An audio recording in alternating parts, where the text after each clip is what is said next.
ಗುರುಭ್ಯೋ ನಮಃ. ನಮ್ಮ ನಾಟ್ಯನಿಕೇತನಕ್ಕೆ ಇದೀಗ 70ರ ಸಂಭ್ರಮ.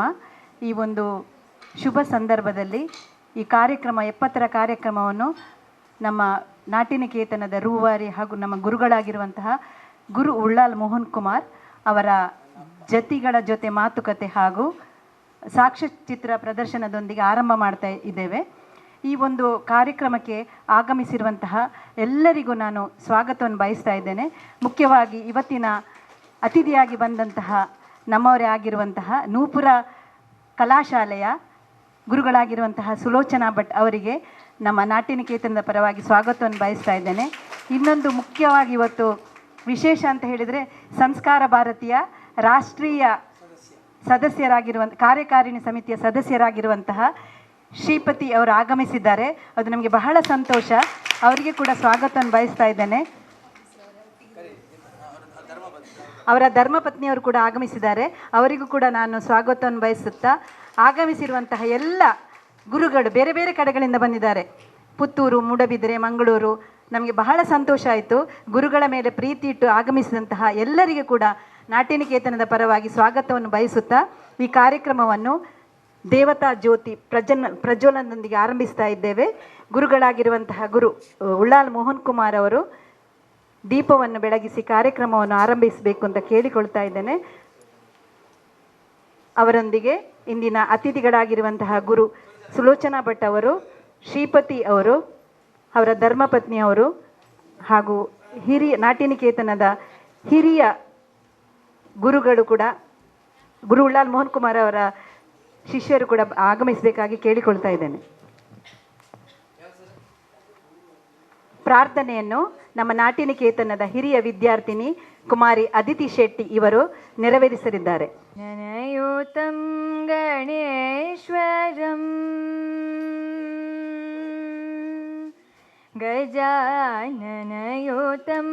ಗಣೇಶ್ವರಂ ಶ್ರೀ ಗಜಾನನಯೋತಂ ಗಣೇಶ್ವರಂ ಭಜಾಮಿ ಸತತಂ ಸೂರೇಶ್ವರಂ ಶ್ರೀ ಗಜಾನನಯೋತಂ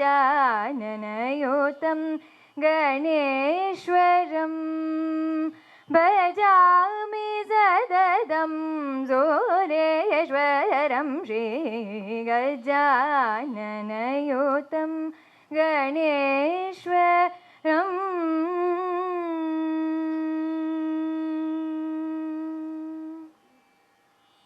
ಅಜೇಂದ್ರ ಪೂಜಿತ ಅಜೇಂದ್ರ ಪೂಜಿತ ವಿಘ್ನೇಶ್ವರಂ ಅಜೇಂದ್ರ ಪೂಜಿತ ವಿಘ್ನೇಶ್ವರಂ ಭಜಾಮಿ ಸನುತ ಪದ ಪದ್ಮಗರಂ ಅಜೇಂದ್ರ ಪೂಜಿತ ವಿಘ್ನೇಶ್ವರಂ ಭಜಾಮಿ ಸನುತ ಪದ ಪದ್ಮಗರಂ ಗಜಾನನಯೋತಂ ಗಣೇಶ್ವರಂ ಭಜಾಮಿ ಸತತಂ ಸೂರೇಶ್ವರಂ ಶ್ರೀ ಗಜಾನನಯೋತಂ ಗಣೇಶ್ವರಂ.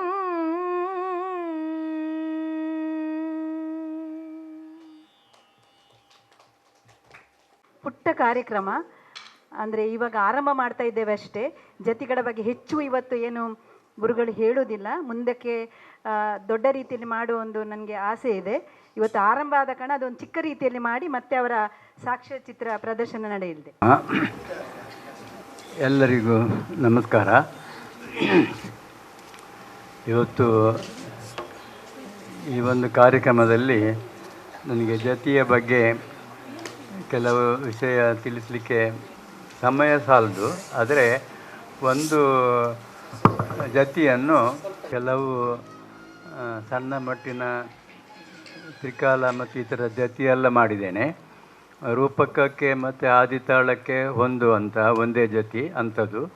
ಮತ್ತು ಆದಿತಾಳಕ್ಕೆ ಇದ್ದ ಜತಿ ಮಿಶ್ರ ಚಾಪಿಗೆ ಮಾಡುವಾಗ ತೀರ್ಮಾನವನ್ನು ಸ್ವಲ್ಪ ಆಚೆ ಈಚೆ ಮಾಡಿ ಅಂಥದ್ದೆಲ್ಲ ಕೆಲವು ಮಾಡಿದ್ದೇನೆ. ಯಾರಿಗಾದರೂ ಅವಶ್ಯಕ ಇದ್ದರೆ ಮುಂದಕ್ಕೆ ಅದನ್ನು ತಿಳಿಸುವ. ಇವತ್ತು ಮಾತ್ರ ನನಗೆ ಸ್ವಲ್ಪ ಕೂಡುವುದಿಲ್ಲ. ಆದರೆ ಈಗ ನಾನು ನಮ್ಮ ವಿದ್ಯಾರ್ಥಿ ಪ್ರತಿಯೊಬ್ಬನ್ನು ತಂದು ಎಲ್ಲರಿಗೂ ಆ ಜೊತೆ ಗೊತ್ತಿರಬೇಕು. ನಮ್ಮ ಗುರುಗಳಿಂದ ಕಲ್ತದ್ದು ನಾನು. ಒಬ್ಬರು ಒಂದು ರೀತಿಯಾಗಿ ಮಾಡ್ತಾರೆ. ನಾನು ಒಂದು ಏನು ಹೇಳ್ತೇನೆ ಅಂದರೆ, ನಾವು ಈಗೀಗಿನ ಕೆಲವು ತುಂಬ ಅಭಿವೃದ್ಧಿ ಆಗಿದರೆ ನಾವು ಕಲಿಯುವ ಸಮಯದಲ್ಲಿ ಇದ್ದಕ್ಕಿಂತ 1000 ಪಾಲು ಈಗ ಅಭಿವೃದ್ಧಿ ಆಗಿದೆ ನಮ್ಮ ಈ ಶಾಸ್ತ್ರೀಯ ಭರತನಾಟ್ಯ ಇದು. ಆದರೆ ಕೆಲವು ಉಪ ಅಡವುಗಳೇ ಜಾಸ್ತಿ ಆಗಿರುವಾಗ ಅದು ಒಂದು ಬರೇ ಅಲಂಕಾರಕ್ಕೆ ಮಾಡಿದ ಹಾಗೆ ಕೆಲವು ಕಾಣ್ತದೆ. ಆದರೆ ತುಂಬ ಅಭಿವೃದ್ಧಿ ಆಗಿದೆ. ನಮ್ಮ ಗುರುಗಳು ಹೇಳಿಕೊಟ್ಟ ಒಂದು ಜತಿ ಸಾಮಾನ್ಯ ಎಲ್ಲರಿಗೂ ಗೊತ್ತುಂಟದು. ನನ್ನ ಪರಂಪರೆಯಲ್ಲಿ ಕಲಿತವರು ತುಂಬ ಜನ ಇದ್ದಾರೆ, ಅವರಿಗೆಲ್ಲ ಗೊತ್ತುಂಟು. ಅದು ತಜ್ಜಂ ತಕ್ಕ ಜಂ ತಕ್ಕತ್ತ ಜಂ ತಕ್ಕಿಟ್ಟ ತಕ್ಕತ್ತ ಜಂ ತಕ್ಕತ್ತ ರಂ ತದಿಗಿಣತ್ತು, ಇದು ತ್ರಿಕಾಲ ಮಾಡಿ ಅದರಲ್ಲಿ ನಾವು ಕಲಿಯುವಾಗ ನಮಗೆ ಹೇಳಿಕೊಟ್ಟದ್ದು ಒಂದು ಇದು 9 ಅಕ್ಷರ ಮಧ್ಯದಲ್ಲಿ ಬಿಡಲಿಕ್ಕೆ. ತತ್ತಗ ಜಂ ತರಿ ತತ್ತಗ ನಂ ತರಿ ತಗ ತಕತಿಕ್ಕು ತದಿ ಗಿಣ ತೊಂ ತಕತಿಕ್ಕು ತದಿ ಗಿಣ ತಕತಿಕ್ಕು ತದಿ ಗಿಣ ತೊಂ ತಕ್ಕ ದಿಮ್ಮಿ ತಕ್ಕ ತಕ್ಕಿಟ್ಟ ಅಂತ ಬಿಡಬೇಕು. ನಿಜವಾಗಿ ಅದು ಒಳ್ಳೆಯದು. ಆದರೆ ಪರೀಕ್ಷೆಯ ಮಕ್ಕಳಿಗೆ ತುಂಬ ಕಷ್ಟ ಆಗ್ತಾ ಉಂಟು, ಗೊತ್ತಾಗೋದಿಲ್ಲ ಅದು. ಅದಕ್ಕಿಂತ ಅದರಲ್ಲಿ ತೀರ್ಮಾನ ಹೇಗೆ ಸ್ವಲ್ಪ ಅಲಂಕಾರವಾಗಿ ಚಿಕ್ಕದಾಗಿ ಹೇಗೆ ಮಾಡಬಹುದು ಎಂಬುದನ್ನು ಕೂಡ ನಾನು 1-2-3 ತೀರ್ಮಾನ ಮಾಡಿದ್ದೇನೆ. ಅದು ಮಾತ್ರ ನಾನು ಈಗ ಇಲ್ಲಿ ತೋರಿಸ್ತೇನೆ. ಸ್ವಲ್ಪ ಅದು ಒಂದು ಸ್ವಲ್ಪ ಪ್ರತಿಭೆ ಇಲ್ಲಿ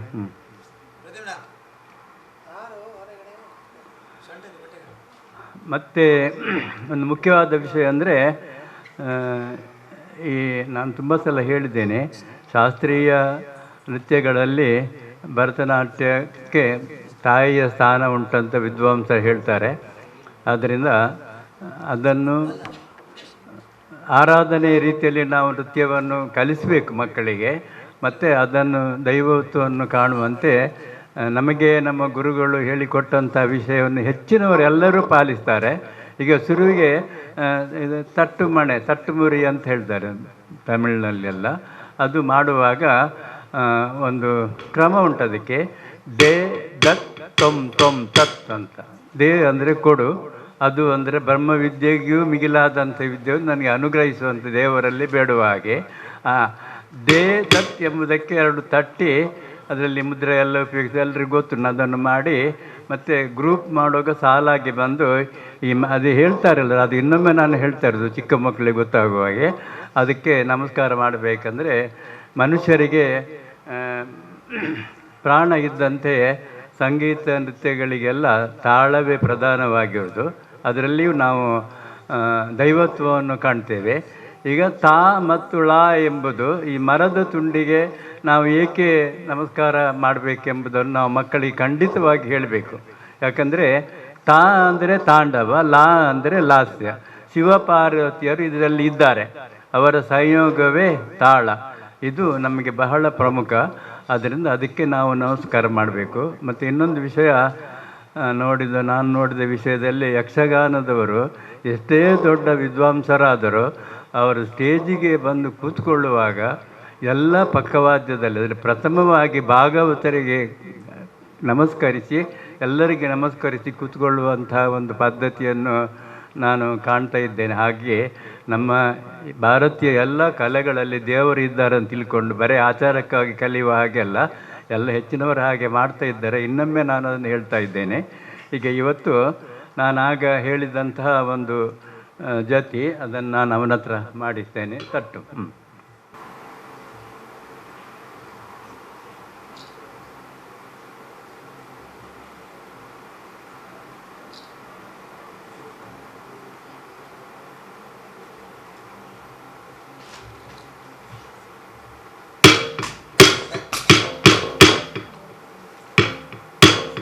ಇಲ್ಲಿಯವರೆಗೆ ಇದು ತಕ್ಕ ದಿಮ್ಮಿ ತಕ್ಕ ದಿಮ್ಮಿ ಇದು ಇದ್ದರೆ ಒಳ್ಳೆಯದು. ಅವರು ಎಲ್ಲರೂ ಬಂದು ಇಲ್ಲಿ ನಮಸ್ಕಾರ ಮಾಡಿ ಹೋಗುವವರೆಗೆ ಆಗಿ ಇದ್ರೆ ಒಳ್ಳೆಯದು. ಮತ್ತು ಇನ್ನೊಂದು ಮುಖ್ಯ ವಿಷಯ ಅಂದರೆ ಈ ಶ್ಲೋಕ ಹೇಳುವಾಗ ಸ್ವಲ್ಪ ಆರ್ಭಟೆ ಕೊಟ್ಟಲ್ಲ, ಎಲ್ಲರಿಗೂ ಕೇಳುವ ಹಾಗೆ ಹೇಳಿದರೆ ಸಾಮೂಹಿಕವಾಗಿ ಎಲ್ಲ ಬೇಗನೆ ಬರ್ತದೆ. ಇಲ್ಲವಾದರೆ ಈಗ ಹೆಚ್ಚಾಗಿ ನಾವು ಗ್ರೂಪ್ ಕ್ಲಾಸ್ ಮಾಡ್ತೇವೆ, ಅಲ್ಲಿ ಮಾಡುವಾಗ ಮಕ್ಕಳ ದೇವರ ಪ್ರಾರ್ಥನೆ ಮೇಲೆ ತಲೆ ಹೋಗುವುದಿಲ್ಲ. ಅವಳದು ಮುಗೀತಾ ಇವಳದು ಮುಗೀತಾ ಅಂತ ಹೀಗೆ ಯಾವಾಗ ಮುಗಿತದೆ ಅಂತ ಹೀಗೆ ನೋಡಿದ್ರಲ್ಲೇ ಹೋಗ್ತದೆ. ಆದ್ದರಿಂದ ಸಾಮೂಹಿಕವಾಗಿ ಹಾಡಿದರೆ ಬೇಗನೆ ಬರ್ತದೆ ಮತ್ತು ಎಲ್ಲದಕ್ಕೂ ಅನುಕೂಲ. ಹಾಗೆ ನಮ್ಮ ಹೆಚ್ಚಿನ ಇದು ಗುರುಗಳೆಲ್ಲ ಇದ್ದಾರೆ, ಅವರಾಗೆ ಮಾಡಿಸ್ತಾರೆ. ಅದಕ್ಕೆ ಇನ್ನೊಮ್ಮೆ ನಾನು ಹೇಳ್ತಾ ಇರುವುದು, ಯಾಕಂದರೆ ಸಂಪ್ರಬದ್ಧವಾಗಿ ನಾವು ಕಲಿತವರು ಸಂಪ್ರದಾಯ ಬಿಡಬಾರದು.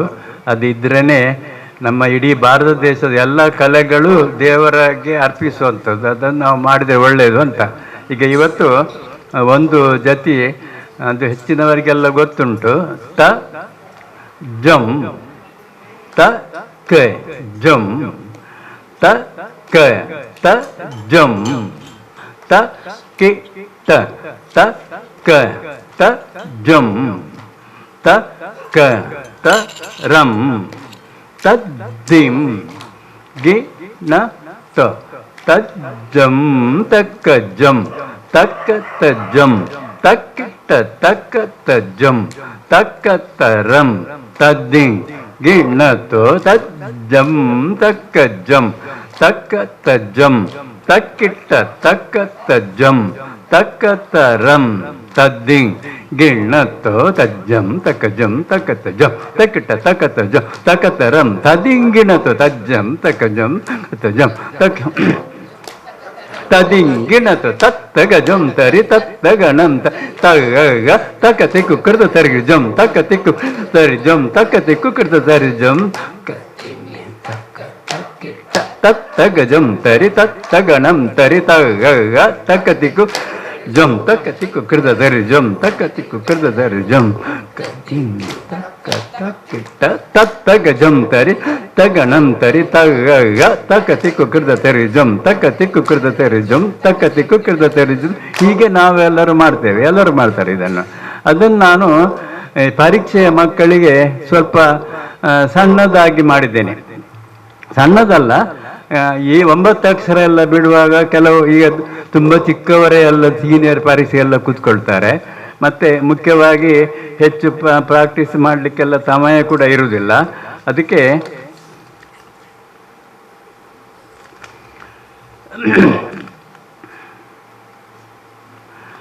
ಅದನ್ನೇ ತತ್ತಗಜಂ ತರಿತ ತತ್ತಗಣಂ ತರಿತ ತತ್ವಂ ತತ್ವಂ ತಳಂಕುತಂ ಕೃತ ತಕ್ಕೃತ ತರಿಜಂ ತತ್ವಂ ತತ್ವಂ ತಳಂಕುತಂ ಕೃತ ತಕ್ಕೃತ ತರಿಜಂ ತತ್ವಂ ತತ್ವಂ ತಳಂಕುತಂ ಕೃತ ತಕ್ಕೃತ ತರಿಜಂ ಕೃತ ತಕ್ಕೃತ ತರಿಜಂ ಕೃತ ತಕ್ಕೃತ ತರಿಜಂ.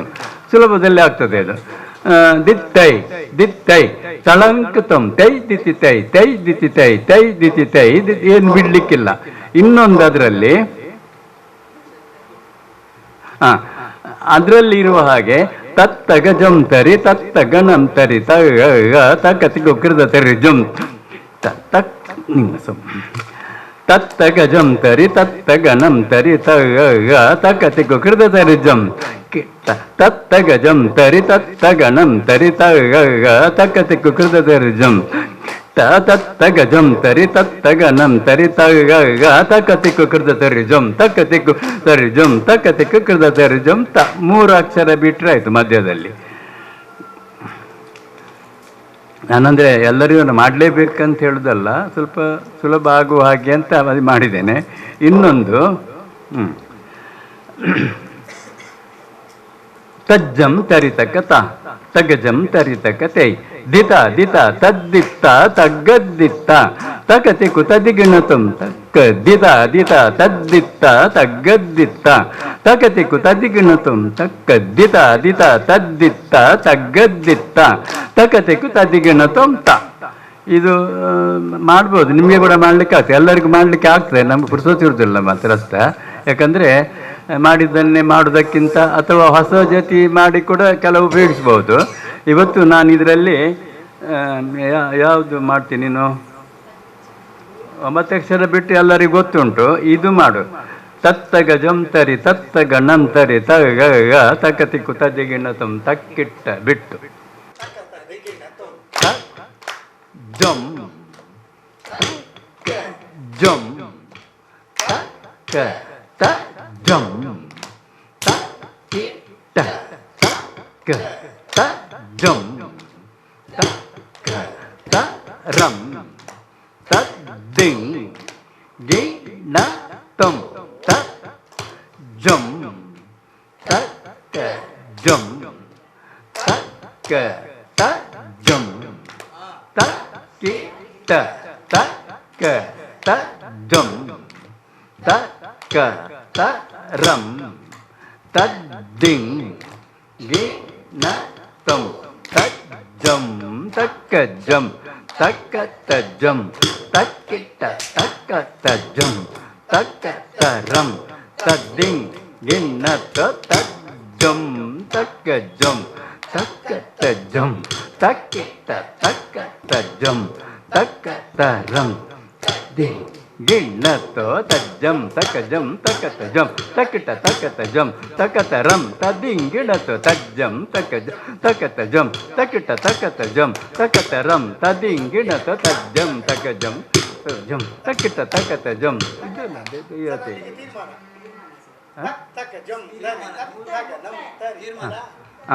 ಮಾಡಬೇಡಿ ನಮ್ಮೇನು ತಗ ಜಂ ಸರಿ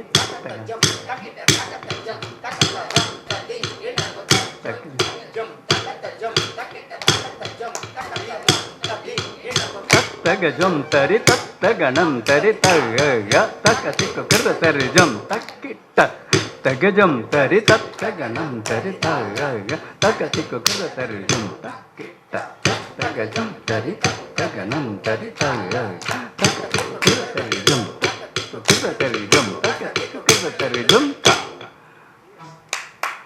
ಇನ್ನೊಂದು ತತ್ತ ಗಜಂ ತರಿತ ಅಲ್ಲಿಂದ ತತ್ವಂ ತತ್ವಂ ಬಿಡದೆ ಕಿಟ್ಟ ತಕ್ಕ ತತ್ತ ಗಜಂ ತರಿತ ತಕ್ಕ ಜಂ ತರಿತೈ ತತ್ವಂ ತತ್ವಂ ತಳಂಕುತಂ ತಕ ತಿಕ್ಕು ಕೃತ ತರಿ ಜಂ ತತ್ವಂ ತತ್ವಂ ತಳಂಕುತಂ ತಕ ತಿಕ್ಕು ಕೃತ ತರಿ ಜಂ ತತ್ವಂ ತತ್ವಂ ತಳಂಕುತಂ ತಕ ತಿಕ್ಕು ಕೃತ ತರಿ ಜಂ. ಸರಿ ಬರ್ತಲ್ಲ ಅದು. ಹಾಂ ಮೂರನೇದ್ದು ಅದೇ ಇದು ಈ ಬೆರಳಿಗೆ ಬರ್ತದೆ ಅದು. ತತ್ತ ಗಜಂ ತರಿತ ಅತತ್ತ ಗಜಂ ತರಿತೈ ದಿತ ದಿತ ತದ್ದಿತ್ತ ತಗ್ಗದ್ದಿತ್ತ ತಕ ತಿಕ್ಕು ತದ್ದಿಗಿಣ ತೊಂ ಕಿಟ್ಟ ತಕ್ಕ ಗಜಂ ತರಿತ ತತ್ತ ಗಜಂ ತರಿತ ತತಕ ತಜಂ ಕಿಟ್ಟ ತಕ್ಕ ತತ್ತ ಗಜಂ ತರಿ ತತ್ತ ಗಣಂ ತರಿ ತರಿ ತತಕ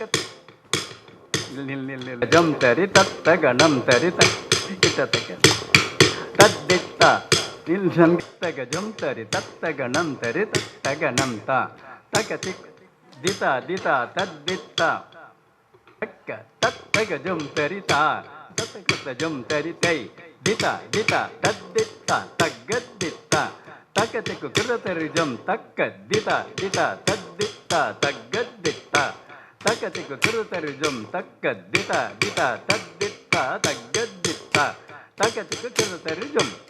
ಯಾವುದು ನಿಮಗೆ ಕೂಡ ಮಾಡಲಿಕ್ಕೆ ಆಗ್ತದೆ, ನಾನೇ ಮಾಡೋದಂತಲ್ಲ, ಎಲ್ಲರೂ ಮಾಡ್ಬೋದು. ನಾನು ಒಂದು ವಿಷಯ ಹೇಳಿದ್ದು ಮಾಡಿದರೆ ಒಳ್ಳೆಯದು. ಈಗ ಪರೀಕ್ಷೆಗೆ ಬೇಗ ಬೇಗ ಮುಗಿಬೇಕಲ್ಲ, ಆಗ ಪ್ರದರ್ಶನದಲ್ಲಿ ಏನು ಬೇಕಾದರೂ ಮಾಡಿ. ಅಥವಾ ಒಂದು ಕಾರ್ಯಾಗಾರ ಮಾಡುವಾಗ, ಈಗ ಕೆಲವರೆಲ್ಲ ಮೊನ್ನೆ ಒಂದು ಕಡೆಯಲ್ಲಿ ನೋಡಿದ್ರೆ ಸಂಕೀರ್ಣ ಧ್ರುವತಾಳದಲ್ಲಿ ಒಂದು ವರ್ಣ, ಅದು ನಿಜವಾಗಿ ಅಪರೂಪದ ತಾಳ. ಅದು ಮಾಡಿದವರು ಒಳ್ಳೆ ಜ್ಞಾನಿ ಇರಬೇಕು, ಮತ್ತು ಇರಬೇಕು. ಅದು ಮಾಡುವಾಗ ನಾವು ಹೀಗೆ ಊಟ ಮಾಡಲಿಕ್ಕೆ ಸುಲಭ. ಅದು ಹೀಗೆ ಮುಟ್ಟುವುದಿಲ್ಲ, ಮುಟ್ಟಿದರೆ ಪಚ್ಚಾವು ಹಾಗೆ ಆಗುವಂಥದ್ದು. ಇದಕ್ಕೆ ಪ್ರೋಗ್ರಾಮಿಗೆ ಮಾಡಬೇಡಿ, ಒಳ್ಳೆಯ ದೊಡ್ಡ ಪ್ರೋಗ್ರಾಮಿಗೆ ಒಳ್ಳೆಯ ಇರುವ ಖಂಡಿತ ಮಾಡಲೇಬೇಕು. ಇಂಥದ್ದೆಲ್ಲ ಮಾಡಿದರೆ ನಮ್ಮ ಜ್ಞಾನ ಹೆಚ್ಚಾಗ್ತದೆ ನಿಜವಾಗಿ. ಅಂಥ ಕೆಲವು ವಿಷಯಗಳುಂಟು. ಇನ್ನೊಂದು ಸಲ ಇಂಥ ಸಂದರ್ಭ ಬಂದಾಗ ನಾನು ಹೇಳ್ತೇನೆ, ಅಥವಾ ಯಾರಿಗಾದರೂ ಅಗತ್ಯ ಇದ್ದಾಗ ನನ್ನ ಹತ್ರ ಕೇಳಿದರೆ ನನಗೆ ನಮ್ಮ ಗುರುಗಳ ಅನುಗ್ರಹದಿಂದ ಏನಾದರೂ ಇದ್ದರೆ ನಾನು ಹೇಳಿಕೊಡ್ತೇನೆ. ಅಂದರೆ ಹೆಚ್ಚಿನವರು ನಮ್ಮ ಸಂಪ್ರದಾಯದವರು ಇರುವುದು. ಇವರು ಬ್ರಹ್ಮರಿಯವರಿದ್ದಾರೆ, ಇವರು ವಸುಂಧರಾಧರ ಸ್ವಾಮಿ ಕೂಡ ನಮ್ಮ ಗುರುಗಳ ಶಿಷ್ಯರೇ. ಹಾಗೆಲ್ಲರಿಗೂ ನಾನು ಹೇಳ್ತಾ ಇರುವುದು ಅಂತೂ ನಮ್ಮ ಸನಾತನ ಕಲೆಯನ್ನು ಉಳಿಸಿ ಅಂತ ಹೇಳೋದು. ಮತ್ತು ಈಗ ಎಲ್ಲ ಕಡೆಯಲ್ಲಿ ಅದು ಆಗೋದಿಲ್ಲ. ಈ ಗ್ರೂಪ್ ಡ್ಯಾನ್ಸ್ ಬಂದ ಮೇಲೆ ಅದು ಗ್ರೂಪ್ ಸಾಧಾರಣ ಒಂದು 10 ಜನ ಸಾಕಾಗೋದಿಲ್ಲ. 50-70 ಜನರು ಬಂದರೆ ಭಾರಿ ಅವ್ರು ಏನೇ ಮಾಡ್ತಾರಂತ ಗೊತ್ತಿಲ್ಲ, ಬಂದು ಸುತ್ತಿ ಎಲ್ಲ ಹೋಗ್ತಾರೆ.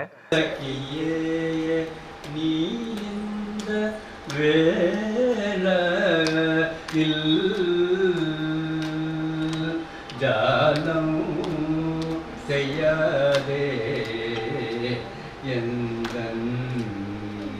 ಸಖಿಯೇ ಹೀಗೆ ಬರ್ತದೆ. ಅದು ಕೂಡ ಜತಿ ಬರುವಾಗ ತಕ್ಕ ದಿಮ್ಮಿ ತಕ್ಕ ಇಲ್ಲಿಗೆ ಹೀಗೆ ಬಿಡಬೇಕು, ಅಲ್ಲಿಂದ ಅರ್ಧಿ ತಗೊಳ್ಬೇಕು. ಇದೆಲ್ಲ ಕಲೀಲೇಬೇಕು ನೀವು. ಯಾಕಂದರೆ ಮಕ್ಕಳಿಗೆ ಕಲಿಸ್ಲಿಕ್ಕೆ ಅಂತಲ್ಲ, ಒಳ್ಳೆಯ ಮಕ್ಕಳಿಗೆ ಕಲಿಸಿದ್ರೆ ಒಳ್ಳೆಯದು. ಇಂಥ ದಿವಸ ಕಲಿಯುವಂಥದ್ದು ತುಂಬ ಉಂಟು. ಮತ್ತು ನಮಗೆ ಅದಕ್ಕೆ ಪ್ರದರ್ಶನ ಮಾಡಲಿಕ್ಕೆ ಅನುಕೂಲ ಇಲ್ಲ ಅಂತ ತಿಳ್ಕೊಳ್ಬೇಡಿ ಆಗ್ತದೆ. ಹಾಗೆ ಇವತ್ತಿಗೆ ಇಷ್ಟನ್ನು ನಾನು ತಕ್ಕ ತಕ್ಕತ್ತ ಜಮ್ ತಕ್ಕ ತಕ್ಕ ತಕ್ಕತ್ತ ಜಮ್ ತಜಂ ತಾರಂ ಜೊಣು ತಗದಿಂ ತಕ್ಕ ಜಮ್ ತರಿ ಜಮ್ ತರಿ ತಗತರಿ ತಕ್ಕೆ ತಾಮ್ ತಗ್ಗತ್ತಿ ತಾಮ್ ಕೃತತರಿ ಜಮ್ ತಗ್ಗತ್ತಿ ತಾಮ್ ಕೃತತರಿ ಜಮ್ ತಗ್ಗತ್ತಿ ತಾಮ್ ಕೃತತರಿ. ಇದನ್ನು ಖಂಡಕ್ಕೆ ಮಾಡಲಿಕ್ಕೆ ಬರ್ತದೆ.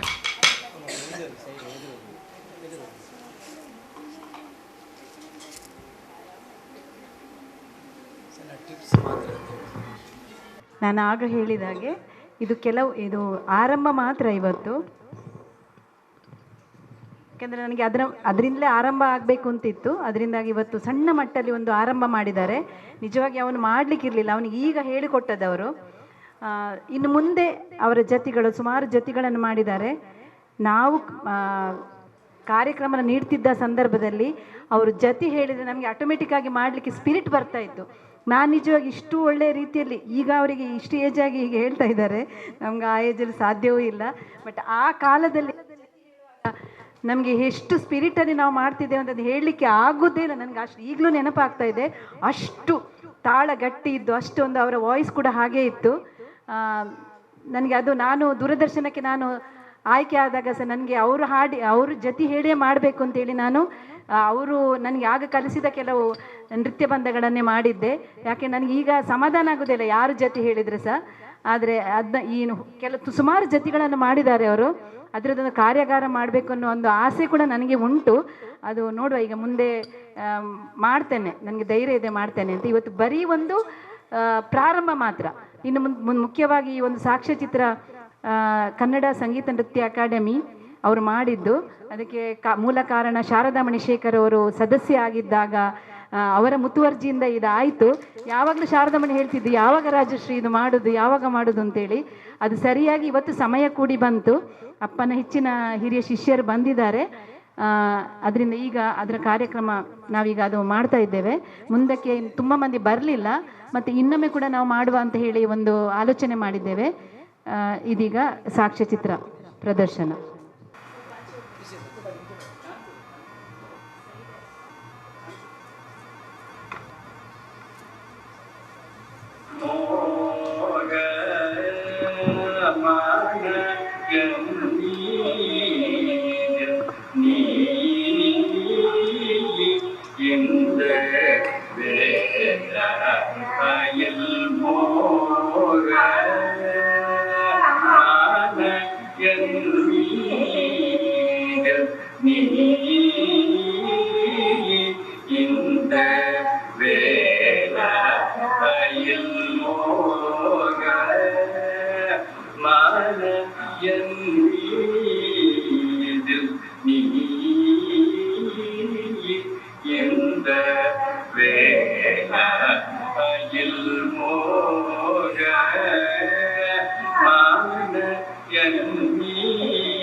ಇವರು ದಕ್ಷಿಣ ಕನ್ನಡ ಜಿಲ್ಲೆಯ ಮಂಗಳೂರಿನ ಭರತನಾಟ್ಯ ಗುರು ಉಳ್ಳಾಲ ಮೋಹನ್ ಕುಮಾರ್. 6 ದಶಕಗಳ ಕಲೋಪಾಸನೆ, 100 ಸೃಷ್ಟಿ, ಇಳಿ ವಯಸ್ಸಿನಲ್ಲೂ ಕಲಿಸುವ ಉತ್ಸಾಹದಿಂದಿರುವ ಇವರು ಕರಾವಳಿ ಕರ್ನಾಟಕದ ಓರ್ವ ಅಸಾಧಾರಣ ಕಲಾರಾಧಕ.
ಮಂಗಳೂರು ವಲಯದಲ್ಲಿ ಶಾಸ್ತ್ರೀಯ ಭರತನಾಟ್ಯ ಕಲಿಕೆಯ ಬೀಜ ಬಿತ್ತಿ ಕಲಾ ಪ್ರಸಾರದ ಕಂಪು ಹಬ್ಬಿದ, ಕಲೆಯನ್ನು ದೇವರಂತೆ ಪೂಜಿಸುವ ಈ ಕಲಾ ಜೀವನದ ಸುತ್ತ ಪ್ರದಕ್ಷಿಣೆಯೇ ಈ ಸಾಕ್ಷ್ಯಚಿತ್ರ ನಾಟ್ಯನಿಕೇತನ.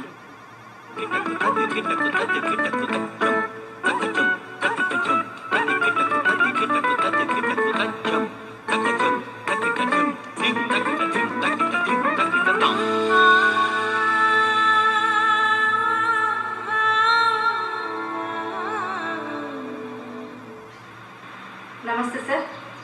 ನಿಮ್ಮ ಅಪಾರ ಶಿಷ್ಯವರ್ಗದಲ್ಲಿ ನಾನು ಒಬ್ಬ ಶಿಷ್ಯರಾಗಿರೋದು ನನ್ನ ಹೆಮ್ಮೆ ವಿಷಯ.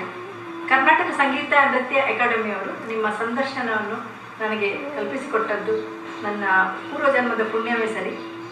ಈ ಮಾತಿನ ಮಂಟಪಕ್ಕೆ ನಿಮಗೆ ಸ್ವಾಗತ ಸರ್. ನಮಸ್ಕಾರ. ಕರ್ನಾಟಕ ಸರ್ಕಾರದ ನೃತ್ಯ ಸಂಗೀತ ಅಕಾಡೆಮಿಯವರು ನಾನು ಈ ನೃತ್ಯ ಕ್ಷೇತ್ರದಲ್ಲಿ ಸ್ವಲ್ಪ ಸಾಧನೆ ಮಾಡಿರುವುದನ್ನು ಗಮನಿಸಿ ಅದರ ದಾಖಲೀಕರಣವನ್ನು ಈಗ ಮಾಡ್ತಾ ಇದ್ದಾರೆ. ಇದಕ್ಕಾಗಿ ಈ ಅಕಾಡೆಮಿಗೆ ನನ್ನ ಹೃತ್ಪೂರ್ವಕ ವಂದನೆಗಳು ಮತ್ತು ನಾನು ಸದಾ ಚಿರಋಣಿಯಾಗಿದ್ದೇನೆ. 1933 ಅಕ್ಟೋಬರ್ 4ರಂದು ನಾಟಿ ವೈದ್ಯ ದೇರಣ್ಣ ಪಂಡಿತ್ ನಾಗಮ್ಮ ದಂಪತಿ ಪುತ್ರನಾಗಿ ಜನಿಸಿದ ಮೋಹನ್ ಕುಮಾರ್ ತಮ್ಮ ಕುಟುಂಬದಲ್ಲಿ ಮೊದಲ ತಲೆಮಾರಿನ ಕಲಾವಿದರು. ಬಾಲ್ಯದಲ್ಲಿ ನೋಡಿದ ಯಕ್ಷಗಾನದ ಸ್ತ್ರೀ ವೇಷ ಇವರನ್ನು ನಾಟ್ಯದ ಕಡೆಗೆ ಸೆಳೆಯಿತು. ಆದರೆ ಆ ಕಾಲಕ್ಕೆ ಭರತನಾಟ್ಯವನ್ನು ಶಾಸ್ತ್ರೀಯವಾಗಿ ಕಲಿಸುವ ಗುರುಗಳೇ ಇರಲಿಲ್ಲ. ಶಾಲೆಯ ಶೈಕ್ಷಣಿಕ ವಿಷಯದಲ್ಲಿ ಹೆಚ್ಚೇನು ಆಸಕ್ತಿ ಇಲ್ಲದ ಮೋಹನ್ ಕುಮಾರ್ ಅವರ ಮನಸ್ಸು ಭರತನಾಟ್ಯದ ಕಡೆಗೆ ತುಡಿಯುತ್ತಿತ್ತು. ಚಿಕ್ಕಮ್ಮ ಕಮಲಾಬಾಯವರ ಒತ್ತಾಸೆ ಮೇರೆಗೆ ಜೈಲ್ ಶಾಲೆಯಲ್ಲಿ ಶಿಕ್ಷಕ ತರಬೇತಿ ಸಂಸ್ಥೆಗೆ ಸೇರಬೇಕಾಯಿತು. ಚಿಕ್ಕಂದಿನಿಂದಲೇ ನನಗೆ ಒಂದು ಕುಣಿಯುವ ಒಂದು ಅಭ್ಯಾಸ, ಅದು ನಾನು ಅದನ್ನು ಮೈಗೂಡಿಸಿಕೊಂಡು ಬಂದಿದ್ದೇನೆ. ಹಾಗಾಗಿ ಈ ಒಂದು ಆತುರವು ಬೆಳೆಯುತ್ತಾ ನಮ್ಮ ಊರಿನಲ್ಲಿ ಆಗುವಂತಹ ಯಕ್ಷಗಾನ ಬಯಲಾಟವನ್ನು ನೋಡುವಂತಹ ಒಂದು ಅವಕಾಶ ಧಾರಾಳ ಆಗಿತ್ತು. ಆಗ ನಾವು ರಾತ್ರಿ ಹೊತ್ತಿನಲ್ಲಿ ಸೂಟು ಹಿಡ್ಕೊಂಡು ಬಹಳ ದೂರದವರೆಗೆ ನೋಡಲಿಕ್ಕೆ ನಾನು ನನ್ನ ಗೆಳೆಯರೊಟ್ಟಿಗೆ ಹೋಗ್ತಿದ್ದೆ. ಅಲ್ಲಿ ನನಗೆ ಹೆಚ್ಚಾಗಿ ಆಕರ್ಷಣೆ ಆದದ್ದು ಅದರ ಸ್ತ್ರೀವೇಷದ ಕುಣಿತ. ಅದು ಕಂಡು ನಾನು ಬಹಳ ಆಕರ್ಷಿತನಾಗಿ ಮನೆಗೆ ಬಂದಿದ್ದಾಗ ಮಕ್ಕಳೊಟ್ಟಿಗೆ ಆಡ್ತಿರುವಾಗ ತಾಯಿಯ ಸೀರೆಯನ್ನು ಉಟ್ಟುಕೊಂಡು ನಾನು ಕುಣಿತಿದ್ದೇನೆಂದು ಅಮ್ಮ ಆಗಾಗ ಹೇಳ್ತಿದ್ದರು. ಇದೇ ಒಂದು ನನ್ನ ಮನಸ್ಸಿನಲ್ಲಿ ಆ ಒಂದು ಉತ್ಸಾಹ ಹಾಗೆ ಉಳಿಯಿತು. ಆದರೆ ಕಲಿಯುವಂಥ ಒಂದು ಅವಕಾಶವೂ ಇರಲಿಲ್ಲ. 19ರ ಹರೆಯದಲ್ಲಿದ್ದಾಗ ನೃತ್ಯ ಗುರು ರಾಜನ್ ಅಯ್ಯರ್ ಸ್ಕೂಲ್ ಡೇ ನಿಮಿತ್ತ ಶಾಲೆಗೆ ಬಂದಿದ್ದರು. ಮೋಹನ್ ಕುಮಾರ್ ಅವರಲ್ಲಿ ಭರತನಾಟ್ಯ ಕಲಿಕೆಯ ಬೀಜಾಂಕುರವಾದ ಕ್ಷಣವದು. 5 ವರ್ಷ ಕಲಾವಿದ ಮಾಸ್ಟರ್ ವಿಠಲ್ ಎಂಬುವವರ ಗರಡಿಯಲ್ಲಿ ನೃತ್ಯಾಭ್ಯಾಸ ಮಾಡಿದರು. ಈ ಸಂದರ್ಭದಲ್ಲಿ ಹಿರಿಯ ಭರತನಾಟ್ಯ ಕಲಾವಿದರಾದ ಕಮಲಾ ಲಕ್ಷ್ಮಣ್, ವೈಜಯಂತಿ ಮಾಲಾ ಮೊದಲಾದವರ ಕಾರ್ಯಕ್ರಮಗಳು ಮಂಗಳೂರಿನಲ್ಲಿ ಇರುತ್ತಿದ್ದವು. ಇವನ್ನೆಲ್ಲ ಏಕಾಗ್ರತೆಯಿಂದ ವೀಕ್ಷಿಸುತ್ತಿದ್ದ ಮೋಹನ್ ಕುಮಾರ್ ಅವರಿಗೆ ತಾನು ಈವರೆಗೆ ಕಲಿತದ್ದು ಶಾಸ್ತ್ರೀಯ ನೃತ್ಯ ಅಲ್ಲ ಎಂಬ ಅರಿವಾಯಿತು. ಕಲಿಕೆಗೆ ಶಾಸ್ತ್ರದ ಅಡಿಪಾಯವನ್ನು ಅವರು ಕಂಡುಕೊಂಡದ್ದು ಗುರು ರಾಜನ್ ಅಯ್ಯರ್ ಅವರ ಬಳಿ. ಮಂಗಳೂರಿನ ಕೃಷ್ಣರಾವ್ ಎಂಬ ಕಲಾಸಕ್ತರ ಜತೆ ಮೋಹನ್ ಕುಮಾರ್ ಕೇರಳದ ತ್ರಿಪುಣ್ಣಿತರಕ್ಕೆ ಹೋಗಿ ಕೆಲ ಕಾಲ ಅಯ್ಯರ್ ಅವರ ಶಿಷ್ಯತ್ವದಲ್ಲಿ ಹೆಜ್ಜೆಗಾರಿಕೆ ಕಲಿತರು. ಮುಂದೆ ರಾಜರತ್ನಂ ಪಿಳ್ಳೆ ಅವರ ಸಮರ್ಥ ಮಾರ್ಗದರ್ಶನ ಪಡೆದರು. ಹಾಗೆ ಸತತವಾಗಿ ಒಂದು 5 ವರ್ಷ ಕಾಲ ಅವರಲ್ಲಿ ಕುಣಿಯುತ್ತಾ ಇರುವಾಗಲೇ ನಮ್ಮ ಗುರುಗಳು ಇಲ್ಲಿ ನನ್ನ ಊರಿನಲ್ಲಿ ನಮ್ಮ ಮನೆ ಹತ್ತಿರವೇ ಒಂದು ಮನೆಯನ್ನು ಬಾಡಿಗೆ ತಗೊಂಡು ಅಲ್ಲಿ ಒಂದು ನೃತ್ಯ ಶಾಲೆ ತೆರೆಯುವಂತ ಅಂದರು. ಆಗ ನಾನು ಅದನ್ನೇನು ಪರಿಣಿತನಾಗಿ ಚಿಕ್ಕವನಿದ್ದೇನೆ, ಅಂದರೆ ನಾನು ಸಹಾಯ ಮಾಡ್ತೇನೆ ಅಂತ ಹೇಳಿ ಬಹುಶಃ 1957ನೇ ಇಸವಿಯಲ್ಲಿ ಅದನ್ನು ಬಂದು ಉದ್ಘಾಟನೆ ಮಾಡಿದರು. ವಿಠಲ್ ಮಾಸ್ಟರ್ ಅವರ ಸಲಹೆಯಂತೆ 1957ರಲ್ಲಿ, ಅಂದರೆ ಇಂದಿಗೆ 63 ವರ್ಷಗಳ ಹಿಂದೆ ಕೊಲ್ಯದಲ್ಲಿ ನಾಟ್ಯನಿಕೇತನ ಎಂಬ ನೃತ್ಯ ಸಂಸ್ಥೆ ಆರಂಭಿಸಿದರು. ಇಂದು ಹೆಮ್ಮರವಾಗಿ ಬೆಳೆದಿರುವ ಈ ಕಲಾಶಾಲೆಯ ನೆರಳಲ್ಲಿ ಅನೇಕ ಶಿಷ್ಯರು ರೂಪುಗೊಂಡಿದ್ದಾರೆ.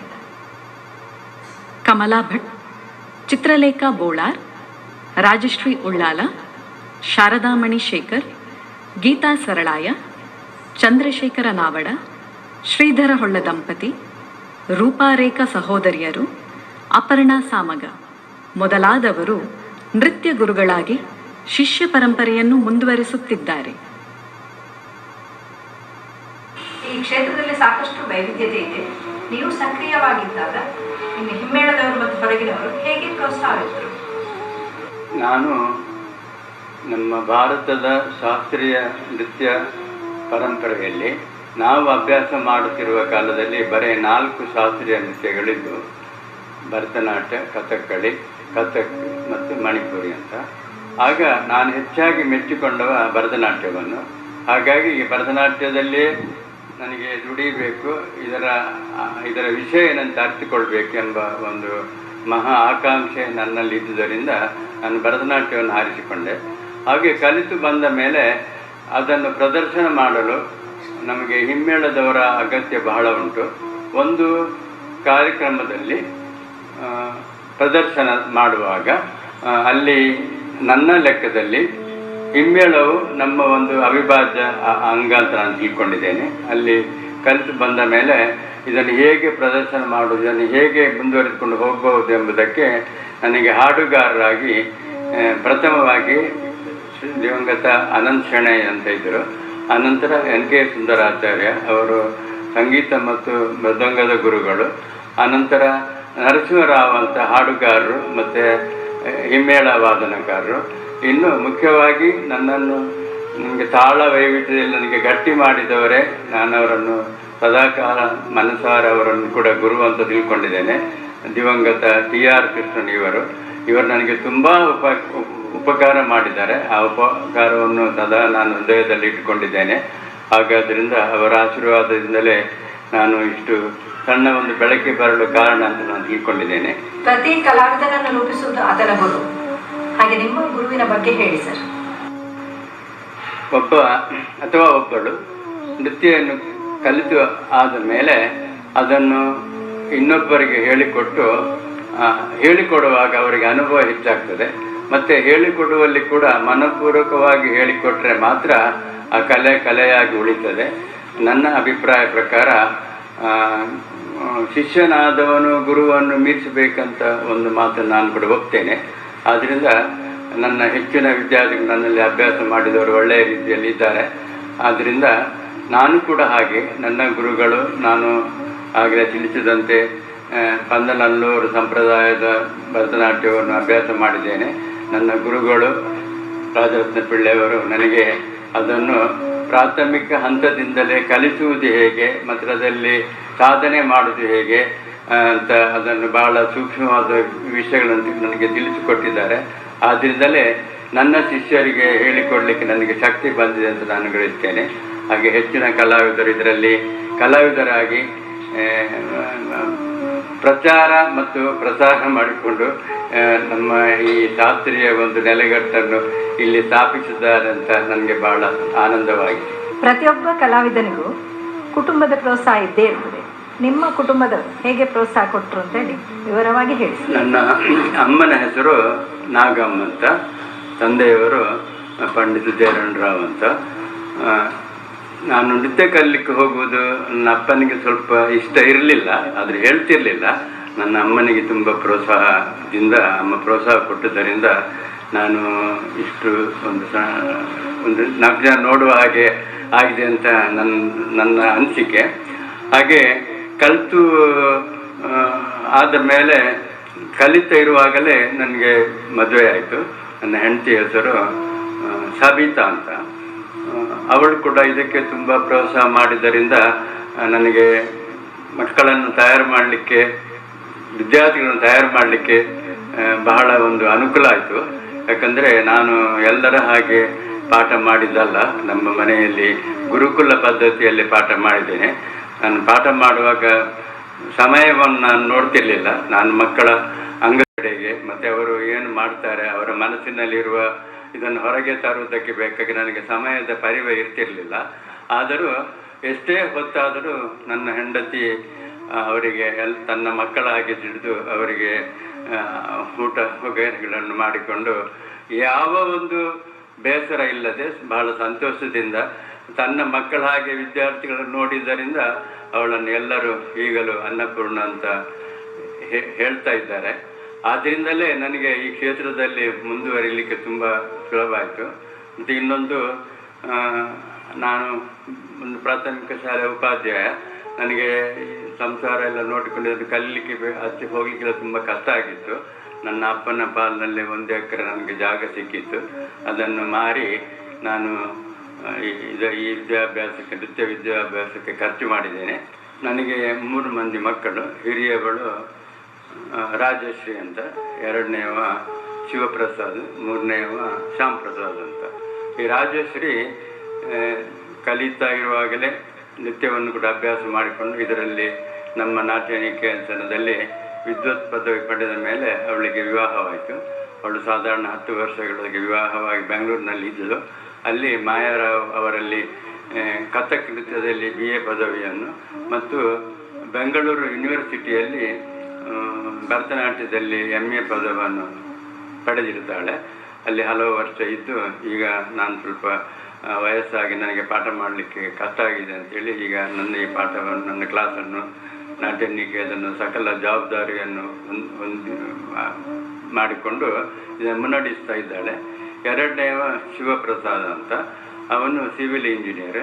ಅವನು ನೃತ್ಯದ ವಿಷಯಕ್ಕೆ ಏನು ಬರಲಿಲ್ಲ.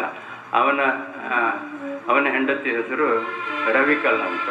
ಅವಳು ಕೂಡ ಇದಕ್ಕೆ ಕಲೆಗೆ ಪ್ರೋತ್ಸಾಹ ಮಾಡುವ ನನ್ನ ಸೊಸೆಯೇ. ಇನ್ನು ಅವನಿಗೆ ಇಬ್ಬರು ಗಂಡು ಮಕ್ಕಳು. ಮೊದಲನೇವ ವರುಣ್ ಪ್ರಸಾದ್ ಅಂತ, ಅವನು ಈಗ ಇದು MBBS ಕಲಿತಾ ಇದ್ದಾನೆ. ಇದರ ಎಡೆಯಲ್ಲಿ ಆಕಾಶವಾಣಿಯ ಕಲಾವಿದರು ರವಿಕುಮಾರ್ ಇವರಲ್ಲಿ ಮೃದಂಗ ಅಭ್ಯಾಸ ಮಾಡ್ತಿದ್ದು ಜೂನಿಯರ್ ಪರೀಕ್ಷೆಯನ್ನು ಮುಗಿಸಿದ್ದಾನೆ. ಈಗ ಸೀನಿಯರಿಗೆ ತಯಾರಾಗ್ತಾ ಇದ್ದಾನೆ.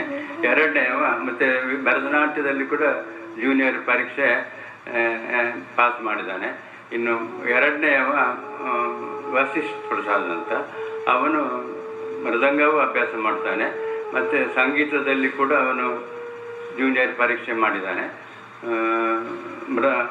ಹಾಗೆ ಮತ್ತು ಈಗ 10ನೇ ತರಗತಿಯಲ್ಲಿ ಕಲಿತಾ ಇದ್ದಾನೆ. ಮತ್ತು 2ನೇ ಮಗ ಶ್ಯಾಮ್ ಪ್ರಸಾದ್ ಅಂತ, ಅವನು ಇಂಜಿನಿಯರ್ ಆಗಿ ಅಮೆರಿಕದಲ್ಲಿದ್ದ, ಈಗ ಬೆಂಗಳೂರಿನಲ್ಲಿದ್ದಾನೆ. ಅವನ ಹೆಂಡತಿ ಹೆಸರು ಮಂಜಿತಾ ಅಂತ. ಅವನಿಗೆ ಕೂಡ ಒಬ್ಬ ಮಗ ಧ್ರುವ ಅಂತ, ಸಾಧಾರಣ 9 ವರ್ಷವೇನ ಪ್ರಾಯ ಅವನಿಗೆ. ಅಂತೂ ನನ್ನ ಕಲೆಗೆ ನನ್ನ ಕುಟುಂಬದವರೆಲ್ಲರೂ ತುಂಬ ಪ್ರೋತ್ಸಾಹ ಮಾಡಿದ್ದರಿಂದ ಇದರಲ್ಲಿ ನನಗೆ ವ್ಯವಸಾಯ ಮಾಡಲಿಕ್ಕೆ ತುಂಬ ಅನುಕೂಲವಾಯಿತು. ನನ್ನ ನಂತರ ನನ್ನ ಈ ಸಂಪ್ರದಾಯವನ್ನು ನನ್ನ ಮಗಳು ಉಳಿಸಿಕೊಂಡು ಅದನ್ನು ಹೋಗ್ತಾಳೆ, ಹೆಸರು ಮಾಡ್ತಾಳೆ ಅಂತ ನನಗೆ ಭರವಸೆ ಉಂಟು. ಹಾಗೆ ನನ್ನ ಈ ನೃತ್ಯ ಸಂಸಾರ ಹೀಗೆ ಇದೆ.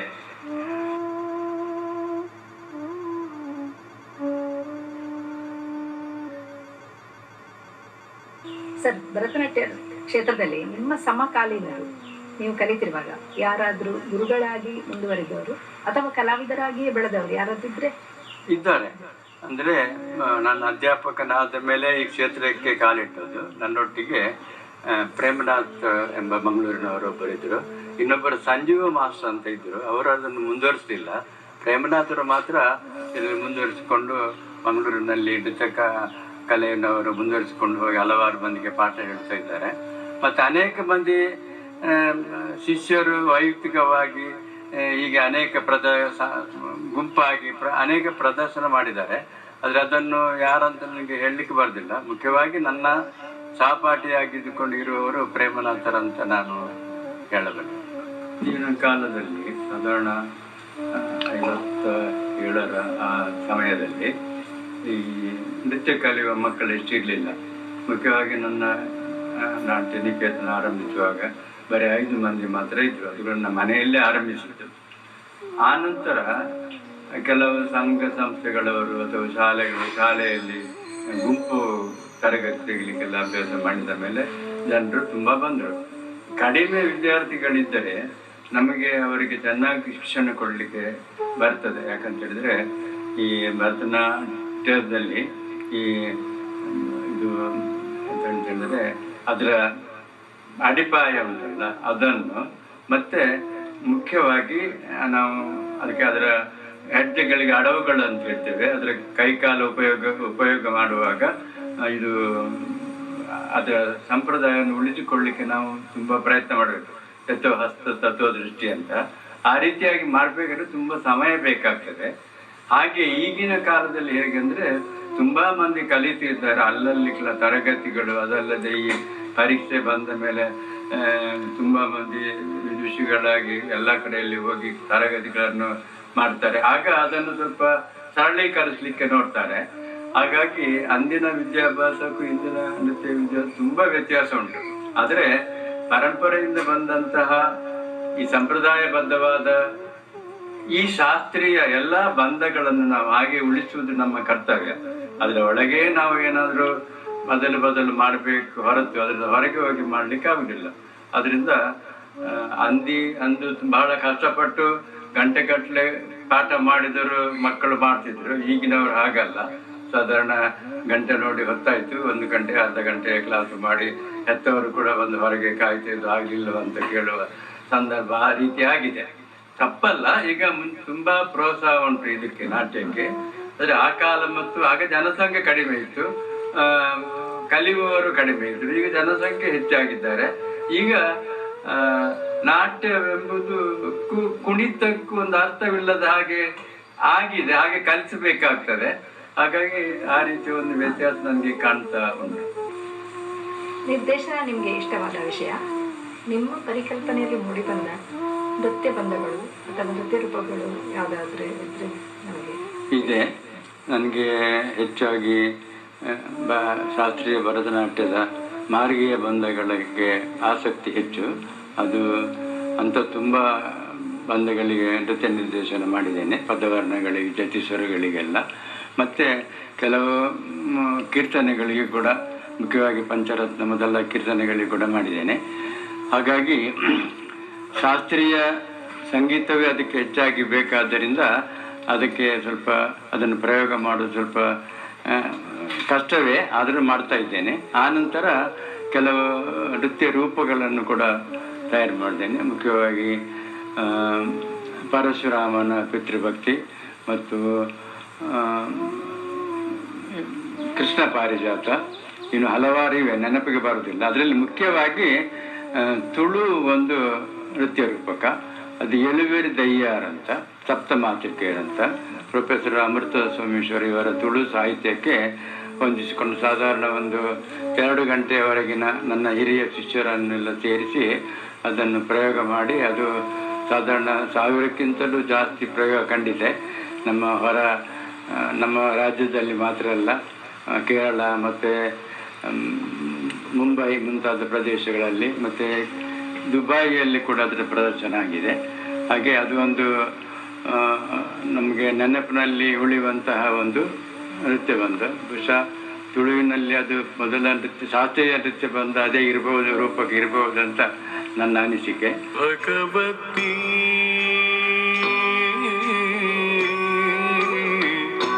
ಭಗವತಿ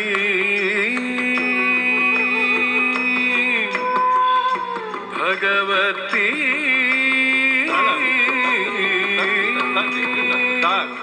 ಕುತಕ್ಕ ದಿಮಿ ದಿಮಿ ತಕ್ಕ ತಾರಿ ತಕ್ಕ ಜೊಣ್ಣು ತಾಮ್ ತಕ್ಕ ಜೆ ಕುತಕ್ಕ ದಿಮಿ ದಿಮಿ ತಕ್ಕ ತಕ್ಕ ಜೊಣ್ಣು ತಾಮ್ ತಾಕ್ ಜೆ ಕುತಕ್ಕ ಜೊಣ್ಣು ತಾಮ್ ತಾದಿಮಿ ದಿಮಿ ತಕ್ಕ ಜೊಣ್ಣು ತಾಮ್ ತಾಕ್ ಜೆ ಕುತಕ್ಕ ತಾಮ್ ತಾದಿಮಿ ದಿಮಿ ತಕ್ಕ ತಾಮ್ ತಾಕ್ ಜೆ ಕುತಕ್ಕ ತಾಕ್ ಜೆ ಕಡದ ತಕ್ಕ ಜೆ ಕುತಕ್ಕ ತಾಕ್ ಜೆ ಕಡದ ತದ್ದಿ ತಕ್ಕ ಜೊಣ್ಣು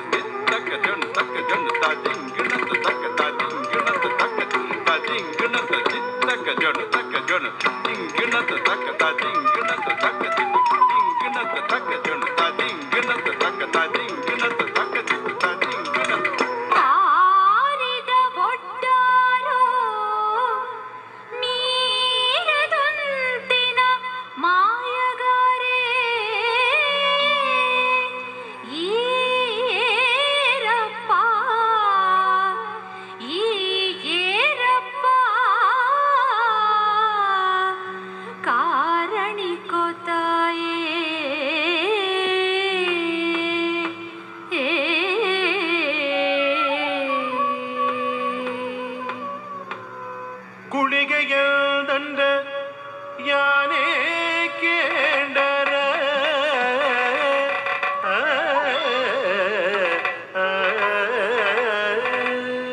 ദുഷ്ടരക്കസ ബിദന മുത്തവെ ഒട്ടുകിത്തനെ പിതടുക ഒട്ടുകിത്തനെ പിതടുക ഒട്ടുകിത്തനെ പിതടുക ഒട്ടുകിത്തനെ പിതടുക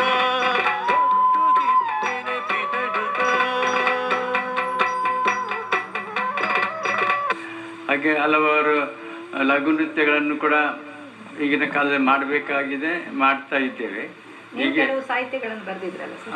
ಕೆಲವು ಬರೆದಿದ್ದೇನೆ, ಲಘು ನೃತ್ಯ ಸಾಹಿತ್ಯ ಬರೆದಿದ್ದೇನೆ. ಮತ್ತು ಕೆಲವು ಪದ ವರ್ಣಗಳನ್ನು ಕನ್ನಡದಲ್ಲಿ ಮತ್ತು ತುಳುವಿನಲ್ಲಿ ಕೂಡ ಮಾಡಿದ್ದೇನೆ, ಪ್ರಯೋಗ ಮಾಡಲಿಲ್ಲ ಅದನ್ನು. ಹಾಗೆ ಅದೊಂದು ಮಾಡಬೇಕಂತ ಒಂದು ತುಂಬ ಉತ್ಸಾಹ ಉಂಟು. ಅದನ್ನು ಅನುವಾದ ಮಾಡಿದಷ್ಟೇ, ನನ್ನದಲ್ಲ. ಹಾಗೆ ಹೆಚ್ಚಾಗಿ ನನ್ನ ಒಲವು ಶಾಸ್ತ್ರೀಯದ ಕಡೆಗೆ ಹೋಗುವುದರಿಂದ ಈಗಿನ ಸಮಕಾಲೀನ ರೀತಿಯ ನೃತ್ಯಗಳಿಗೆಲ್ಲ ನಾನು ಹೆಚ್ಚು ಇಷ್ಟಪಡುವುದಿಲ್ಲ.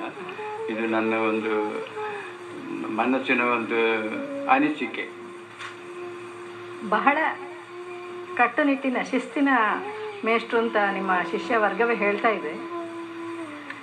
ನಿಮ್ಮ ಶಿಸ್ತಿನ ಅಂಗಶುದ್ಧದ ಇದರ ಬಗ್ಗೆ ನೀವೇನು ಹೇಳ್ತೀರಿ ಸರ್?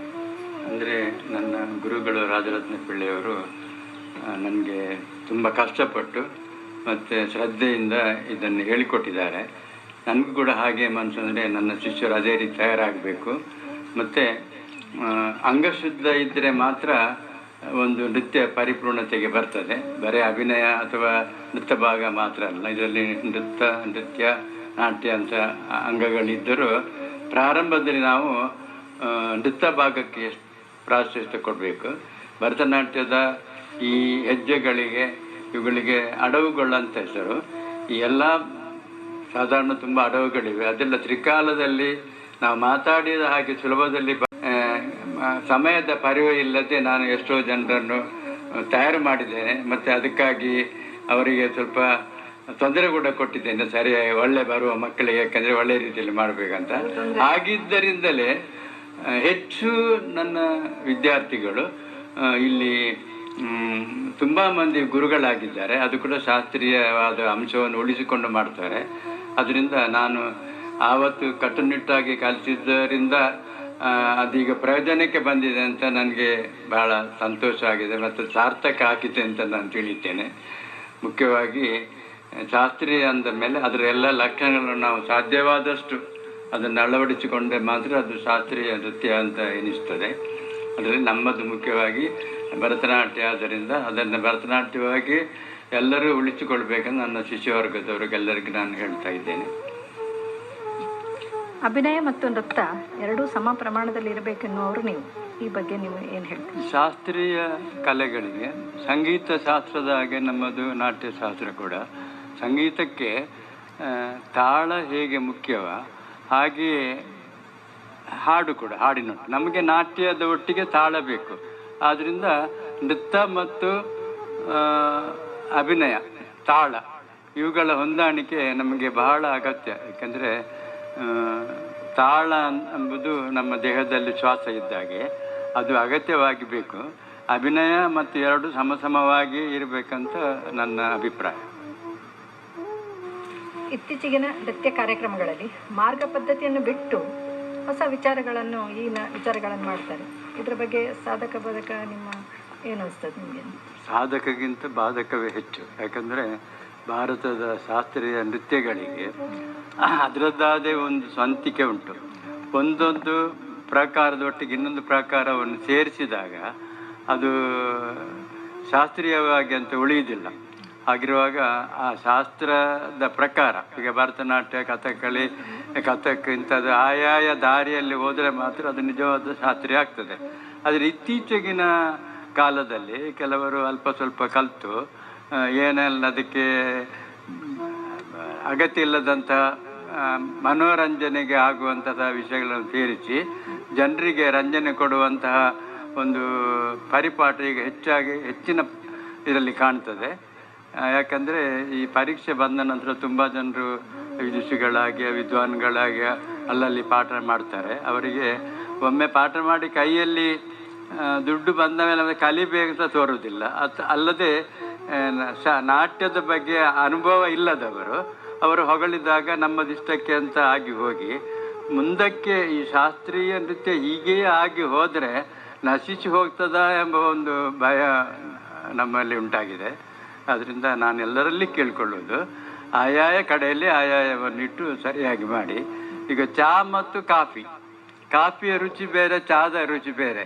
ಅದನ್ನು ಸೇರಿಸಿ ಕುಡಿಯುವಾಗ ಅದೆಷ್ಟು ರುಚಿಗೆಟ್ಟು ಹೋಗ್ತದೆ. ಅದರ ಹಾಗೆ ಇದು ಕೂಡ ಅಂತ ನನ್ನ ಭಾವನೆ. ಅದು ಉಳಿಸಬೇಕಾದ್ದು ನಮ್ಮ ಕಲಿಸುವವರ ಗುರುಗಳ ಕರ್ತವ್ಯ ಅಂತ ನಾನು ಭಾವಿಸ್ತೇನೆ. ಹಾಗೆ ಅಂತ ಈ ರಾಜರತ್ನ ಪಿಳ್ಳೆಯವರ ನಮಗೆ ಹೇಳಿಕೊಟ್ಟ ಈ ಪಂದನಲ್ಲೂರು ಸಂಪ್ರದಾಯವೇ ನಮ್ಮ ಈ ಕ್ಷೇತ್ರದಲ್ಲಿ ನಮ್ಮ ಶಿಷ್ಯರಿಂದಾಗಿ ಅದು ಪ್ರಸಾರ ಆಗುತ್ತಾ ಬಂದಿದೆ, ಆಗಿದೆ ಕೂಡ. ಇದರಿಂದ ನಮ್ಮ ಇಳಿ ವಯಸ್ಸಿನಲ್ಲಿ ಈ ಕ್ಷೇತ್ರ ತುಂಬ ಒಳ್ಳೆಯದಾಗಿದೆ ಅಂತ ನಾನು ಬಹಳ ಸಂತೋಷಗೊಂಡು, ಮತ್ತು ನನ್ನ ಹಿರಿಯ ಶಿಷ್ಯರೆಲ್ಲ ಸೇರಿ ನನಗೆ ಒಂದು 36 ಮಂದಿ ಶಿಷ್ಯರು ದೇಶ ವಿದೇಶದಲ್ಲೂ ಸೇರಿ ಒಂದು ಮೋಹನ ಅಭಿವಂದನೆ ಅಂತ ಒಂದು ದೊಡ್ಡ ಒಂದು ಮಂಗಳೂರು ಪುರಭವನದಲ್ಲಿ ಒಂದು ಸನ್ಮಾನ ಮಾಡಿದ್ದಾರೆ. ಅದಕ್ಕೆ ರುಕ್ಮಿಣಿ ಅರುಂಡೆಲ್ಲ ಅವರ ಶಿಷ್ಯರೊಬ್ಬರನ್ನು ಕೃಷ್ಣಮೂರ್ತಿ ಅಂತ ಕರೆದು ಸನ್ಮಾನ ಮಾಡಿಸಿದ್ದಾರೆ. ಶಿಷ್ಯರು ರಂಗಪ್ರವೇಶ ಮಾಡಿದವರು ನಾಟ್ಯನಿಕೇತನದಿಂದ ಎಷ್ಟು ಜನ? ಸಾಧಾರಣ ಒಂದು 10 ಸಂಖ್ಯೆ ಅಷ್ಟೇ. ಯಾಕಂದರೆ ಅರಂಗೇಟ್ರಂ ಅಥವಾ ನಾವಿಲ್ಲಿ ಅದನ್ನು ರಂಗಪ್ರವೇಶ ಅಂತ ಮಾಡ್ತೇವೆ. ಇದು ಭರತನಾಟ್ಯದಲ್ಲಿ ಮಾತ್ರ ಇರುವುದಂತೂ ನಮ್ಮ ಗುರುಗಳು ಹೇಳಿದನ್ನ ಪ್ರತಿ ಕೆಲವರು ಎಲ್ಲವರು ಅದರಲ್ಲಿ ಒಬ್ಬ ನಾಟ್ಯ ಕಲಿತವಳು ವೈಯಕ್ತಿಕವಾಗಿ ಒಬ್ಬಳೇ ಪ್ರದರ್ಶನ 1-2 ಗಂಟೆಗಳವರೆಗೆ ಪ್ರದರ್ಶನ ಮಾಡುವಂಥದ್ದು. ಮತ್ತು ಅದರಲ್ಲಿ ಈ ಕೆಲವು ದೇವರಿಗೆ ಮತ್ತು ನಮಗೆ ಸಂಬಂಧ ಏನಂತ ಹೇಳಿದರೆ ಜೀವಾತ್ಮ ಪರಮಾತ್ಮ ಸಮ್ಮಿಲನದ ಸಂಬಂಧ, ಈ ಸಂಬಂಧವಾದ ವಿಷಯ ಅನೇಕ ಬರ್ತದೆ. ಅದನ್ನು ಚಿಕ್ಕ ಮಕ್ಕಳಿಗೆ ಅಭಿನಯಿಸಲಿಕ್ಕೆ ಆಗುವುದಿಲ್ಲ. ಅದು ಮಾಡಿದರೆ ಗಿಳಿಪಾಠದ ಹಾಗೆ ಆಗ್ತದೆ. ಹಾಗೆಂತ ತುಂಬ ಮಂದಿ ಚಿಕ್ಕವರಿಗೆ 10 ವರ್ಷದವರಿಗೆ 5 ವರ್ಷದವರೆಗೆ ಮಾಡುವವರು ಉಂಟು. ಹಾಗೆ ಅದಕ್ಕಾಗಿ ನಾನು ಹೆಚ್ಚು ಒತ್ತು ಕೊಡಲಿಲ್ಲ. ಸರಿಯಾಗಿ ಒಂದು ಆ ಪ್ರಾಯ ಒಂದು ಬರಬೇಕು ಅವರಿಗೆ, ಮತ್ತು ಅಲ್ಲಿ ಅನುಭವ ಬಂದವರಿಗೆ ಮಾತ್ರ ಅಂತೇಳಿ ಅದೊಂದು 10-12 ಮಂದಿಗೆ ಮಾಡಿದ ನೆನಪು, ರಂಗಪ್ರವೇಶ ಮಾಡಿದ ನೆನಪು. ಅದರಲ್ಲಿ ಮೊದಲನೆಯ ರಂಗಪ್ರವೇಶದ ನನ್ನ ಶಿಷ್ಯ ಶಾರದಮಣಿಯೇ, ಶ್ಯಾಮ್ ಸುಂದರ 2ನೇ, ಶ್ಯಾಮ್ ಸುಂದರ 1ನೇ, 2ನೇ ಶ್ಯಾಮ್. ಹಾಗೆ ರಂಗಪ್ರವೇಶ ಅಂದ್ರೆ ಏನು ಸರ್?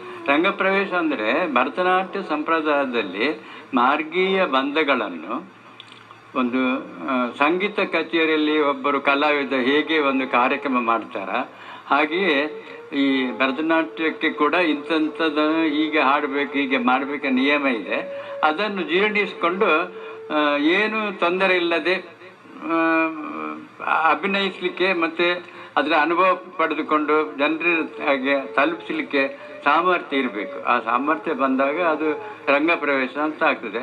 ಇಲ್ಲದೆ ಆಡಂಬರದ ರಂಗ ಪ್ರವೇಶ ತುಂಬ ಆಗ್ತದೆ. ಅದು ತುಂಬ ಶ್ರೀಮಂತರು ತುಂಬ ಖರ್ಚು ಮಾಡ್ತಾರೆ, ಮತ್ತು ಅದು ಒಂದು ಆ ಲೆಕ್ಕ ಬೇರೆ, ಅದು ಒಂದು ಮದುವೆಗೆ ಖರ್ಚು ಮಾಡಿದ ಹಾಗೆಲ್ಲ. ನನ್ನ ಲೆಕ್ಕದಲ್ಲಿ ಒಂದು ದೇವಸ್ಥಾನದಲ್ಲಿ ದೇವರ ಎದುರಿನಲ್ಲಿ ಹೋಗಿ ಮೊದಲು ನೀವು ನನಗೆ ಹೇಳಿದ್ರಿ ಪ್ರಥಮವಾಗಿ ಗೆಜ್ಜೆ ಕಟ್ಟಿ ಸ್ಟೇಜಿಗೆ ಹೋಗುದೇ ರಂಗಪ್ರವೇಶ. ಸುಮಾರು ಸ್ಟೇಜ್ ಆದ ನಂತರ ನಿಜವಾಗಿ ಅದು ಮಾಡಬಾರದು. ಅದು ಯಾಕಂತ ಹೇಳಿದ್ರೆ ಗೆಜ್ಜೆ ಪೂಜೆ ಅಂತ ಒಂದು ಉಂಟು, ವದ್ದಿಗೆ ಪೂಜೆ ಎಲ್ಲ ಒಂದು ಸಂಪ್ರದಾಯದಲ್ಲಿ ದೇವದಾಸಿಗಳು ಹಾಗೆ ಮಾಡ್ತಿದ್ದಾರೆ. ಈಗ ಹಾಗೆ ಮಾಡಲಿಕ್ಕೆ ಆಗುವುದಿಲ್ಲ. ತುಂಬ ಜನ ಕಲಿತಾ ಇದ್ದಾರೆ. ಆದ್ದರಿಂದ ಆದರೂ ಆ ಗೆಜ್ಜೆ ಶಾಸ್ತ್ರವನ್ನು ನಾವು ಮಾಡ್ತೇವೆ ನಾವು. ನಿಜವಾಗಿ ಅದು ಸರಿಯಾದ ಒಂದು ಕ್ರಮ ಅಂತ ಅಲ್ಲ, ಈ ಕಾಲಘಟ್ಟಕ್ಕೆ ಹೊಂದಿಸ್ಕೊಂಡು ಹೋಗ್ತೇವಲ್ಲ, ಆ ರೀತಿಯಾಗಿ ಅದು ಸಂಪ್ರದಾಯ ಹಾಗೆ ಬಂದಿದೆ. ಅದನ್ನು ಈ ಘಟ್ಟದಲ್ಲಿ ಅಲ್ಲ ಅಂತ ಹೇಳಲಿಕ್ಕೆ ಹೋಗಿಲ್ಲ. ಯಾಕಂತೇಳಿ ಈಗ ತುಂಬ ಜನ ಕಲಿಯುವವರಿದ್ದಾರೆ, ಇದನ್ನೇ ನಂಬಿಕೊಂಡಿರುವವರು ತುಂಬ ಜನ ಇದ್ದಾರೆ. ಆಗಿರುವಾಗ ಹೊಂದಾಣಿಕೆ ಅಂತ ನಾನು ರಂಗಪ್ರವೇಶ ದೇವಸ್ಥಾನದಲ್ಲಿ ಕಾಳಿಕಾಂಬ ದೇವಸ್ಥಾನದಲ್ಲಿ ಪ್ರಥಮ ರಂಗ ಪ್ರವೇಶ ನೀನು ಮಾಡಿದೆ. ನಿನ್ನ ಅಪ್ಪನೇ ಹಾಡಿದ್ದು ಅದು ಒಂದು ಮರೆಯಲಾರದಂಥವ್ರು ನನ್ನ ಅಣ್ಣನ ಹಾಗೆ ನನಗೆ ತುಂಬ ಮಾಡಲಿಲ್ಲ ಕರೆಕ್ಟ್. ಈಗ ಹಾಗೆ ಕಾಯುವುದಿಲ್ಲ. ಈಗ ಬೇಕಾದರೆ ಅವಳನ್ನು ಒಂದು 10 ವರ್ಷದ ಹುಡುಗಿಯನ್ನು ಬಹುಪರಾಕ್ ಅಂತ ಕಾರ್ಯಕ್ರಮ ಆಗುವ ಮೊದಲು ತುಂಬ ಹೊಗಳ್ತಾರೆ, ಅವಳು ಹೀಗೆ ಮೇನಕೆ ರಂಬೆ ಅಂತೇಳಿ. ಹಾಗೆ ಮಾಡಬಾರ್ದು. ನಾವು ರಂಗಪ್ರವೇಶ ಅಂದರೆ ವೇದಿಕೆಯ ಮೇಲೆ ಕಾಲಿಡುವುದಷ್ಟೇ, ಅಲ್ಲಿ ಮುಟ್ಲಿಲ್ಲ. ಈಗ ಇಡುವುದು ಹಿಂದೆ ಮಾಡುವಂಥದ್ದು ಎಷ್ಟೋ ಉಂಟು. ಕೆಲವು ರಂಗಪ್ರವೇಶ ಆದ ಮೇಲೆ ಸುದ್ದಿಯೇ ಇಲ್ಲ ಅವರದ್ದು. ಬೇಕಾದಷ್ಟು ಖರ್ಚು ಬರ್ತದೆ, ಊಟ ಬೇರೆ, ತಿಂಡಿ ಬೇರೆ, ಕಾಫಿ ಬೇರೆ, ಆಡಂಬರ ಬೇರೆ, ಎಂಥದ್ದೆಲ್ಲ ಅದವರ ಸಾಮರ್ಥ್ಯ. ನಾವು ಅದಕ್ಕೆ ಮಾಡುವುದಿಲ್ಲ, ಆದರೆ ಬಿಡ್ತಾರೆ. ನನಗೆ ನೋವಾಗುವುದು ಏನಂದರೆ ಈ ಕಲೆ ಎಂಬುದು ಎಲ್ಲರಿಗೂ ಬರೋದಿಲ್ಲ. ಕೆಲವರಿಗೆ ಮಾತ್ರ ಸಂಗೀತ, ನಾಟ್ಯ, ಯಾವುದೇ ಶಿಲ್ಪ, ಯಾವುದೇ ಕಲೆ ಇಲ್ಲಿ ಕೆಲವರಿಗೆ ಮಾತ್ರ ಬರುವುದು. ಈಗ ಅದು ಅಂಥವರನ್ನು ಉಳಿಸಿಕೊಳ್ಬೇಕಂತ ನನ್ನ ಒಂದು ಇದು. ನಾನು ಹೇಳಿದೆ, ನಾನು ಶುರುವಿಗೆ ಕಲಿತು ಬಂದಾಗ ನನಗೆ ಅನಂತ ಶೆಣೈ ಅಂತ ಒಬ್ಬರು ಹಾಡುವವರಿದ್ದರು. ಅದು ನಮ್ಮ ಗೌಡಸಾರಸಲ್ಲಿ ಹೆಚ್ಚಿನವರು ಉತ್ತರಾದಿ ಸಂಗೀತವನ್ನು ಮೆಚ್ಚುವವರು ಇರುವುದು. ಆದರೆ ಇಲ್ಲಿ ಕೊಚ್ಚಿಯಲ್ಲೆಲ್ಲ ತುಂಬ ಜನ ಇದ್ದಾರೆ, ಆದರೆ ಅವರು ಶುದ್ಧವಾಗಿ ಹಾಡುವವರು. ಅವರಿಂದಾಗಿಯೇ ನಾನು ಸಂಗೀತದಲ್ಲಿ ಸ್ವಲ್ಪ ಆದರೂ ಇದು ಹೋಗಿದೆ ನನಗೆ ಅರ್ಥ, ನನ್ನ ಭಾವನೆ. ಹಾಗೆ ಅವರೊಟ್ಟಿಗೆ ಅವರಿಗಿಲ್ಲ, ನಮ್ಮನ್ನು ಬಿಟ್ಟು ಹೋಗಿದ್ದಾರೆ. ಆಮೇಲೆ ತಂದೆಯವರು ತುಂಬ ಜನ ಹಾಡಿದ್ದಾರೆ. ಅದಕ್ಕೆ ಸರಿಯಾದ ಪಕ್ಕವಾದ್ಯ ಇದ್ದು ಹಿಮ್ಮೇಳವನ್ನು ಇಟ್ಟುಕೊಂಡು ಜನರಿಗೆ ನಮಗೆ ಹಿಂದಿನವರು ಕೊಟ್ಟದ್ದನ್ನು ನಾವು ಕೆಳಗಿನವರಿಗೆ ಕೊಡುವುದು, ಅದನ್ನು ನಾವೆಲ್ಲ ಉಳಿಸಿಕೊಳ್ಬೇಕಾಗ್ತದೆ. ಈ ದೀರ್ಘ ನಡಿಗೆಯಲ್ಲಿ ಹಿಂತಿರುಗಿ ನೋಡಿದಾಗ ನಿಮ್ಗೆ ಏನು ಅನಿಸ್ತದೆ ಸರ್? ಬಹಳ ಉದ್ದವಾದ ಈ ಒಂದು ನಮ್ಮ ದಾರಿ ನಡಿಗೆ ಒಂದು ಕಡೆಯಲ್ಲಿ ತುಂಬ ಸಂತೋಷ ಆಗ್ತದೆ. ಯಾಕಂದರೆ ಆ ಕಾಲದಲ್ಲಿ ಏನು ಕುಣಿದರು ಅದನ್ನು ನಾಟ್ಯ ಅಂತ ಹೇಳ್ತಿದ್ದರು. ಈಗ ಹಾಗಲ್ಲ. ಮಧ್ಯಾಹ್ನದಲ್ಲಿ ಸ್ವಲ್ಪ ಬಹಳ ಒಂದು ಸಂತೋಷ ಆಗಿತ್ತು. ಕಥಕಳಿ ಬೇರೆ, ಭರತನಾಟ್ಯ ಬೇರೆ, ಕುಚಿಪುಡಿ ಬೇರೆ ಬೇರೆ ಬೇರೆ ನಮಗೆ ಕಂಡುಹಿಡಲಿಕ್ಕೆ ಆಗ್ತಿತ್ತು. ಈಗ ಎಲ್ಲ ಮಿಕ್ಸ್ ಮಾಡಿ ರಂಜನೆ ಮಾಡಿ ನೋಡುವಾಗ ಅಯ್ಯೋ ನಮ್ಮ ಕಲೆ ನಚಿಸಿ ಹೋಗ್ತದ ಅಂತ ಒಂದು ಬೇಜಾರು ಆಗ್ತದೆ. ಅಲ್ಲದೆ ತುಂಬ ಪ್ರೋತ್ಸಾಹ ಸಿಕ್ಕಿದ ಸಂತೋಷ ಕೂಡ ಆಗ್ತದೆ. ಮೊದಲು ನಾಟ್ಯಗಳ ಅವಳ ನಾಟ್ಯ ಮಾಡುವುದು, ಅವನ ನಾಟಕದವನು, ಆ ರೀತಿಯಾಗೆಲ್ಲ ನಾವೆಲ್ಲ ಪಾಠ ಮಾಡೋಕ್ಕೂ ನಮಗೆ ಹೇಳ್ತಿದ್ದರು ಒಂದು ರೀತಿಯ ಶಾಸ್ತ್ರ ರೀತಿಯಲ್ಲಿ. ಈಗ ಹಾಗಲ್ಲ. ಈಗ ಜನರೇ ಮುಂದೆ ಬಂದು ಮಾಡ್ತಾರೆ. ಮತ್ತು ಕೆಲವು ಸೀರಿಯಲ್ನಲ್ಲಿ, ಕೆಲವು ಚಾನಲ್ನಲ್ಲಿ ಅಮ್ಮಂದಿರು ಕೂಡ ಬಂದು ನಾಟ್ಯ ಮಾಡಿ ಜನರಿಗೆ ತೋರಿಸುವಷ್ಟು ಈಗ ಮುಂದೆ ಹೋಗಿದೆ ನಾಟ್ಯ. ಆದರೆ ನಾನು ಹೇಳುವುದು, ನಾವು ಹಿಂದಿರುಗಿ ನೋಡುವಾಗ ನಮ್ಮ ದಾರಿಯಾಗಿ ಉಳಿಲಿ, ಮುಳ್ಳು ಇರಬಾರ್ದಂತ ಆಗಲಿ ದೇವರಂತ ಪರಮಾತ್ಮಲ್ಲಿ ಒಂದು ಬೇಡಿಕೊಂಡು ನಾನು ಹಾಗೆ ಹೇಳಿದಾಗೆ ಇದು ಆಯಾಯ ಸ್ಥಾನದಲ್ಲಿ ಆಯಾಯ ನಮ್ಮ ಕಲೆ, ನೃತ್ಯ ಕಲೆ ಹಾಗೆ ಇರಲಿ ಅಂತ ನಾನು ತುಂಬ ಮನಸ್ಸಿಗೆ ಹಚ್ಚಿಕೊಂಡು ಅದನ್ನು ಮಾಡ್ತಾ ಇದ್ದೇನೆ. ನನ್ನ ಜೀವನದಲ್ಲಿ ಮರೆಯಲಾಗದ ಒಂದು ವಿಷಯ ಅಂತೇಳಿ, ನಮ್ಮ ಗುರುಗಳು ನನ್ನ ಈ ಶಾಸ್ತ್ರೀಯ ಭರತನಾಟ್ಯದ ಗುರುಗಳು ರಾಜರತ್ನ ಪಿಳ್ಳೆಯವರು. ಅವರು ನನ್ನನ್ನೊಂದು ಮಗನ ಹಾಗೆ ತಿಳಿದಿದ್ದಾರೆ. ಅವರು ಒಂದು ತುಂಬ ಬ್ರಹ್ಮಚಾರಿ ಆಗಿದ್ದು, ನಾನು ಕಲೀಲಿಕ್ಕೆ ಹೋಗಿ ಅವರ ಅಮ್ಮ ಎಲ್ಲ ಇದ್ದರು, ನನ್ನನ್ನು ತುಂಬ ಪ್ರೀತಿಯಿಂದ ನೋಡಿದ್ದಾರೆ. ಅವರ ಅಕ್ಕ ಕೂಡ ನೋಡಿದ್ದಾರೆ ನನ್ನನ್ನು. ಅವರಿಗೆ ಯಾರಿಲ್ಲ, ಮನಸ್ಸಲ್ಲಿ ಒಂದು ಇದ್ದಿತ್ತು ನಾನು ಮುಂದೆ ಏನು ಅಂತ. ನಾನು ಮತ್ತು ನಮ್ಮ ಹಳೆಯ ಮನೆಯಲ್ಲಿ ನನ್ನ ಹೆಂಡತಿ ಹೇಳಿದ್ರು, ಸರ್ ನೀವು ಇಲ್ಲೇ ಕೂತ್ಕೊ, ನಿಮ್ಮ ಯಾರು ಕಲ್ಲಿಗೆ ನಿಮ್ಮ ಹತ್ರವೇ ಇರಲಿಲ್ಲ, ನಮಗೇನು ಬೇಡ ಅಂತ. ಅವರು ಮತ್ತೆ ಅದು ಸಾಧ್ಯ ಆದಷ್ಟು ಹೋಗ್ತೇನೆ ಅಂತ ಕೊನೆಗೆ ಸುಳ್ಯದಲ್ಲಿ ಒಂದು ಕಡೆಯಲ್ಲಿ ಹೋದಲ್ಲಿ ಹಾರ್ಟ್ ಅಟ್ಯಾಕ್ ಆಗಿ ತೀರಿ ಹೋಗಿದ್ದಾರೆ. ಅವರ ನನ್ನ ತಾಯಿ ತಂದೆಯವರ ಒಟ್ಟಿಗೆ ಅವರ ಒಂದು ಕಾರ್ಯವನ್ನು ಮಾಡುವಂಥ ನನಗೊಂದು ಭಾಗ್ಯ ಸಿಕ್ಕಿದೆ. ಅವರ ಸಂಪೂರ್ಣ ನನಗೆ ಆಶೀರ್ವಾದ ಇದ್ದರಿಂದ 4 ಜನ ನೋಡುವ ಹಾಗೆ ಈ ಕ್ಷೇತ್ರದಲ್ಲಿ ಸಣ್ಣ ಒಂದು ಈಜಿಕೊಂಡು ಹೋಗೋದು ಮಾಡಿದಾರಲ್ಲ ಅಂತ ಒಂದು ತೃಪ್ತಿ ನನಗಿದೆ. ಅದು ನನಗೆ ಈ ಕಲಾಕ್ಷೇತ್ರದಲ್ಲಿ ಮರೆಯಲಾಗದ ಒಂದು ವಿಷಯ ಆಗಿದೆ. ಮತ್ತೆ ನಮಗೆ ಗುರುವಿನ ಆಶೀರ್ವಾದ ನಮಗೆ ಬೇಕೇ ಬೇಕು, ಇಲ್ಲದೆ ಏನೂ ಮಾಡಲಿಕ್ಕಾಗೋದಿಲ್ಲ. ಅದು ಕರೆಂಟಿನ ಶಕ್ತಿಯಾಗಿ ನಮಗೆ ಕಣ್ಣಿಗೆ ಕಾಣುವುದಿಲ್ಲ. ಗುರುವಿಗೆ ನೀನು ಯಾಕೆ ಹಾಗೆ ತಪ್ಪು ಮಾಡಿದೆ ಅಂತ ಕೇಳುವ ಹಕ್ಕು ನಮಗಿಲ್ಲ. ಗುರು ಕೂಡ ಹಾಗಿರಬೇಕು, ಒಳ್ಳೆ ರೀತಿಯಲ್ಲಿ ಕೊಟ್ಟವರು ಇದ್ದಾರೆ. ಕೆಲವರು ಕರುಬುವವರು ನನ್ನಿಂದ ಮೇಲೋದ್ರು ಏನಾಗ್ತದೆ ಅಂತ ಇದ್ದಾರೆ, ಅಂಥವರಿಗೆಲ್ಲ ಹೇಳೋದು. ನಿಜವಾದ ಗುರುಗಳ ಆಶೀರ್ವಾದ ಇದ್ದರೆ ನಾವು ಎಲ್ಲಿಂದ ಎಲ್ಲಿಗೆ ಕೂಡ ಹೋಗ್ಲಿಕ್ಕೆ ನಮಗೆ ಆಗ್ತದೆ. ಇದರಲ್ಲಿ ಸೌಮ್ಯ ಸ್ವಭಾವದ ಮೋಹನ್ ಕುಮಾರ್ ಅವರ ಸದ್ದಿಲ್ಲದ ಸಾಧನೆಯನ್ನು ನಾಡು ಗುರುತಿಸಿದೆ. ಅಸಂಖ್ಯ ವೇದಿಕೆಗಳಲ್ಲಿ ಅವರಿಗೆ ಸನ್ಮಾನಗಳು ಸಂದಿವೆ. ರಾಜ್ಯ ಸರ್ಕಾರ ಕಲಾವಿದ ಮೋಹನ್ ಕುಮಾರ್ ಅವರನ್ನು 1987ರಲ್ಲಿ ನೃತ್ಯ ಪುರಸ್ಕಾರ, 92ರಲ್ಲಿ ಕರ್ನಾಟಕ ಕಲಾತಿಲಕ ಗೌರವದೊಂದಿಗೆ ಪುರಸ್ಕರಿಸಿದೆ.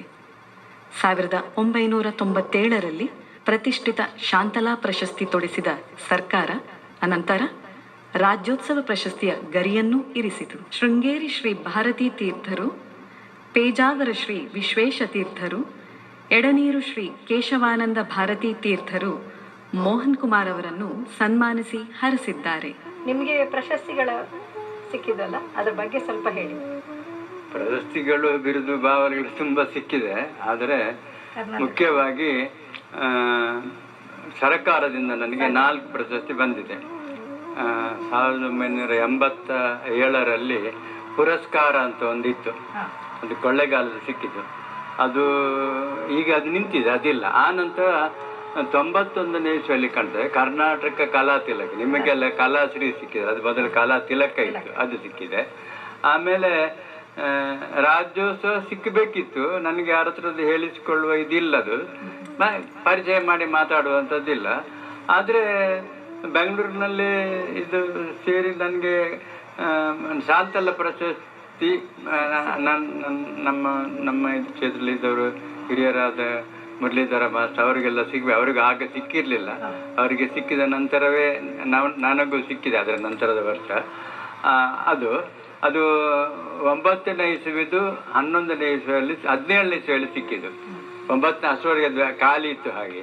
ಮತ್ತೆ ಇತ್ತೀಚೆಗೆ ಅದರ ನಂತರ ಇದು ಸಿಕ್ಕಿದೆ, ಯಾವುದು ಕರ್ನಾಟಕ ರಾಜ್ಯೋತ್ಸವ ಪ್ರಶಸ್ತಿ ಸಿಕ್ಕಿದೆ. ಈಗ 4 ಸರ್ಕಾರದ್ದು ಸಿಕ್ಕಿದೆ, ಸರ್ಕಾರದ್ದೇ. ಮತ್ತು ಇತರದ್ದು ತುಂಬ ಸ್ವಾಮಿಗಳ, ಪೇಜಾವರ ಸ್ವಾಮಿಗಳ ರಾಮ ವಿಠಲ ಅದು ಇದು ಅಂತ ಈಗ ಇತ್ತೀಚೆಗೆ ಮೊನ್ನೆ ಅನನ್ಯ ಸಂಸ್ಥೆಯವರದ್ದು ಒಂದು ಸಿಕ್ಕಿತು. ಮತ್ತೆ ಬಿರಾದರಿ ನಮಗೆ ಒಟ್ಟಿಗೆ ಸಿಕ್ಕಿದ್ದು, ಅದು ತುಂಬ ಪ್ರಶಸ್ತಿ ಸಿಕ್ಕಿದೆ. ನಾನು ಬಾಯಲ್ಲಿ ಹೇಳಲಿಕ್ಕೆ ಬರೋದಿಲ್ಲ. ಈ ಪ್ರಶಸ್ತಿಗಾಗಿ ಹಂಬಲಿಸುವ ಒಂದು ವರ್ಗವೇ ಇದೆ, ಯಾರ ಹತ್ರ ಮಾತಾಡಿಸುವುದು. ಅದಕ್ಕೆ ಒಂದು ಮುಖ್ಯ ಕಾರಣ ಅಂದರೆ, ನನಗೆ ಶಾಂತಲಾ ಪ್ರಶಸ್ತಿ ಸಿಕ್ಕಿದಾಗ ನಮ್ಮ ಇಲ್ಲಿಯ ಶಾಸಕರೊಬ್ಬರು ನಮ್ಮ ಮನೆಗೆ ಬಂದಿದ್ರು. ಬಂದು ನಾನು ತುಂಬ ಜನ ಬಂದರೆ ಇದು ತೆಗೆದು ನನ್ನ ಮಾತೆಲ್ಲ ಮಾಡಿದ್ದಾರೆ. ನಿಮಗೆ ರಾಜ್ಯೋತ್ಸವ ಸಿಗಲಿಲ್ಲ ಅಂತ ಹೇಳಿ, ಇಲ್ಲ ಹೇಳಿದೆ. ಯಾವಾಗ ಸಿಗಬೇಕಿತ್ತಲ್ಲ, ಅಂದರೆ ಅವರ ಅಪ್ಪ ಕೂಡ ಆಗ MLA ಆಗಿದೆ. ಹೌದು ಸಿಗಲಿಲ್ಲ.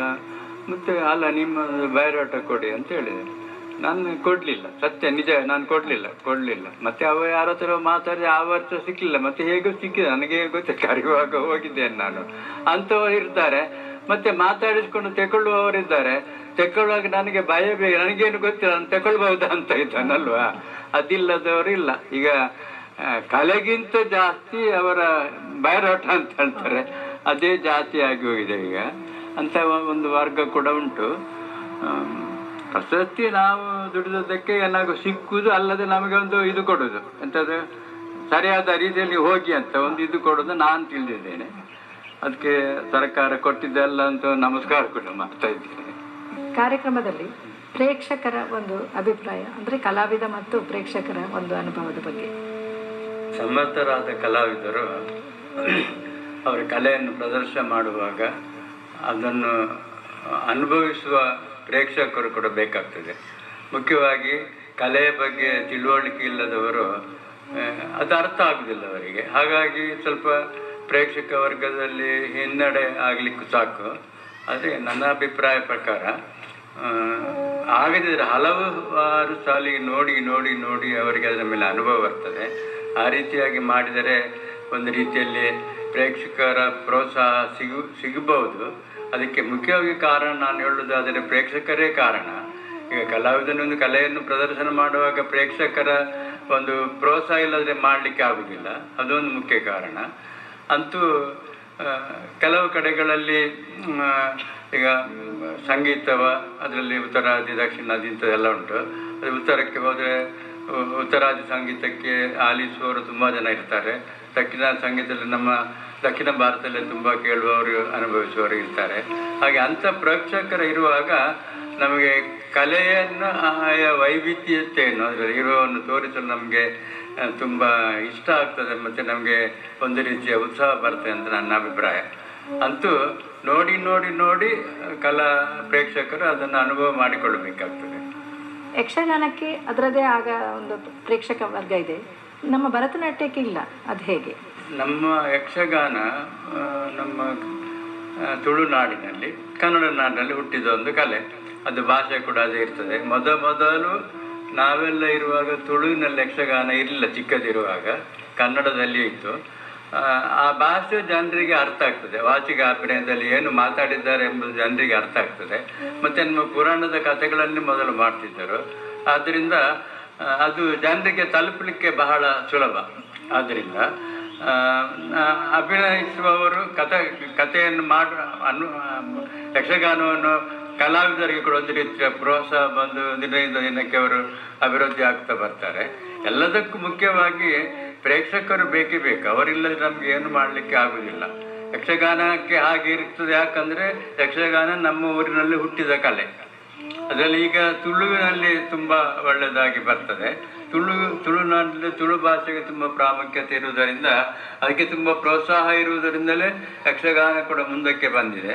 ಹಾಗೆ ನಾನು ಹೇಳೋದು, ಇಲ್ಲಿ ಅರ್ಥ ಆಗೋದ್ರಿಂದ ಅವರು ಅದನ್ನು ಉಪಯೋಗಿಸ್ಕೊಳ್ತಾರೆ. ನನ್ನ ಹತ್ರ ಕೂಡ ಕೆಲವರು ನೀವು ತಮಿಳಿನಲ್ಲಿ ಮಾಡ್ತೀರಿ, ತೆಲುಗಿನಲ್ಲಿ ಮಾಡ್ತೀರಿ, ಸಂಸ್ಕೃತದಲ್ಲಿ ಮಾಡ್ತೀರಿ, ಅದನ್ನು ಕನ್ನಡ ಕೀರ್ತನೆಗಳನ್ನು ತ್ಯಾಗರಾಜ ಕೀರ್ತನೆ ಕನ್ನಡಕ್ಕೆ ಅನುವಾದಿಸಿ ಮಾಡಬೇಕು. ನಾನು ಹೇಳಿದೆ ಹಾಗೆ ಮಾಡುವ ಕ್ರಮ ಇಲ್ಲ. ತ್ಯಾಗರಾಜ ಅಂತ ಕೀರ್ತನೆಯನ್ನು ಕನ್ನಡದಲ್ಲೇ ಮಾಡಲಿಕ್ಕೆ ಆಗ್ತದಾ? ಇಲ್ಲ. ಅದು ನಾವು ದಕ್ಷಿಣಾದಿ ಸಂಗೀತವನ್ನು ಅನುಸರಿಸಿಕೊಂಡಿರುವುದರಿಂದ ನಾವು ಅಂಥದಕ್ಕೆಲ್ಲ ಮಾಡಬೇಕಾಗ್ತದೆ, ಮಾಡ್ತೇವೆ.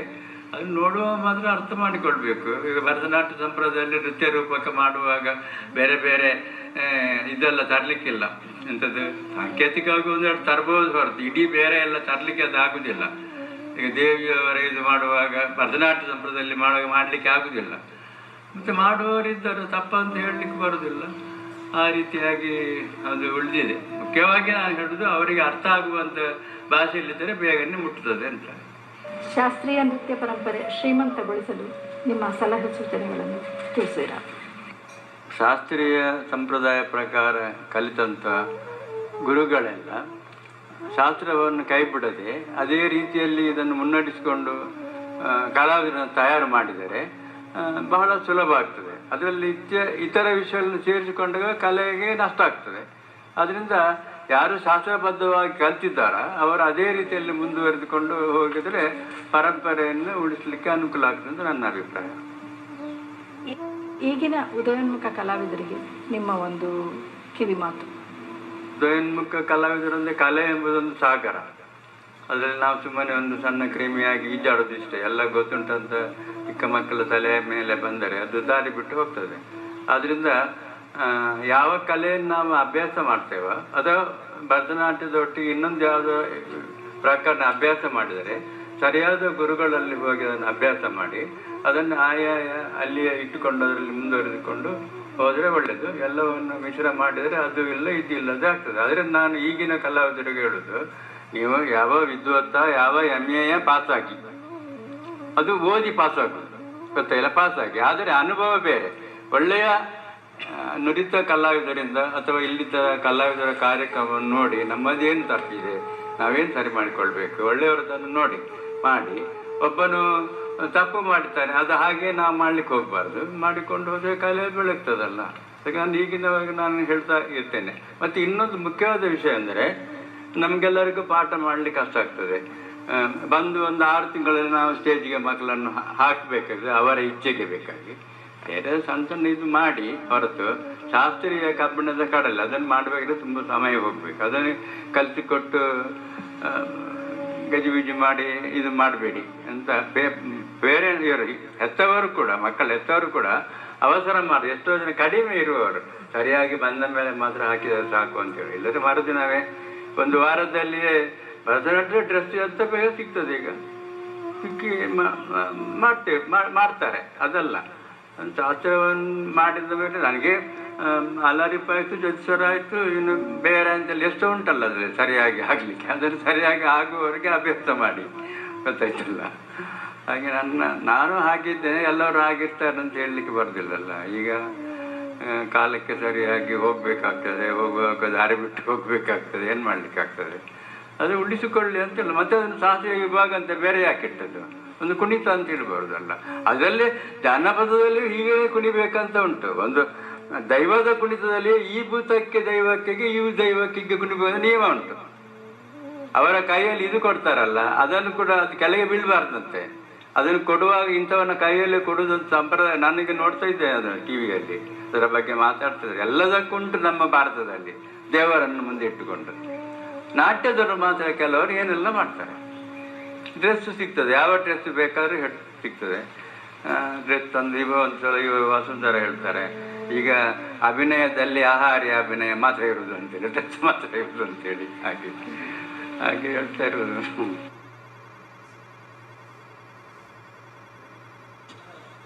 ಶ್ರೀ ಉಳ್ಳಾಳ ಮೋಹನ್ ಕುಮಾರ್ ಅವರು ನಮ್ಮ ನಾಡು ಕಂಡ ಅತ್ಯಂತ ನುರಿತ ಖ್ಯಾತ ನೃತ್ಯ ಗುರುಗಳಲ್ಲಿ ಒಬ್ಬರಾಗಿದ್ದಾರೆ.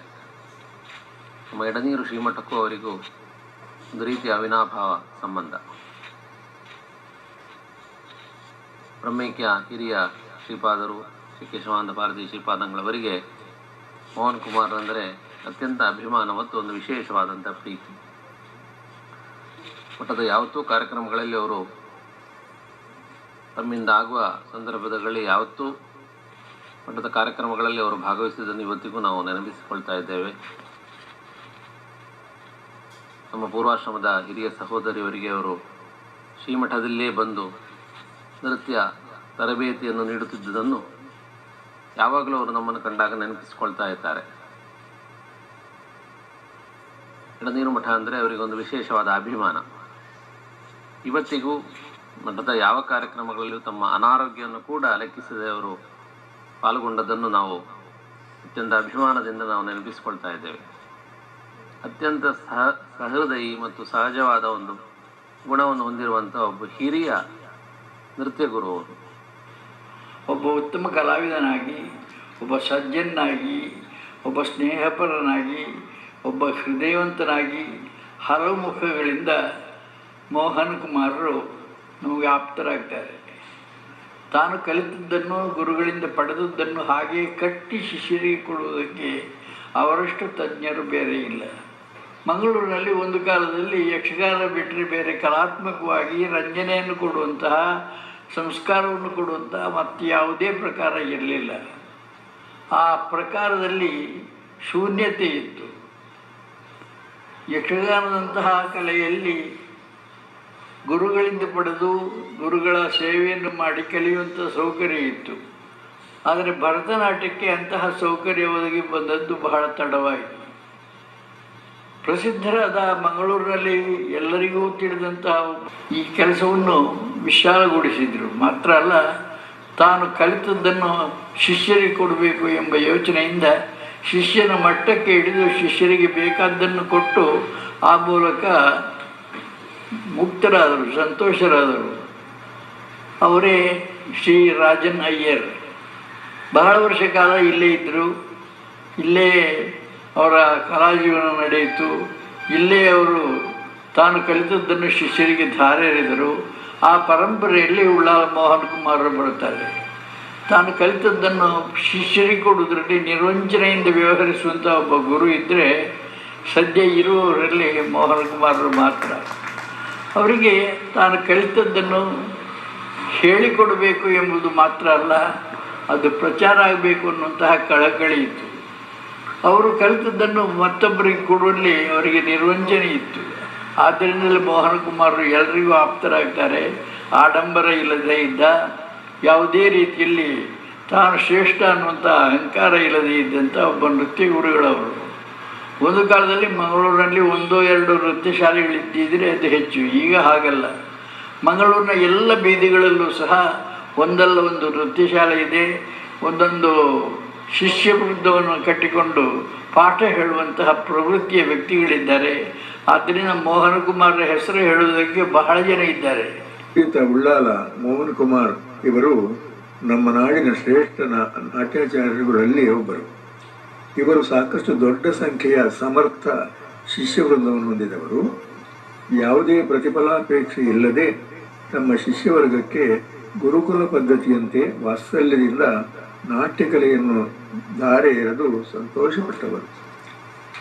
ಶ್ರೀ ಉಳ್ಳಾಲ ಮೋಹನ್ ಕುಮಾರರು ಪ್ರಶಸ್ತಿ ಪುರಸ್ಕಾರಗಳಿಗೆ ಹಂಬಲಿಸಿದವರಲ್ಲ. ಪ್ರತಿಷ್ಠಿತ ಶಾಂತಲಾ ಪ್ರಶಸ್ತಿ ಇತ್ಯಾದಿಗಳು ಅವರನ್ನು ಅರಸಿ ಬಂದಿವೆ. ವಿನಯಗುಣ ಸಂಪನ್ನರಾದ ಅವರು ತಮಗೆ ಬಂದ ಪ್ರಶಸ್ತಿ ಪ್ರಸಿದ್ಧಿಗಳಿಂದ ಬೀಗಿದವರೂ ಅಲ್ಲ. ಕೆಲವು ವರ್ಷಗಳ ಹಿಂದೆ ಶ್ರೀ ಉಳ್ಳಾಲ ಮೋಹನ್ ಕುಮಾರ್ ಇವರ ಸಂಸಾರ ನಮ್ಮ ನೆರೆಯಲ್ಲಿಯೇ ವಾಸವಾಗಿತ್ತು. ಅವರ ಮನೆ ಸದಾ ಅವರ ಶಿಷ್ಯವರ್ಗದ ಕಲರವದಿಂದ ಆಪ್ತವಾಗಿರುತ್ತಾ ಇತ್ತು. ಶಿಷ್ಯರ ಊಟೋಪಚಾರ ಅವರಲ್ಲೇ ನಡೀತಾ ಇತ್ತು. ಒಂದು ವಿಶಿಷ್ಟ ಕೂಡು ಕುಟುಂಬದ ಸೌಹಾರ್ದ ಸೌಭಾಗ್ಯಗಳನ್ನು ಅಲ್ಲಿ ಕಾಣಬಹುದಾಗಿತ್ತು. ಶ್ರೀ ಮೋಹನ್ ಕುಮಾರರ ಪತ್ನಿ ಶ್ರೀಮತಿ ಸಬಿತಾ ಅವರು ತಮ್ಮ ಪತಿಯ ಶಿಷ್ಯರನ್ನು ಮಾತೃವಾತ್ಸಲ್ಯದಿಂದ ನಡೆಸಿಕೊಳ್ತಾ ಇದ್ದರು. ಶ್ರೀ ಮೋಹನ್ ಕುಮಾರರ ಪುತ್ರಿ ಶ್ರೀಮತಿ ರಾಜಶ್ರೀ ಅವರು ತಮ್ಮ ತಂದೆಯವರಲ್ಲಿಗೆ ಪಳಗಿದ ಉತ್ತಮ ಕಲಾವಿದೆಯಾಗಿದ್ದಾರೆ. ಸ್ನೇಹಪರವಾದ ಈ ಕಲಾವಿದ ಕುಟುಂಬಕ್ಕೆ ಹಾರ್ದಿಕ ಅಭಿನಂದನೆಗಳನ್ನು ಸಲ್ಲಿಸಲು ಅಭಿಮಾನ ಪಡ್ತೇನೆ. ಶ್ರೀ ಉಳ್ಳಾಳ ಮೋಹನ್ ಕುಮಾರ್ ಅವರು ನಾನು ಮೆಚ್ಚಿದ ಮತ್ತು ಗೌರವಿಸುವ ಹಾಗೆ ಆದರಣೀಯರಾದಂತಹ ಒಬ್ಬ ಶ್ರೇಷ್ಠ ನೃತ್ಯ ಗುರುಗಳು. ಅವರು ನೃತ್ಯ ಕ್ಷೇತ್ರದಲ್ಲಿ ಮಾಡಿದಂಥ ಸಾಧನೆ ಮತ್ತು ಕೊಡುಗೆ ಬಹಳ ದೊಡ್ಡದಾಗಿದೆ.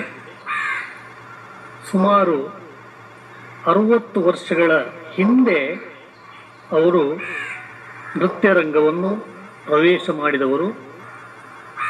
ಆ ಸಂದರ್ಭದಲ್ಲಿ ಯಾವುದೇ ಶಾಸ್ತ್ರೀಯ ನೃತ್ಯ ಪ್ರಕಾರದ ಪ್ರವೇಶವಾಗಲಿ ಅಥವಾ ಬೆಳವಣಿಗೆಯಾಗಲಿ ಇಲ್ಲಿ ಇದ್ದದ್ದನ್ನು ಕಾಣುವುದಿಲ್ಲ. ಈ ಒಂದು ಕೊರತೆಯನ್ನು ಮನಗಂಡಂತಹ ಶ್ರೀ ಉಳ್ಳಾಲ್ ಮೋಹನ್ ಕುಮಾರ್ ಅವರು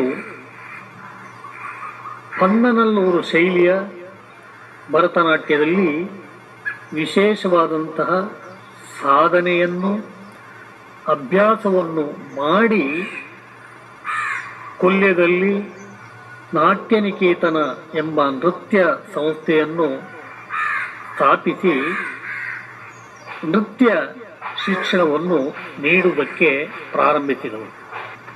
ಈಗ ಅವರಿಂದ ಕಲಿತಂಥ ವಿದ್ಯಾರ್ಥಿಗಳು ಮುಂದೆ ಜೀವನದಲ್ಲಿ ಅನೇಕರು ನೃತ್ಯ ಗುರುಗಳಾಗಿ ದೇಶ ವಿದೇಶಗಳಲ್ಲಿದ್ದು ನಮ್ಮ ರಾಜ್ಯದಲ್ಲಿ ಅತಿ ಹೆಚ್ಚು ಶಿಷ್ಯವರ್ಗವನ್ನು ಪಡೆದವರು ಉಳ್ಳಾಲ ಮೋಹನ್ ಕುಮಾರ್ ರವರು.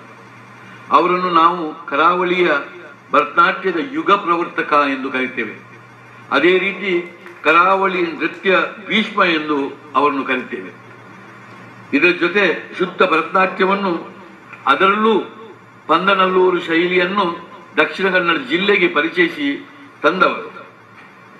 ಅನೇಕ ಅವರ ಶೈಲಿಯಲ್ಲಿ ನಯ, ನಾಜೂಕು, ಲಯ, ಲಾಸ್ಯ, ತಾಳಬದ್ಧತೆ, ಗಟ್ಟಿತನ, ಜತಿಗಳ ಸಂಯೋಜನೆ, ನೃತ್ಯದ ಸಮ ಸಂಯೋಜನೆಯಿಂದ ಶಾಸ್ತ್ರೀಯತೆಯನ್ನು ಪ್ರಮಾಣಬದ್ಧವಾಗಿ ಪ್ರಯೋಗಕ್ಕೆ ಮತ್ತು ಪಾಠಕ್ಕೆ ಅಳವಡಿಸಿ ಯಶಸ್ವಿಯಾದವರು.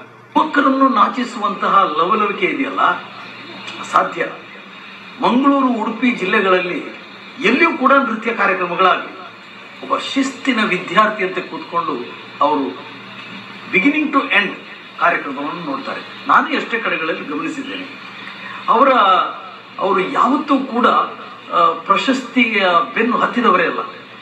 ನಾವು ಕರಾವಳಿ ಕರ್ನಾಟಕದಲ್ಲಿ ಭರತನಾಟ್ಯದ ಬಗ್ಗೆ ಆಲೋಚನೆ ಮಾಡಿದರೆ ಮತ್ತು ಈ ಇತಿಹಾಸವನ್ನು ಅವಲೋಕನ ಮಾಡಿದರೆ ಸುವರ್ಣಾಕ್ಷರದಲ್ಲಿ ಬದಲಬೇಕಾದ ಒಂದು ಘಟನೆ ಅಂತ ಹೇಳಿದರೆ ಸನ್ಮಾನ್ಯ ಉಳ್ಳಾಲ್ ಮೋಹನ್ ಕುಮಾರ್ ಅವರು ತಮ್ಮ ನೃತ್ಯಾಭ್ಯಾಸವನ್ನು ಮುಗಿಸಿದ ಬಳಿಕ ಒಬ್ಬ ಗುರುಗಳಾಗಿ ತಮ್ಮನ್ನು ತೊಡಗಿಸಿಕೊಂಡಿರುವಂಥದ್ದು.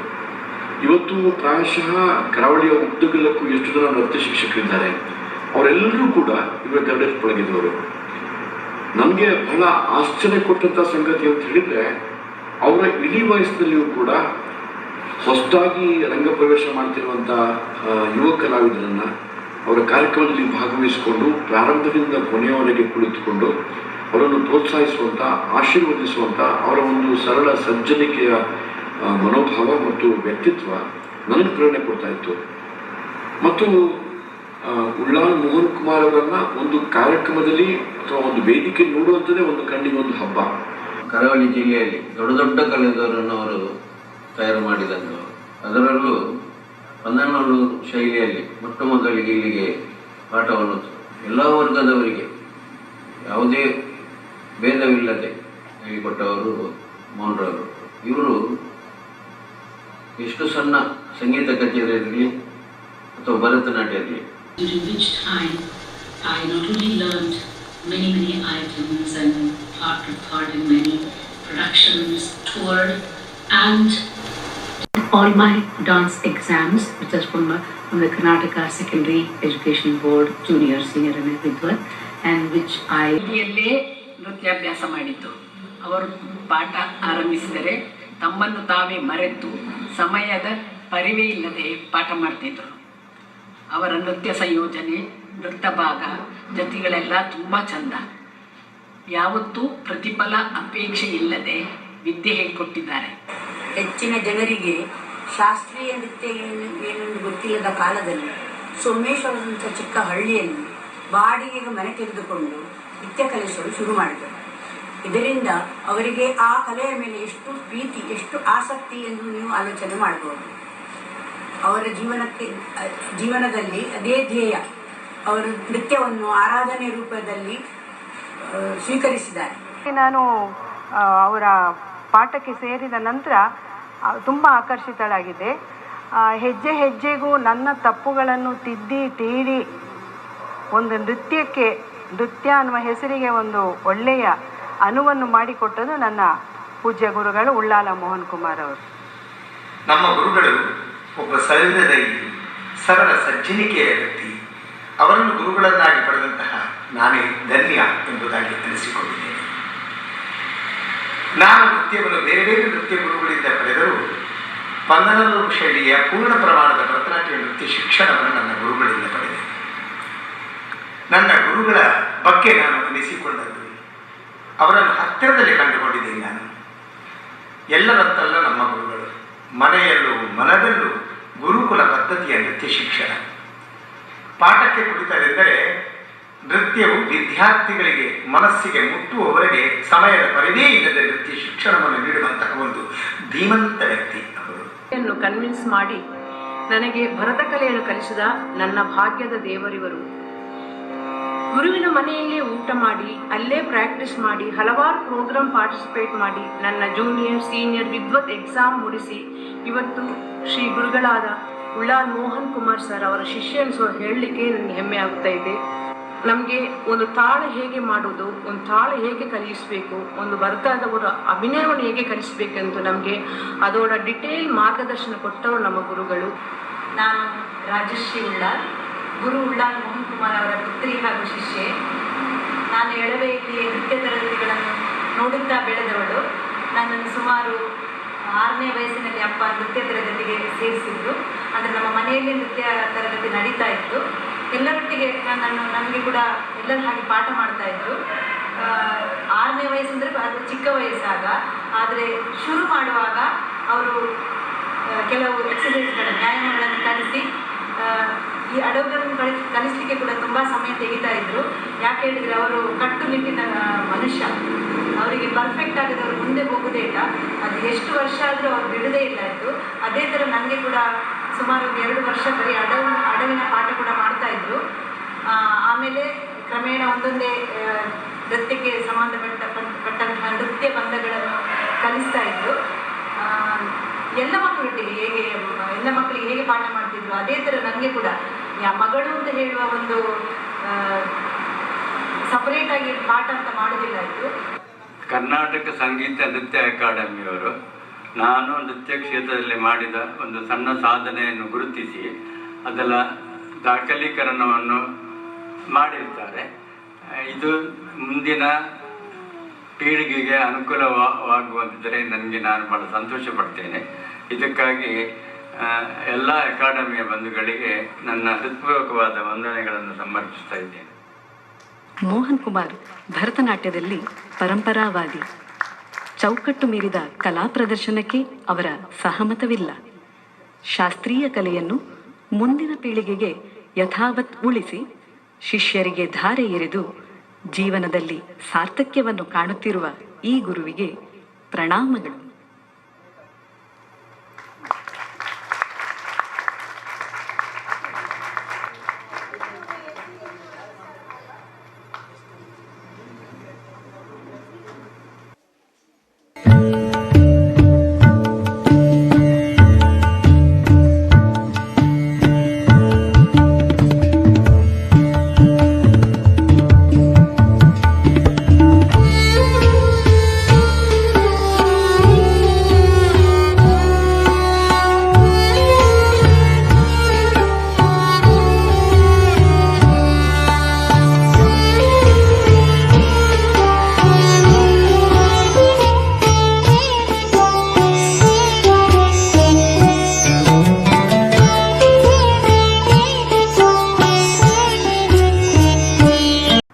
ಶ್ರೀ ಗುರುಭ್ಯೋ ನಮಃ. ಮೊಟ್ಟ ಮೊದಲಾಗಿ ಇಂತಹ ಒಂದು ಸುಂದರ ಕಾರ್ಯಕ್ರಮಕ್ಕೆ ನನ್ನನ್ನು ಮುಖ್ಯ ಅತಿಥಿಯಾಗಿ ಆಹ್ವಾನಿಸಿದ್ದಕ್ಕಾಗಿ ನಾಟ್ಯ ನಿಕೇತನ ಕೊಲ್ಯ ಈ ಸಂಸ್ಥೆಗೆ ಮುಖ್ಯವಾಗಿ ಶ್ರೀಮತಿ ರಾಜಶ್ರೀ ಉಳ್ಳಾಳ್ ಅವರಿಗೆ ನಾನು ತುಂಬು ಹೃದಯದ ಧನ್ಯವಾದಗಳನ್ನು ಸಮರ್ಪಿಸ್ತಾ ಇದ್ದೇನೆ. ಮೋಹನ್ ಮಾಸ್ಟ್ರ ಅವರ ಅಡಿಯಲ್ಲಿ ನೃತ್ಯ ಕಲಿಯುವ ಸೌಭಾಗ್ಯ ನನಗೆ ದೊರಕಲಿಲ್ಲ ಎನ್ನುವುದು ಯಾವತ್ತೂ ನನಗೆ ಒಂದು ಏನು ಹೇಳೋದೊಂದು ಗೊತ್ತಾಗ್ತಾ ಇಲ್ಲ. ಆದರೂ ನಮ್ಮ ಸಂಸ್ಥೆಯಿಂದ ಏನು ಕಾರ್ಯಕ್ರಮ ನಡೆದರೂ ನನಗೆ ಎಂತಹ ಸಲಹೆ ಬೇಕಿದ್ದರೂ ಮಾರ್ಗದರ್ಶನ ಬೇಕಿದ್ದರೂ ಮಾಸ್ಟರ್ ಯಾವಾಗಲೂ ನನ್ನೊಂದಿಗೆ ಇದ್ದಾರೆ. ಒಂದೊಂದು ಸಲ ಅವರೇ ಫೋನ್ ಮಾಡಿ ನನ್ನ ಹತ್ರ ಮಾತಾಡಿದುಂಟು, ಹೇಗೆ ನಡೀತಾ ಉಂಟು ಸಂಸ್ಥೆ ಹಾಗೆ ಹೀಗೆ ಅಂತ.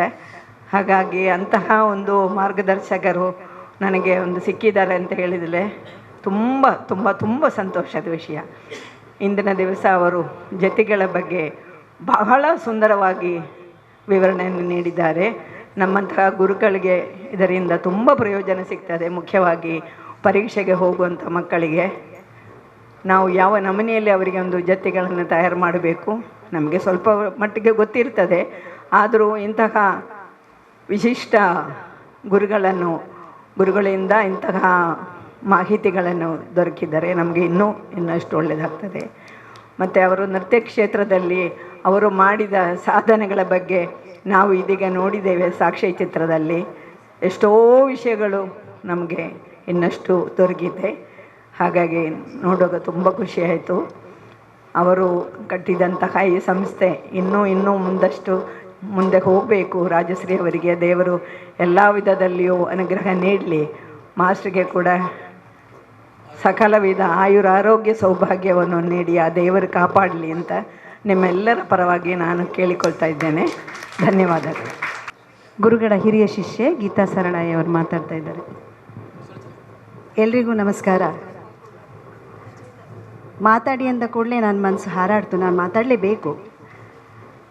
ಇದು 40 ವರ್ಷಗಳ ಹಿಂದಿನ ಮಾತು. ಅವರು ಹೇಳಿದಷ್ಟು ಸಂಗತಿಗಳುಂಟಲ್ಲ, ಅದನ್ನು ನಾನಿಲ್ಲಿಗೆ ಕ್ಲಾಸಿಗೆ ಬರುವಾಗ ಹೇಳ್ತಿದ್ರು. ಅದು ಅವರ ಅನುಭವಗಳು. ನಿಮಗೂ ಮುಂದಕ್ಕೆ ಬೇಕಾಗ್ತದೆ ಇಂಥದ್ದೆಲ್ಲ ಅಂತ. ಅವರ ಶಿಷ್ಯಂದಿರು ಮಾಡಿದ ತುಂಟಾಟಗಳಿರ್ಬೋದು, ಚೇಷ್ಟೆಗಳಿರ್ಬೋದು, ಎಲ್ಲವನ್ನೂ ಹೇಳ್ತಾಯಿದ್ರು. ನಾವಾಗ ಕೂತ್ಕೊಂಡು ಕೇಳೋದು. ಬೆಳಗ್ಗೆ ನಾನು 10 ಗಂಟೆಗೆ ಮಂಗಳೂರಿಂದ 3 ಬಸ್ ಹಿಡಿದು ಬರ್ತಿದ್ದೆ. ಈಗಿನಾಗೆ ಆಗ ಫೆಸಿಲಿಟಿ ಇರಲಿಲ್ಲ. 3 ಬಸ್ ಹಿಡಿದು ಇಲ್ಲಿ ಬಂದು ಮಾಸ್ಟ್ರು ಹೇಳಿಕೊಟ್ಟದಂತನ್ನೆಲ್ಲ ನೆನಪಿಟ್ಕೊಂಡು, ಕೆಲವು ಒಂದು ಸರ್ತಿ ನೆನಪಿಲ್ಲದೆ ಹೋಗ್ಬೋದು ಅಂತ ಪುಸ್ತಕ ತಗೊಂಡು ಬರೆದು ಇಟ್ಕೊಳ್ತಾ ಇದ್ದೆ. ಇಲ್ಲಿ ಎಷ್ಟು ಹೊತ್ತು ಪಾಠ ಮಾಡ್ತಾಯಿದ್ರು ಅಂತ ಹೇಳಿದರೆ, ಬೆಳಿಗ್ಗೆ 10 ಗಂಟೆಗೆ ಬಂದರೆ ನಾನು ಮನೆಗೆ ಹೋಗ್ತಾ ಇರುವಾಗ 2-3 ಗಂಟೆ ಆಗ್ತಿತ್ತು. ಈಗ ಅಷ್ಟು ಪೇಷನ್ಸ್ ಯಾರಿಗೂ ಇರಲಿಕ್ಕಿಲ್ಲ. ಇದು ಮಾಸ್ಟ್ರಲ್ಲಿ ಕಂಡುಕೊಂಡಂತಹ ಒಂದು ದೊಡ್ಡ ಗುಣ. ಈಗೆಲ್ಲ ಅವ್ರು ಹೇಳಿದಾಗೆ ಅರ್ಧ ಗಂಟೆ 3/4 ಗಂಟೆ ಹೊರಗೆ ಕಾಯ್ತಿರ್ತಾರೆ. 5 ನಿಮಿಷ ತಡ ಆದರೂ ಬಗ್ಗಿ ನೋಡ್ತಾರೆ, ಕರ್ಕೊಂಡು ಹೋಗಲಿ ಆ ಮಗಳನ್ನು ಅಂತ. ಅದು ಕಾಲಕ್ಕೆ ತಕ್ಕ ಕೋಲ ಅಂತ. ನಾವು ಕಲಿಯುವಾಗ ಹಾಗಿರಲಿಲ್ಲ. ಇದು 40 ವರ್ಷದ ಹಿಂದಿನ ಮಾತು. ಅಂತಹ ಒಂದು ಮಹಾನ್ ಗುರುಗಳು ನಮಗೆ ಸಿಕ್ಕಿದ್ದು, ಅದನ್ನು ನನಗೆ ಸಿಕ್ಕಿದ್ದು. ಎಲ್ಲ ಗುರುಗಳ ಶಿಷ್ಯರಿಗೆ ಗುರುಗಳಾಗಿದ್ದಾರೆ. ಅದೊಂದು ನನ್ನ ಸೌಭಾಗ್ಯ ಅಂತ ಹೇಳ್ಬೋದು. 2 ಮಕ್ಕಳನ್ನು, ನನಗೆ 2 ಮಕ್ಕಳು. ರಶ್ಮಿ ಬಂದಿದ್ದಾಳೆ, 4 ವರ್ಷದ ಮಗಳು, 6 ವರ್ಷದ ಮಗ. ನಾನು ಹಿಡ್ಕೊಂಡು ಇಲ್ಲಿ ಬಂದು ಅವರಿಬ್ಬರು ಮಲಗ್ತಿದ್ರು. ನನಗೆ ಮಾಸ್ಟರ್ ಶ್ರೀಮತಿಯವರು ಸಬಿತಕ್ಕ ಮಕ್ಕಳಿಗೆ ಜಮಖಾನ ಹಾಕಿ ಕೊಡ್ತಾಯಿದ್ರು, ಕಾಫಿ ತಿಂಡಿ ಕೊಡ್ತಾಯಿದ್ರು. ನಾನೆಷ್ಟು ಕಾಯ್ತಿದ್ದೆ ಅಂದರೆ ಅಷ್ಟೊಂದು ಮಾಡಿಸ್ತಿದ್ರು ಅವರು. ತಿದ್ದಿ ತೀಡಿ. ನಾನು ಮೊದಲು ಮೈಸೂರಲ್ಲಿ ಕಲ್ತವಳು, ಇಲ್ಲಿ ಬಂದು ಹೆಚ್ಚಿನ ವಿದ್ಯೆಯನ್ನು ಕಲ್ತವಳು. ಸೀನಿಯರ್ ವಿದ್ವತ್ತೆಲ್ಲ ಇಲ್ಲೇ ಮಾಡಿಕೊಂಡದ್ದು. ಹಾಗಾಗಿ ನನ್ನನ್ನು ತುಂಬ ತಿದ್ದಿದ್ದಾರೆ. ಎಷ್ಟು ತಿದ್ದಿದ್ದಾರೆ ಅಂತ ಹೇಳಲಿಕ್ಕೆ ಸಾಧ್ಯ ಇಲ್ಲ. ಚಿಕ್ಕದಲ್ಲಿ ಕಲ್ತದ್ದು ಒಂದು ಆಟ, ಅದೊಂದು ಆಟಾಡ್ತಾ ನಾನು ಕಲ್ತದ್ದು. ಮತ್ತು ಇಲ್ಲಿ ತಿದ್ದಿ ನನ್ನನ್ನು ಒಂದು ಶಿಲೆಯನ್ನಾಗಿ ಮಾಡಿದ್ದು ನನ್ನ ಗುರುಗಳು ಉಳ್ಳಾಲ್ ಮೋಹನ್ ಕುಮಾರ್ ಅಂತ ಹೆಮ್ಮೆಯಿಂದ ಹೇಳ್ಕೊಳ್ತೇನೆ. ಇವತ್ತು ಒಂದು ಏನಾದರೂ ಸಣ್ಣ ಹೆಸರು ಗೀತಾ ಸರಳಾಯಿ ಅಂತೆಲ್ಲಾದರೂ ಯಾರಾದರೂ ಹೇಳೋದು ಕೇಳಿದರೆ ಅದು ನನ್ನ ಗುರುಗಳು ಮಾಡಿದಂಥದ್ದು. ಎಷ್ಟೇ ಕಷ್ಟ ಇದ್ದರೂ ಸಹ ಸಣ್ಣ ಮಕ್ಕಳು ಒಂದು ಕಾರ್ಯಕ್ರಮ ಕೊಡ್ತಾರೆ ಅಂದರೂ ಕೂಡ ಅವರು ಬಂದು ಮುಂದೆ ಕೂತ್ಕೊಂಡು ನೋಡಿ ಅವರಿಗೆ ಆಶೀರ್ವಾದ ಮಾಡುವಂಥವರು. ನನ್ನ ಎಲ್ಲ ಕಾರ್ಯಕ್ರಮಕ್ಕೂ ಬಂದು ದೀಪ ಬೆಳಗಿಸಿ ಆಶೀರ್ವಾದ ಮಾಡಿ ಹೋಗ್ತಾಯಿದ್ರು. ಒಂದು ವಿಷಯ ನೆನಪಿಗೆ ಬರ್ತದೆ. ಮಾಸ್ಟ್ರಿಗೆ ಹುಷಾರಿರಲಿಲ್ಲ, ಹಾಸ್ಪಿಟ್ಲಲ್ಲಿದ್ದರು. ಆವತ್ತು ನನ್ನ ಕಾರ್ಯಕ್ರಮ ಅವರು ಅಲ್ಲಿ ಹೇಳಿ ಡಾಕ್ಟ್ರ ಪರ್ಮಿಷನ್ ತಗೊಂಡು ಹಾಸ್ಪಿಟ್ಲಿಂದ ನೇರ ಅವ್ರು ಹೇಳಿದ್ರಂತೆ ಬೇಡ ಹೋಗೋದು ಅಂತ ಹಠ ಮಾಡಿ ಪುರಭವನಕ್ಕೆ ಬಂದು ದೀಪ ಬೆಳಗಿಸಿ ಆಶೀರ್ವಾದ ಮಾಡಿ ಹೋದಂತಹ ನನ್ನ ಗುರುಗಳನ್ನು ನಾನು ಯಾವತ್ತೂ ಮರೆಯುವುದಿಲ್ಲ. ಆ ಆಶೀರ್ವಾದ ಇವತ್ತು ನನ್ನನ್ನು ಕಾಪಾಡ್ತಾ ಇದೆ ಅಂತ ಹೇಳಲಿಕ್ಕೆ ತುಂಬ ಇಷ್ಟಪಡ್ತೇನೆ. ಅಂತಹ ಮಾಸ್ಟ್ರು ಇನ್ನು 100 ಕಾಲ ಬಾಳಿ ನನ್ನಂತಹ ಎಷ್ಟೋ ಗುರುಗಳನ್ನು ಶಿಲೆಯನ್ನಾಗಿ ಮಾಡಿ ದಯಪಾಲಿಸಬೇಕು ಅಂತ ಹೇಳ್ತಾ ಈ ದಿನಕ್ಕಾಗಿ ನಾನು ಕಾಯುತ್ತಿದ್ದೆ. 1-2 ಮಾತುಗಳಿಗೆ ಅವಕಾಶ ಮಾಡಿಕೊಟ್ಟದಕ್ಕಾಗಿ ತುಂಬ ಹೃದಯದ ಧನ್ಯವಾದಗಳನ್ನು ನನ್ನ ಜೀವ ಇರುವವರೆಗೂ ಸ್ಮರಣೆ ಮಾಡಿಕೊಳ್ತೇನೆ. ಈಗ ಮಾಸ್ಟರ್ ಶಿಷ್ಯೆ ಅಂದರೆ ಇಬ್ಬರು ಶಿಷ್ಯಂದ್ರ ಶಿಷ್ಯೆ ಗುರು ಚಂದ್ರಶೇಖರ ನಾವಡ ಹಾಗೂ ಗುರು ಶಾರದಮಣಿಯವರ ಶಿಷ್ಯ ಆಗಿರುವಂತಹ ಸುಮಂಗಲ ರತ್ನಾಕರ್. ಎಲ್ಲರಿಗೂ ಮೊದಲದಾಗಿ ಪ್ರೀತಿಯ ನಮಸ್ಕಾರ. ಮಹಾಗುರುಗಳ ಪಯೋಜಗಳಿಗೆ ಅಭಿನಮಿಸಿ ನನಗೆ ವಿದ್ಯೆಯನ್ನು ಚೆನ್ನಾಗಿ ಹೇಳಿಕೊಟ್ಟಂಥ ಇಬ್ಬರು ಗುರುಗಳು ಮೋಹನ್ ಮಾಸ್ಟರ ಶಿಷ್ಯರೇ. ಅವರಿಬ್ಬರಿಗೂ, ಇಬ್ಬರ ಅಡಿದಾವರೆಗಳಿಗೂ ಅಭಿನಮಿಸಿ, ನೆರೆದಿರುವಂಥ ಎಲ್ಲ ಹಿರಿಯರಿಗೆ ವಂದಿಸಿ ಒಂದೆರಡು ಮಾತು ಹೇಳಲಿಕ್ಕೆ ಸಂತೋಷದಿಂದ ಮುಂದೆ ಬಂದಿದ್ದೇನೆ. ಆಶ್ಚರ್ಯ ಆಗ್ಬೋದು ನಿಮಗೆ, ನನಗೂ ಮೋಹನ್ ಮಾಸ್ಟರ್ ಹತ್ರ ಒಂದು ಸ್ವಲ್ಪ ದಿನ ಪಾಠ ಕಲಿಯಲಿಕ್ಕೆ ಅವಕಾಶವನ್ನು ನಾವಡ ಸರಿ ಮಾಡಿಕೊಟ್ಟಿದ್ರು ಅಂತ ಹೇಳಿದರೆ, ನಾನು ನಾವಡ ಸರ್ ಅವರ ಫಸ್ಟ್ ಬ್ಯಾಚಿನ ಫಸ್ಟ್ ಗ್ರೂಪ್ನ ಶಿಷ್ಯೆ. ಹಾಗಾಗಿ ಜೂನಿಯರ್ ಎಕ್ಸಾಮ್ ಕೂತ್ಕೊಳ್ಬೇಕು ಅಂತ ಆದರೆ ಸರಿಗೆ ಯಾವುದೇ ಕಾರ್ಯಕ್ರಮ ಮಾಡಬೇಕಾದ್ರೂ ಮೋಹನ್ ಸರ್ನಿಂದ ಗ್ರೀನ್ ಸಿಗ್ನಲ್ ಬರಬೇಕು. ಹಾಗಾಗಿ ನಮ್ಮನ್ನು ಎಕ್ಸಾಮಿಗೆ ಕೂರಿಸಬೇಕಿದ್ರು ಮೋಹನ್ ಸರ್ ಓಕೆ ಹೇಳಿದರೆ ಮಾತ್ರ ಕೂರಿಸುವಂಥ ಗುಣ ಸರಿಗಿತ್ತು. ಹಾಗಾಗಿ ನಮ್ಮನ್ನು, ನಾನು, ಸುನೀತಾ ಮತ್ತು ವಿದ್ಯಾ, ಮೂವರು ಫಸ್ಟ್ ಬ್ಯಾಚ್ ಜೂನಿಯರ್ ಎಕ್ಸಾಮ್ ಕೂತವರನ್ನು ಸರ್ ಮನೆಗೆ ಕರ್ಕೊಂಡು ಬಂದಿದ್ದರು. ಆವಾಗೆಲ್ಲ ಹೇಳ್ತಿದ್ರು, ಮೋಹನ್ ಸರ್ ಅಂದರೆ ಹಾಗೆ, ಮೋಹನ್ ಸರ್ ಅಂದರೆ ಹೀಗೆ, ಒಂದು ರೀತಿಯ ಗೌರವದ ಭಯವನ್ನು ನನ್ನೊಳಗೆ ಹುಟ್ಟಿಸಿದರು. ಆದರೆ ನೀವೀಗ ನನ್ನನ್ನು ಹೇಗೆ ನೋಡ್ತಿದ್ರಿ ಅದೇ ಸುಮಂಗಲ ಆಗ ಕೂಡ ತುಂಬ ಧೈರ್ಯವಂತೆ, ಹೆದರುವುದಿಲ್ಲ ಯಾವುದಕ್ಕೂ, ಅಂತಹ ಒಂದು ಪ್ರವೃತ್ತಿ ಅವಳು. ಹಾಗಾಗಿ ಎಲ್ಲರೂ ಹೀಗೆ ಸರನೊಳಗೆ ಹೀಗೆ ದೂರದಲ್ಲಿ ನಿಲ್ತಾಯಿದ್ರು, ಕೈಕಟ್ಟಿ ನಿಲ್ತಾಯಿದ್ರು. ನಾನು ಮಾತ್ರ ಹತ್ತಿರ ಹೋಗಿ ನಿಂತು ಅಡ್ಮೈರ್ ಮಾಡ್ತಾಯಿದ್ದೆ, ಅವರ ಗುರುತ್ವವನ್ನು ಅಡ್ಮೈರ್ ಮಾಡ್ತಾಯಿದ್ದೆ. ಗೊತ್ತಿಲ್ಲದೆ ಬಹುಶಃ ನನ್ನೊಳಗೆ ಏನು ಆ ಕಾಲಕ್ಕೆ ಮೂಡಿತು ಅಂತ ಹೇಳಿದರೆ, ನನಗೆ ಗುರುಗಳು ನಾವಡ ಸರ್ ಮತ್ತು ಆಗ ನಾವಡ ಸರ್ ಆದರು, ಆಮೇಲೆ ಶಾರದಾ ಟೀಚರ್ ಕಲಿಸಿದ್ರು. ಮೊದಲಿನಿಂದ ನನ್ನ ರೋಲ್ ಮಾಡೆಲ್ ಯಾರು ಡ್ಯಾನ್ಸ್ ಟೀಚರ್ಸ್ ಹೇಳಿದರೆ ಮೋಹನ್ ಸರ್ ಆಗಿದ್ದರು. ಯಾಕಂದರೆ ಅವರು ಪಾಠ ಮಾಡುವ ರೀತಿ ಆ ಥರ ಒಂದು ಮನಸ್ಸಿಗೆ ಅರ್ಥ ಆಗುವ ಹಾಗೆ. ನಾವಡ ಸರ್ ಹಾಗೆ ಪಾಠ ಮಾಡಲಿಲ್ಲ ಅಂತಲ್ಲ, ಹಾಗೆ ಪಾಠ ಮಾಡಿದ್ದಾರೆ. ಆದರೆ ಆ ಒಂದು ಹಿರಿತನ ಮತ್ತು ಬಾಕಿಯವರು ಕೊಟ್ಟಂತಹ ಏನು ವಿಚಾರಗಳುಂಟಲ್ಲ, ಮೋಹನ್ ಸರ್ ತುಂಬ ಹಿರಿಯ ಗುರುಗಳು, ಅವರು ಜೋರು ಮಾಡ್ತಾರೆ ತಪ್ಪಾದರೆ. ಹಾಗಾಗಿ ನಾವಡ ಸರ್ ಹತ್ರ ಆಟ ಆಡಿಕೊಂಡೇ ಪಾಠ ಕಲಿತರು ಕೂಡ ಇವ್ರ ಹತ್ರ ಸ್ವಲ್ಪ ಇಲ್ಲ, ಮೋಹನ್ ಸರ್ ವೆರಿ ಗುಡ್ ಹೇಳಿದರೆ ನಮಗೊಂದು ಖುಷಿ. ಯಾಕಂದರೆ 6ನೇ 8ನೇ ಕ್ಲಾಸ್ನ ಮಕ್ಕಳ ಮನಸ್ಥಿತಿ ಹೇಗಿರ್ತದೆ ಆವಾಗ, ಆ ಕಾಲದಲ್ಲಿ. ಸೊ ಸರ್ ಒಂದು ವೆರಿ ಗುಡ್ ಅಂತ ಹೇಳಿದರೆ ಸಾಕು, ನಾವು ಆಕಾಶದಲ್ಲಿ ಹಾರ್ತಾ ಇದ್ದಂಥ ಕಾಲ. ಹಾಗಾಗಿ ಸರ್ ನೀವು ನನ್ನ ರೋಲ್ ಮಾಡೆಲ್, ನಾನು ಇಲ್ಲಿ ಮಾತ್ರ ಅಲ್ಲ ಎಲ್ಲ ಕಡೆ ಹೇಳಿದ್ದು ನಿಮಗೆ ತಿಳಿದಿದ್ದು ಸತ್ಯ. ಹಾಗಾಗಿಯೇ ಸರ್ ಅವರ ಸಾಧನೆ ಅದು ನಿಜಕ್ಕೂ ಸುವರ್ಣಾಕ್ಷರದಲ್ಲಿ ಬರೆದಿರಬೇಕಾದದ್ದು. ನಮ್ಮ ಮೋಹನ್ ಆಳ್ವರು ಹೇಳಿದ ಹಾಗೆ ಓರ್ವ ಯುಗ ಪ್ರವರ್ತಕ ನಮ್ಮ ಮೋಹನ್ ಸರ್ ಹೇಳಿದರೆ ಖಂಡಿತ ತಪ್ಪಲ್ಲ. ಹಾಗಾಗಿಯೇ ಅವರ ಕುರಿತಾಗಿ ಒಂದು ಸಣ್ಣ ಬಯೋಗ್ರಫಿ ಬರೆಯುವಂತಹ ಸೌಭಾಗ್ಯ ನನ್ನ ಪಾಲಿಗೆ ಒದಗಿತ್ತು. ಡಾಕ್ಯುಮೆಂಟೇಷನ್ ತುಂಬ ಮುಖ್ಯ ಈ ಕಾಲದಲ್ಲಿ. ಶಾರದಾ ಟೀಚರ್ ತುಂಬ ಚೆಂದ ಮಾಡಿ ಇವತ್ತು ಇದು ಡಾಕ್ಯುಮೆಂಟೇಷನ್ ಮಾಡಿದಿರಿ. ನನಗನ್ನಿಸ್ತದೆ ಸರಿಗೆ ನಮ್ಮ ರಾಜ್ಯ ಮಟ್ಟದ ಗುರುತಿಸುವಿಕೆ ಸಿಕ್ಕಿದೆ, ಆದರೆ ಇದು ಸಾಕಾಗುವುದಿಲ್ಲ. ನಾವು ರಾಷ್ಟ್ರ ಮಟ್ಟದಲ್ಲಿ ಪದ್ಮಶ್ರೀ ನಮ್ಮ ಸರಿಗೆ ಸಿಗುವಾಗ, ಬಿಕಾಸ್ ಇಸ್ ಲಿವಿಂಗ್ ಲೆಜೆಂಡ್. ನಾನು ಸುಮಾರು ಕಡೆ ಹೇಳಿದ್ದೇನೆ, ಬಟ್ ಹೇಗೆ ಅದಕ್ಕೆ ಅಪ್ರೋಚ್ ಆಗಬೇಕನ್ನುವಂಥದ್ದು ನನಗೆ ಸರಿಯಾಗಿ ಗೊತ್ತಿಲ್ಲ. ಈಗ ಡಾಕ್ಯುಮೆಂಟೇಷನ್ ಹೇಗೂ ಇದು ಇದೆ, ಪುಸ್ತಕನೂ ಇದೆ. ಈಗ ನಾವೆಲ್ಲರೂ ಇದ್ದೇವೆ, ಸರ್ ಬಗ್ಗೆ ಏನಾದರೂ ಬರೆಯೋದಾ ಹೇಳೋದಾ ವಿಚಾರಗಳನ್ನು ತಿಳಿಸುವುದಿದ್ರೆ ರಾಷ್ಟ್ರ ಮಟ್ಟದಲ್ಲಿಯೂ ಅವರ ಅಂತಾರಾಷ್ಟ್ರೀಯ ಮಟ್ಟದಲ್ಲಿ ಅವರ ಶಿಷ್ಯರು ಈಗಾಗಲೇ ಕೀರ್ತಿವಂತರಾಗಿರುವುದರಿಂದ ಖಂಡಿತ ನಾವೆಲ್ಲರೂ ಸಂಘಟಿತರಾಗಿ ಸ್ವಲ್ಪ, ಸರ್ ನೀವು ಹೇಳ್ತೀರಿ ಯಾರ ಹತ್ರ ಪ್ರಶಸ್ತಿ ಕೇಳಬಾರ್ದು, ನೀವು ಕೇಳೋದಲ್ಲ, ನಾವು ಕೇಳಬೇಕು ಅಂತ ನಾವು ಹೇಳ್ತಾ ಇದ್ವಿ. ಅದು ನಮ್ಮ ದಕ್ಷಿಣ ಕನ್ನಡಕ್ಕೆ ಸಿಗುವಂತಹ ದೊಡ್ಡ ಕೊಡುಗೆ ಅಂತ ನನಗನ್ನಿಸ್ತದೆ. ಅಂದರೆ ಸರ್ನ ಗುರುತಿಸುವಿಕೆ ಅನ್ನೋದು. ಮತ್ತೂ ಒಂದು ಸಂತೋಷದ ವಿಷಯ ಹೇಳಿದರೆ, ಈಗ ಚೆನ್ನೈಯವರು ಸ್ವಲ್ಪ ತಿರುಗಿ ದಕ್ಷಿಣ ಕನ್ನಡವನ್ನು ನೋಡ್ತಾ ಇದ್ದಾರೆ ಅನ್ನುವ ವಿಷಯ ನಿಮಗೆಲ್ಲರಿಗೂ ಗೊತ್ತಿರಬಹುದು. ಹಾಗಾಗಬೇಕಾದ್ರೆ ಪರೋಕ್ಷ ಕಾರಣ ಮೋಹನ್ ಸರ್ ಅವರ ಶಿಸ್ತು. ಈಗ ಒಂದು ಕಾರ್ಯಕ್ರಮಕ್ಕೆ ನಾವು ಮೋಹನ್ ಸರ್ ಅವರನ್ನು ಇನ್ವೈಟ್ ಮಾಡ್ತೇವೆ ಅಥವಾ ಹಿರಿಯರನ್ನು ಇನ್ವೈಟ್ ಮಾಡ್ತೇವೆ ಅಂತ ಆಗುವಾಗ ನಾನು ಕೊರಿಯೋಗ್ರಾಫ್ ಮಾಡೋಕ್ಕೆ 10 ಸಲ ಆಲೋಚನೆ ಮಾಡ್ತೇನೆ. ಮೋಹನ್ ಸರ್ ಎದುರು ಇದ್ದಾರೆ, ಯಾವ ಹೆಜ್ಜೆ ಹಾಕಬೇಕು ಅಲ್ಲಿ ಅಂತಲ್ಲ, ಯಾವಾಗಲೂ ಕೂಡ ಅವ್ರು ಯಾವಾಗಲೂ ಹೇಳ್ತಾರೆ ಮೂಲ ಹೆಜ್ಜೆ ಮರಿಬೇಡಿ, ಮೂಲ ಹೆಜ್ಜೆಯನ್ನು ಹಾಕಿ. ಹಾಗಾದರೆ ಅದನ್ನೇ ಸೌಂದರ್ಯಯುತವಾಗಿ ಹೊಸ ಚಿಗುರು ಹಳೆ ಬೇರು ಹೇಳುವಾಗೆ ಹೇಗೆ ಮಾಡ್ಬೋದು ಇದನ್ನು ಆಲೋಚನೆ ಮಾಡ್ತೇವೆ. ಸರ್ ಒಂದು ಹೀಗೆ ಮಾಡಿದರೆ ಸಾಕು, ಹನುಮಂತನಾಗಿ ನಾವು ಉಬ್ಬಿ ಬಿಟ್ಟು ಲಂಕೆ ಹಾರಿದಾಗಿ ಕಲೆಯನ್ನು ಮುಂದೆ ಕೊಂಡೋಗ್ತೇವೆ ಅನ್ನುವಂಥ ವಿಶ್ವಾಸದಲ್ಲಿ ಬಹುಶಃ ನನ್ನ ಹಾಗೆ ಎಲ್ಲರೂ ಕೆಲಸ ಮಾಡ್ತಾರೆ ಅಂದ್ಕೊಳ್ತೇವೆ. ಇನ್ನೂ ಒಂದು ಸರ್ ವಿಶೇಷ ಗುಣ ಯಾವುದು ಅಂತ ಹೇಳಿದರೆ, ಯಾರೇ ಕಾರ್ಯಕ್ರಮ ಮಾಡಲಿ, ಚಿಕ್ಕ ಮಗುವೆ ಕಾರ್ಯಕ್ರಮ ಮಾಡಲಿ, ಪ್ರಬುದ್ಧರೇ ಕಾರ್ಯಕ್ರಮ ಮಾಡಲಿ, ಬಂದು ಕೂತು ನೋಡಿ ಆನಂದಿಸಿ ಬೆನ್ನು ತಟ್ಟುತ್ತಾರೆ. ತಪ್ಪಿದ್ರೆ ಮೆಲ್ಲ ಬಂದು ಹೇಳ್ತಾರೆ, ಅದೊಂದು ಸ್ವಲ್ಪ ಬೇಡ ಆಯ್ತಾ, ಅದೊಂದು ಸ್ವಲ್ಪ ಚೇಂಜ್ ಮಾಡಬೇಕಾಯ್ತಾ. ನೋಡಿ ಆ ಥರ ಹೇಳಿದಾಗ ನಾವು ಎಲ್ಲಿ ಬದಲಾಗಬೇಕು ಅನ್ನೋದು ನಮಗೆ ಗೊತ್ತಾಯಿತು. ಸರ್ ನೀವು ಹೇಳುವ ಸ್ಥಾನದಲ್ಲಿ ಇದ್ದೀರಿ, ಹೇಳಬೇಕು. ಹಾಗೆ ಹೇಳಿದಾಗಲೇ ತುಂಬ ಸಂತೋಷ ಆಗ್ತದೆ. ಇಂತಹ ಸರ್ ನಮ್ಮ ಸರ್, ನಾನು ನಿಮ್ಮ ಕಾಲದಲ್ಲಿರೋದು, ನಾನು ಇಲ್ಲಿ ನಿಂತು ನಿಮ್ಮ ಮುಂದೆ ಮಾತಾಡ್ತಾ ಇರೋದು ಯಾವ ಜನ್ಮದ ಪುಣ್ಯವೋ ಗೊತ್ತಿಲ್ಲ. ಋಣಾನುಬಂಧ ರೂಪೇಣ ಪಶು ಪತ್ನಿ ಸುತಾಲಯ ಮಾತ್ರ ಅಲ್ಲ, ಎಲ್ಲವೂ ಗುರುಗಳು ಮಹಾಗುರುಗಳು.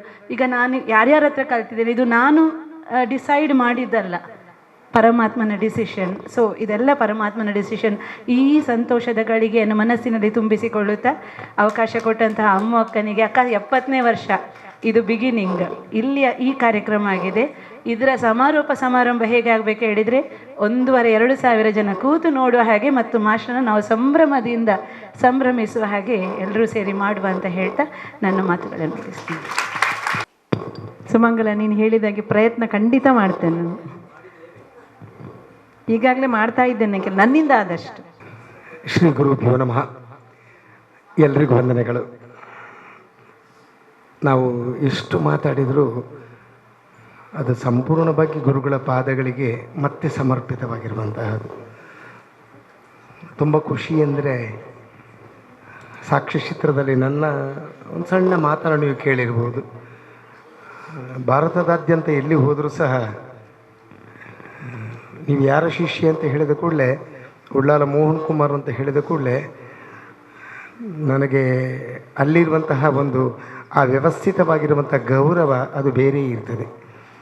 ಅದಕ್ಕೆ ಆ ಒಂದು ಏನು ಕೃತಜ್ಞತೆ ಅಥವಾ ಆ ಒಂದು ಋಣವನ್ನು ಖಂಡಿತವಾಗಿ ನಮ್ಮಿಂದ ತೀರಿಸುವುದಕ್ಕೆ ಅಸಾಧ್ಯ ಅಂತ ಲೆಕ್ಕ.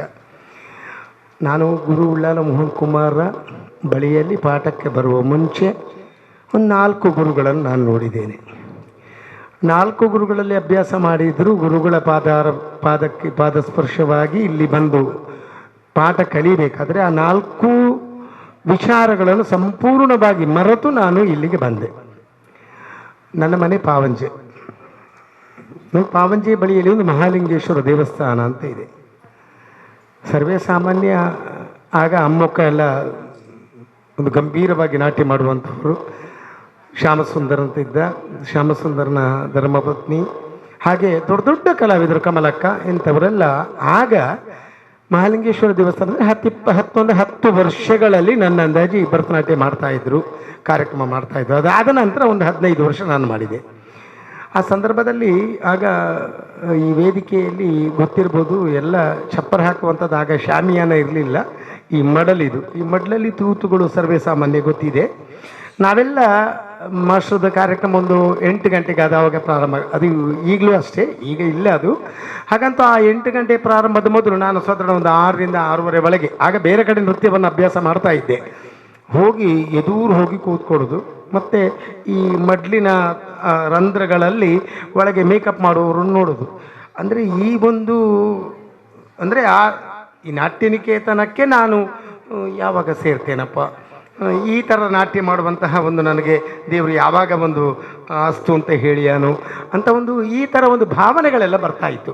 ಯಾಕಂದರೆ ಕಲಿಯುವಂಥ ಒಂದು ತುಡಿತಾ ಇತ್ತು ನನಗೆ. ತುಂಬ ಕಷ್ಟ ಅಂದರೆ ಇದನ್ನೆಲ್ಲ ನಾನು ಇಲ್ಲಿ ಹೇಳುವಂಥದ್ದಲ್ಲ, ನಮ್ಮ ಮನೆಯಲ್ಲಿ ಇದಕ್ಕೆ ಸಪೋರ್ಟ್ ಇರಲಿಲ್ಲ. ಯಾಕಂದ್ರೆ ನಾನೊಬ್ಬ ಇಂಜಿನಿಯರೋ ಡಾಕ್ಟರೋ ಆಗಬೇಕು ಎಂಬಂಥ ಒಂದು ಮನೆಯ ಅಭಿಲಾಷೆ ಇದ್ದ ಮೇಲೆ ನಾನು ಭರತನಾಟ್ಯ ಕ್ಷೇತ್ರಕ್ಕೆ ಇಲ್ಲ ಕದ್ದು ಕಲ್ತವ ನಾನು. ಯಾಕಂದರೆ ಪಾವಂಜೆ ಗೊತ್ತಿದೆ ನಿಮಗೆ. ಪಾವಂಜೆಯಲ್ಲಿ ನೀವು ಅದರ ಆ ಕಡೆ ಮತ್ತು ಈ ಕಡೆ ಬೈಲಿಗಿಳಿದ್ರೆ ಸರ್ವೇ ಸಾಮಾನ್ಯ 90% ಎಲ್ಲ ಬ್ರಾಹ್ಮಣರ ಮನೆ. ಆ ಸಂದರ್ಭದಲ್ಲಿ ನನಗೆ ಸಂಗೀತ ಕಲಿಬೇಕು ಅಥವಾ ಗುರುಗಳಿಗೆ ಫೀಸ್ ಕೊಟ್ಟದ್ದೇ ನನಗೆ ನೆನಪಿಲ್ಲ. ಹೆಚ್ಚಿನ ವಿಷಯ ಒಂದು ಸೀನಿಯರ್ ಆದ ಮೇಲೆ, ಸೀನಿಯರ್ ನಂಗೆ ಹೌದು ಸೀನಿಯರ್, ನಾನು ಜೂನಿಯರ್ ಆಗಿರಲಿಲ್ಲ, ಡೈರೆಕ್ಟ್ ಸೀನಿಯರ್ ಕಟ್ಟಿದವ. ಅದಾದ ಮೇಲೆ ವಿದ್ವತ್ ಹಂತ ಆಗುವಾಗ ಸ್ವಲ್ಪ ಏನೋ ಫೀಸ್ ಕೊಡ್ತಾ ಇದ್ದೆ.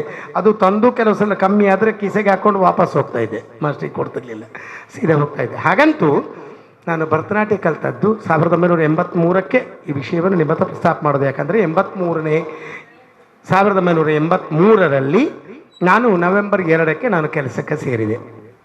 ಆ ಸಂದರ್ಭದಲ್ಲಿ ನಾನು ಮಾಸ್ಟರ್ ಹಾಗೆ ಒಂದು ಸ್ಕೂಲಲ್ಲಿ ಸಬ್ಜೆಕ್ಟ್ ಟೀಚರ್ ಆಗಿ, ಸಾರು ಹಾಗೆ ಒಂದು ಮೊಗಬೀರ ಸ್ಕೂಲಲ್ಲಿ ಸಬ್ಜೆಕ್ಟ್ ಟೀಚರ್ ಆಗಿದ್ದರು. ನಾನು ಸಬ್ಜೆಕ್ಟ್ ಟೀಚರ್ ಆಗಿ ಆದರ್ಶ ವಿದ್ಯಾನಿಲಯ ಪಡಿಯಲ್ಲಿ ಅಲ್ಲಿ ಇದ್ದೆ. ಅದಾದ ಮೇಲೆ ವಿದ್ಯಾದಾಯನಿಗೆ ಮತ್ತೆ ಬಂದೆ. ಆ ಸಂದರ್ಭದಲ್ಲಿ ನೋಡಿ ಸ್ಪಷ್ಟವಾಗಿ ಗಮನಿಸ್ಕೊಳ್ಳಿ, ನಾನು 1983ನೇ ಇಸವಿ ನವೆಂಬರ್ ತಿಂಗಳಲ್ಲಿ ನನಗೆ ಕೆಲಸ ಸಿಕ್ಕಿದ್ದು. 2 ತಿಂಗಳ ನಂತರ ನನಗೆ ಸ್ಯಾಲ್ರಿ ಸ್ಟಾರ್ಟ್ ಆಯಿತು, ಸಂಬಳ ಸ್ಟಾರ್ಟ್ ಆಯಿತು. ಆವಾಗೊಂದು ಧೈರ್ಯ ಬಂತು, ನಾನು ಮಾಸ್ಟರ್ ಮನೆಗೆ ಹೋಗಿ ಕಲಿಬೇಕು ಅಂತ. ಏಪ್ರಿಲ್ ತಿಂಗಳಲ್ಲಿ ನಾನು ಮಾಸ್ಟರ್ ಮನೆಗೆ ಹೆದರಿಕೊಂಡು ಅದು ಹೇಗೆ ಹೋಗಬೇಕು ಮಾಸ್ಟರ್ ಮನೆಗೆ ನಾನು, ಯಾಕಂದರೆ ಪ್ಯಾಂಟ್ ಎಲ್ಲ ಆಗಲೇ ಹಾಕಲಿಕ್ಕೆ ಎಲ್ಲ ಶುರು ಮಾಡಿದ್ದಷ್ಟೇ. ಅದರ ಮೊದಲು ನಮ್ಮ ಸ್ಥಿತಿ ಹೇಗಿತ್ತು, ಯಾಕಂದರೆ ನಮ್ಮ ಮಾಸ್ಟ್ರು ಈಗ ನನ್ನ ತಂದೆಯವರು ಅಷ್ಟೇ, ಒಂದು 150-200 ರೂಪಾಯಿ ಸಂಬಳ ಅವರಿಗೆ, ಆಗಲೂ ಮಾಸ್ಟ್ರಿಗೆ ಸಹ ಅಷ್ಟೇ ಸಂಬಳ. ಅವರು ಅಧ್ಯಾಪಕರು. ಆದರೆ ಗುರುಗಳು ಮತ್ತು ಮಾಸ್ಟ್ರು ಇದು ನಮ್ಮ ಗುರುಗಳು ಮತ್ತು ನನ್ನ ಅಪ್ಪ ತುಂಬ ಗಳಸ್ಯ ಕಂಠಸ್ಯ ಆಫೀಸಲ್ಲಿ ಸಿಗ್ತಿದ್ರು. ಆದರೆ ಮಾಸ್ಟ್ರಿಗೆ ನಮ್ಮ ಗುರುಗಳಿಗೆ ಮಾತ್ರ ನಾನು ಕುಮಾರನವರ ಮಗ ಅಂತ ಗೊತ್ತಿರಲಿಲ್ಲ. ನನ್ನ ಅಪ್ಪ ಕುಮಾರನವರಿಗೆ ನಾನು ಮಾಸ್ಟರ್ ಮನೆಯಲ್ಲಿ ಹೋಗಿ ಪಾಠ ಕಲಿತೇನೆ ಅಂತ ಗೊತ್ತಿಲ್ಲ. ಇದು ಬಹಳ ಒಂದು ಯಾಕಂದರೆ ಅದನ್ನು ಗೌಪ್ಯವಾಗಿ ಇಟ್ಟಿದ್ದೆ. ಆಗ ನಾನು ಎಲ್ಲಿಯಾರು ಒಂದು ವೇಳೆ ಭರತನಾಟ್ಯ ಕಲೀಲಿಕ್ಕೆ ಹೋಗ್ತೇನೆ ಅಂತ ಆದರೆ ಮರುದಿವಸ ನಾನು ವಾಪಸ್ ಮತ್ತೆ ಡಿಬಾರ್ ಮನೆಯಿಂದ. ಹಾಗಂತೂ ಸಂದರ್ಭದಲ್ಲಿ ನಾನು ಅದೇ ಏಪ್ರಿಲ್ ತಿಂಗಳಲ್ಲಿ ಗಮನಿಸ್ಕೊಳ್ಳಿ, ಏಪ್ರಿಲ್ ತಿಂಗಳಲ್ಲಿ ನಾನು ಮಾಸ್ಟರ್ ಮನೆಗೆ ಪಾಠಕ್ಕೆ ಬಂದೆ ಧೈರ್ಯದಿಂದ. ಯಾಕಂದರೆ ನನ್ನ ಹತ್ರ ಸ್ವಲ್ಪ ಕಿಸೆಯಲ್ಲಿ ದುಡ್ಡು ಉಂಟು, ಮಾಸ್ಟರಿಗೆ ಫೀಸ್ ಕೊಡ್ಬೋದಲ್ವ ಅಂತೇಳಿ ಮಾಸ್ಟರ್ ಮನೆಗೆ ಕ್ಲಾಸಿಗೆ ಬಂದೆ. ಅದೇ ವರ್ಷದ ಅಕ್ಟೋಬರ್ ನವೆಂಬರ್ ತಿಂಗಳಲ್ಲಿ ಮಾಸ್ಟರ್ ನನ್ನ ಕರೆದು, ನೋಡು ಹೀಗೀಗೆ ನೀನು ಅಡವೆಲ್ಲ ಚೆನ್ನಾಗಿ ಮಾಡ್ತಿ. ಯಾಕಂದರೆ ಅದರ ಮೊದಲು ನಾನು ಸ್ವಲ್ಪ ವಾಸನೆ ಇತ್ತು, ಅದು ಸಂಪೂರ್ಣ ವಾಸನೆ ಅಲ್ಲ. ಹಾಗಂತೂ ವಾಸನೆ ಇದ್ದ ಕಾರಣ ಬೇಗ ಬೇಗ ಮಾಸ್ಟರ್ ಹತ್ರ ಕಲಿಯುವಂಥ ಒಂದು, ಯಾಕಂದರೆ ಕಾಲ ಪ್ರಮಾಣಗಳು ನನಗೆ ಸ್ಪಷ್ಟವಾಗಿ ಗೊತ್ತಿತ್ತು. ಸ್ವಲ್ಪ ಸಂಗೀತ ನಾರಾಯಣ್ ಮಾಸ್ಟರ್ ಹತ್ರ ನಾನು ಮಾಡಿದ ಕಾರಣ ಸಂಗೀತದ ವಿಚಾರ ಒಂದು ಸೀನಿಯರ್ವರೆಗೆ ಪಾಠ ನನಗೆ ಆಗಿತ್ತು.